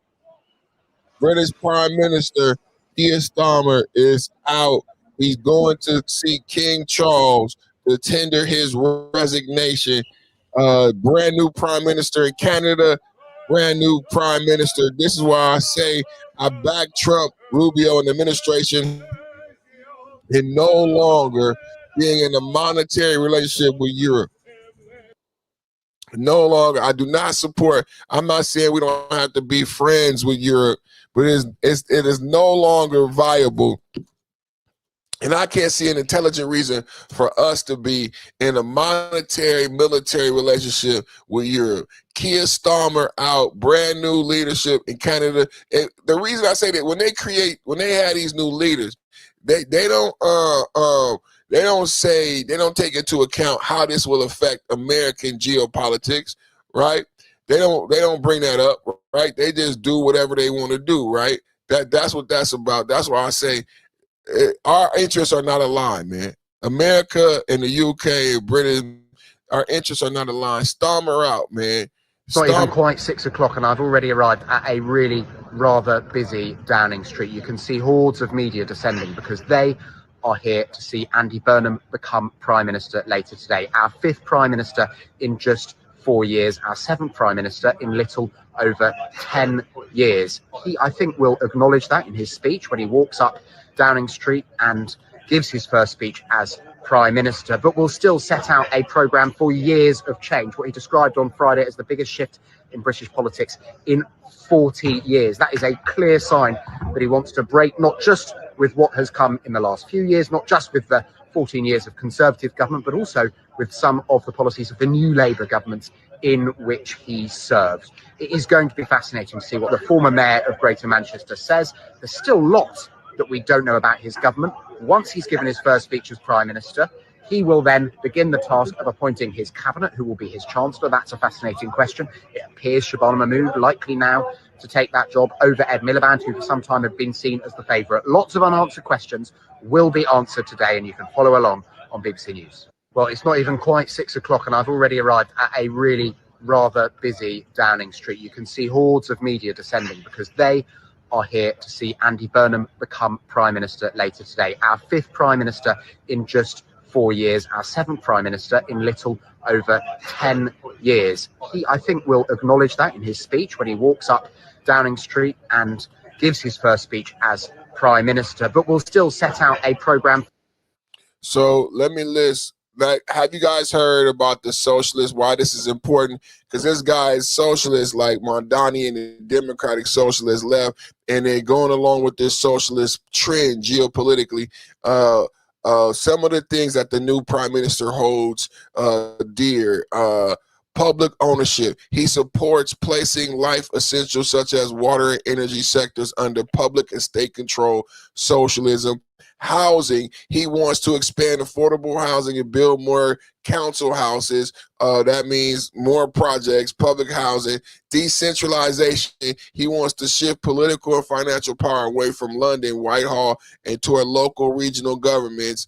Again, socialism, communism, rejection of he actively pushes to undo policies established in the 1980s that favor privatization and free markets.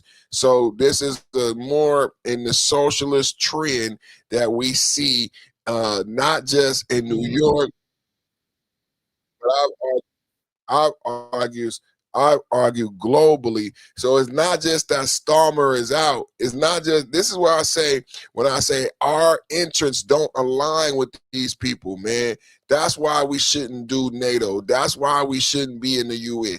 Our interests do not align with these people, man. They have different priorities. Double tap at the like button.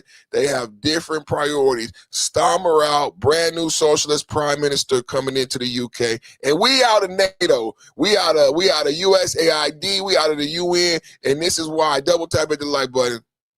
The UK officially set to name Andy Burnham as the next prime minister.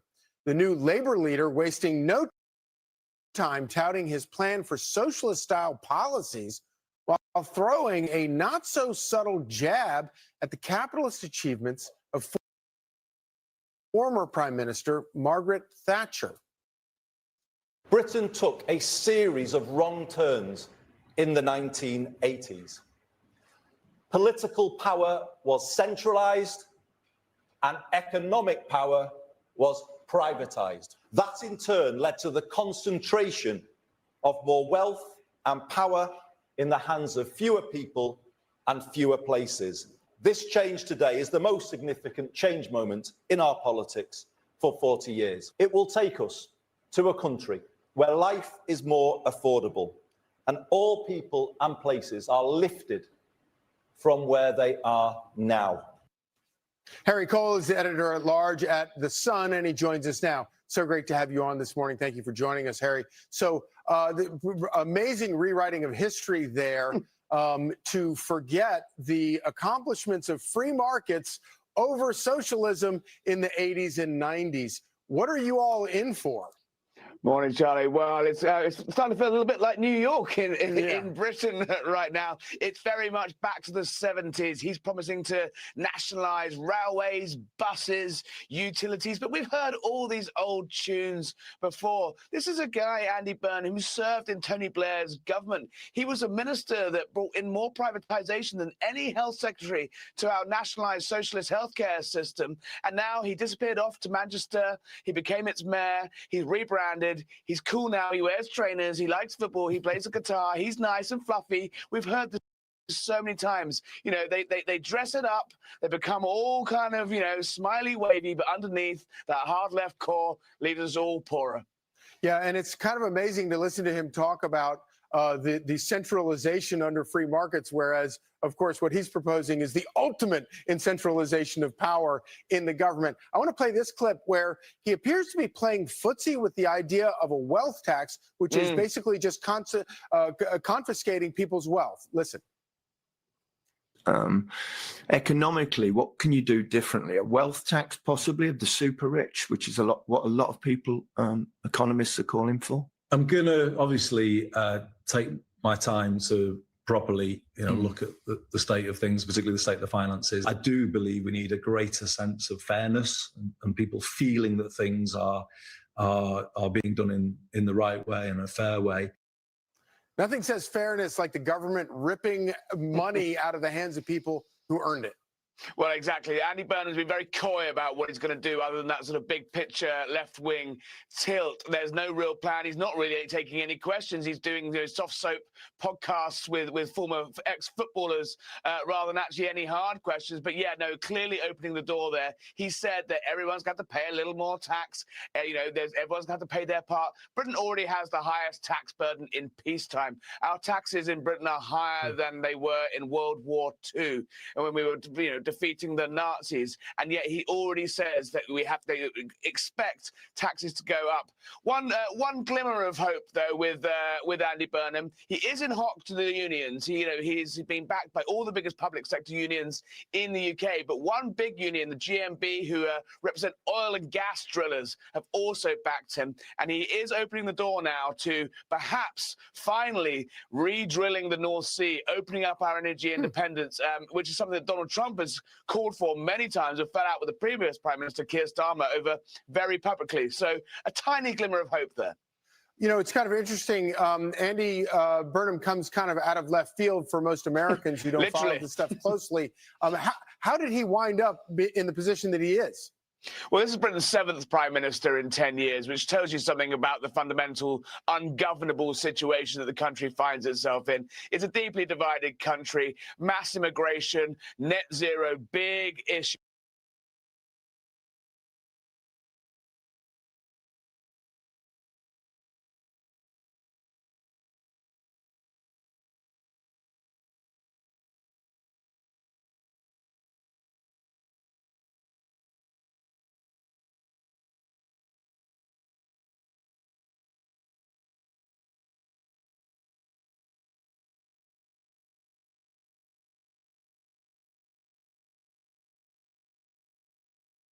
The cost of living, of course, as it is here in America, affordability, a big problem in the UK.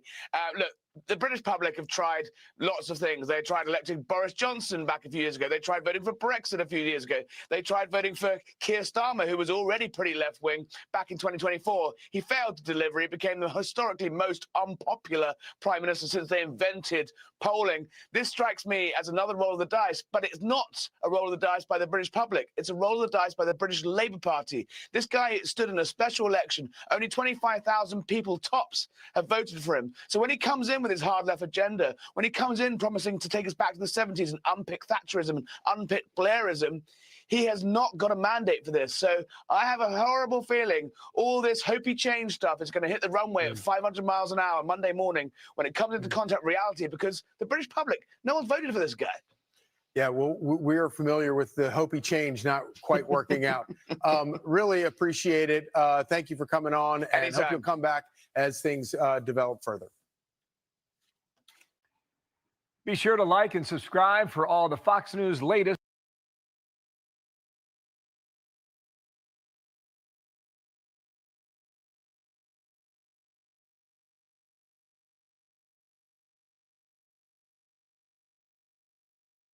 A landslide victory. Keir Starmer has resigned as Prime Minister. I will resign as leader of the Labour Party, bringing a dramatic end to his time in Downing Street. His departure marks yet another chapter in a period of extraordinary political instability, making his successor the 7th British Prime Minister in 10 years. The resignation has triggered a leadership contest within Labour and sparked intense speculation across Westminster about the future direction of both the party and government. As MPs, party members and political commentators weigh the potential candidates, attention is intensifying on Manchester Mayor Andy Burnham, who has quickly emerged as the frontrunner to succeed Starmer. So my point of showing that video is to reiterate this instability, because that's what he focused on, is that this shows how they don't have their act together. And this doesn't even include Brexit. I mean, we're not even talking about Brexit for those of you who understand, and I know a lot of you don't understand Brexit and the immigration issues that they're dealing with, but this is just their leadership issues. And you have the Queen who passed away, King Charles, new to the role. They got a lot to get together over there, whether they're going to be a monarchy, whether they're going to be communists or socialists, whether or not they're going to let Russia invade, and none of it has to do anything with America, bro. None of it has to do anything with America. So, I mean, when you hear about the instability and the brand new prime minister in Canada, Yeah, man, it's just you're just making the argument of why we don't need to be part of NATO, why we withdrew from USAID, and why we plan on drawing down our participation in the UN, and why conservative outlets and MAGA support Trump, Marco Rubio, J.D. Vance no longer participating in NATO, drawing down its monetary commitments to NATO and the UN and USAID. This is why. This is why. It's not just that Starmer is out, it's the lack of direction and their lack of lining up with American principles. And we saw that when we went into Iran. So what I don't say that we need to be enemies with these individuals in Europe. I'm just saying we don't need to be monetarily connected to them if they don't know what they're doing and where they're going. We don't need to be their military big brother anymore. We don't need to be monetarily connected to Europe. We don't need to be paying their taxes. We don't need to be paying for their protection. If they want to be a nuclear rise, if they want to defend against Russia, if they feel Putin is encroaching upon them, they need to take care of it. America's out of it. And maybe that will make them get their act together, because America can't save Europe. America can't. If you guys can't pick a prime minister, if you guys can't decide whether or not you want to be a monarchy, if you guys can't control your immigration, right, that has nothing to do with America, and America needs to stop paying the bill while Europe goes through these monarchy differences, right? It's just like the Middle East. So I said, we out of bed, we out of love with Europe. That's what I say. We out of bed, we out of love with Europe. What do you think in the chat? We out of bed, we out of love with you. Man, we had a fire show today, man. We had a fire show today. Mega MAGA Monday, man. Dine and Dash said Keir Starmer was decent. That I'm not even talking down on Keir Starmer. I'm talking down on the EU. I'm talking down on the whole structure as it relates to America, because what we've seen in Iran, I talk a lot about geopolitics, right? And a lot of people claim to understand geopolitics, but they don't understand what's truly going on with the relationship between America and these countries, right? And why you see Trump saying in the NATO summit, number one, when we were just, this is big on what we're talking about today with the 9 days of strikes in Iran. We were just in a NATO summit in Turkey. Trump said he didn't want to go. Trump said he doesn't want to be part of NATO. He said the only reason he went is to make sure that Turkey was the power broker in the region. While at the NATO summit in Turkey, he said, I don't want to do business with Spain anymore. He said, don't talk to him. I don't want to do any trade with Spain. This is what's going on geopolitically as we did with Iran. There is a breakdown in our relationship with European nations and countries, and I am highlighting Starmer leaving, 7 prime minister in 10 years. You have to look at the instability. I even told my audience about a young man, famous YouTuber. I'm a content creator, so I look at content creators. You are weak thinking, needs to cut tie, take back. Let me get rid of it. So I talked about a young man who moved to Cyprus. And he moved to Cyprus because Cyprus is part of the EU. These are nuances people don't understand when having this discussion. But the problem was he wanted to benefit from the tax breaks because this was in the European Union. And they said, you won't be able to get the tax breaks because of Brexit. He said, you're a UK non-EU resident. So because the UK left the European Union, he doesn't get to live in Cyprus and benefit. So I always tell that story to highlight the breakdown and the instability that they're going through, just like this Starmer leaving, being replaced by a Socialist Labor Party. I just read to you what he wants to do, just like Mondani. Starmer's being replaced by a Socialist Labor Party. He wants to do public ownership, changes the housing and decentralization and rejection, actively pushes to undo policies established in the 1980s that favored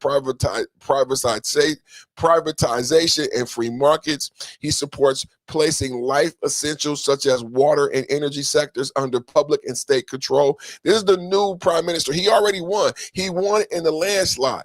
This is just like Democratic socialists in New York. The new prime minister is a socialist, and he won in a landslide. What he wants to do is public ownership.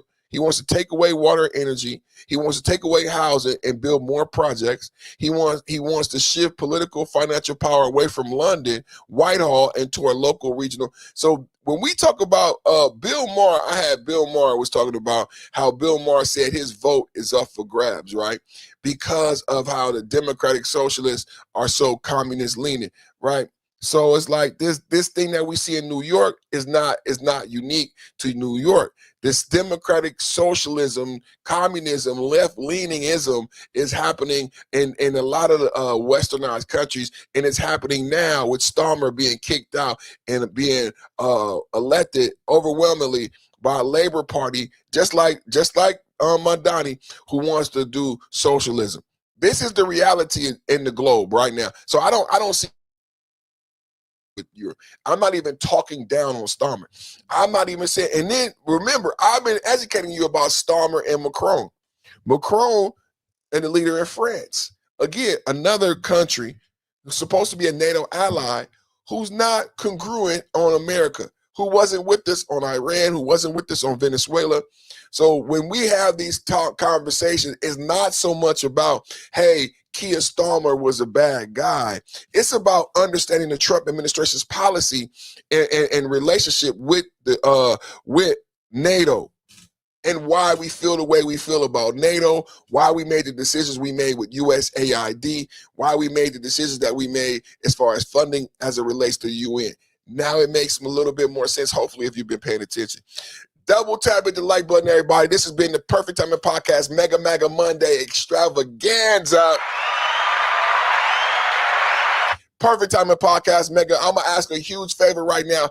Everybody watching right now, hit the like button and subscribe. All 5,000 people watching right now, hit the like button and subscribe. If you're watching me on the cell phone,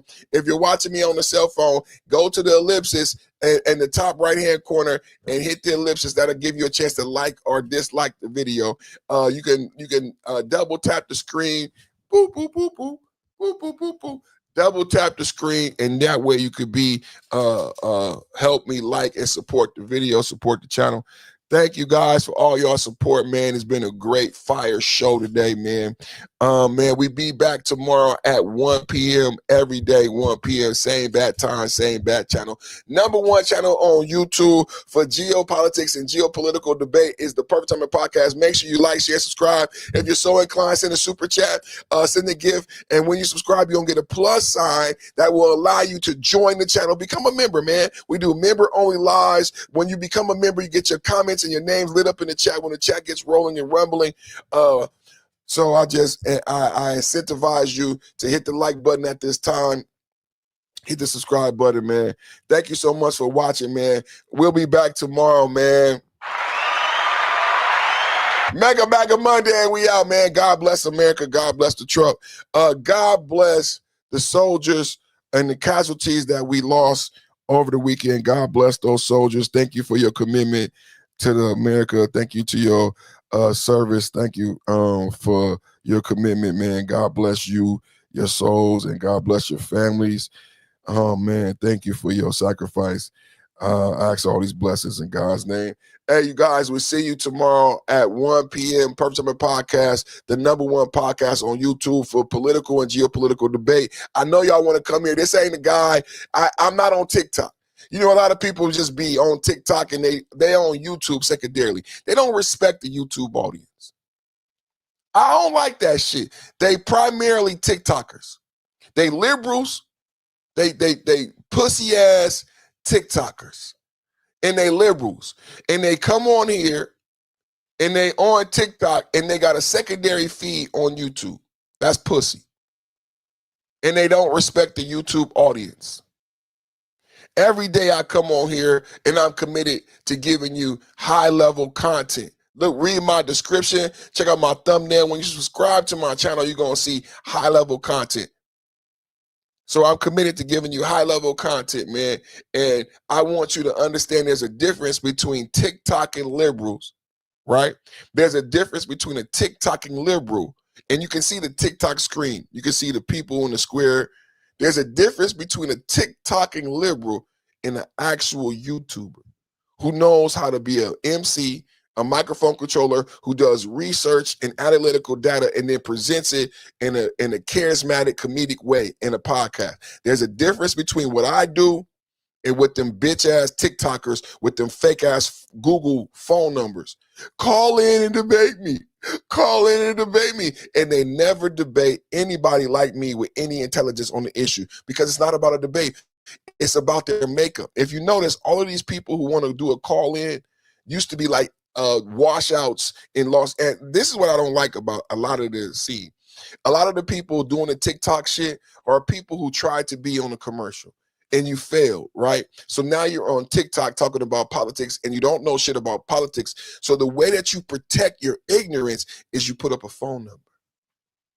Your lack of talent and your lack of knowledge, you put up a phone number. I carried a podcast for 4 hours. By myself. I carried a podcast for 4 hours by myself with energy. Every day, 1 p.m., we kick ass on this podcast. YouTube needs to be paying me a lot fucking money for how well I do my shit. But these motherfuckers run like a radio, like a call-in show, and they don't have an MC. They don't have the ability to present the information, research the information, and debate the information. They hide behind they hide behind TikTok. They hide behind those Google call-in numbers. There's a difference between me, a real political, conservative media outlet and YouTuber, and them fake-ass liberal TikTokers and them fake-ass fucking phone numbers. Subscribe to your guy. Double tap at the like button, man. I'm out, man. I'll see y'all tomorrow at 1 p.m.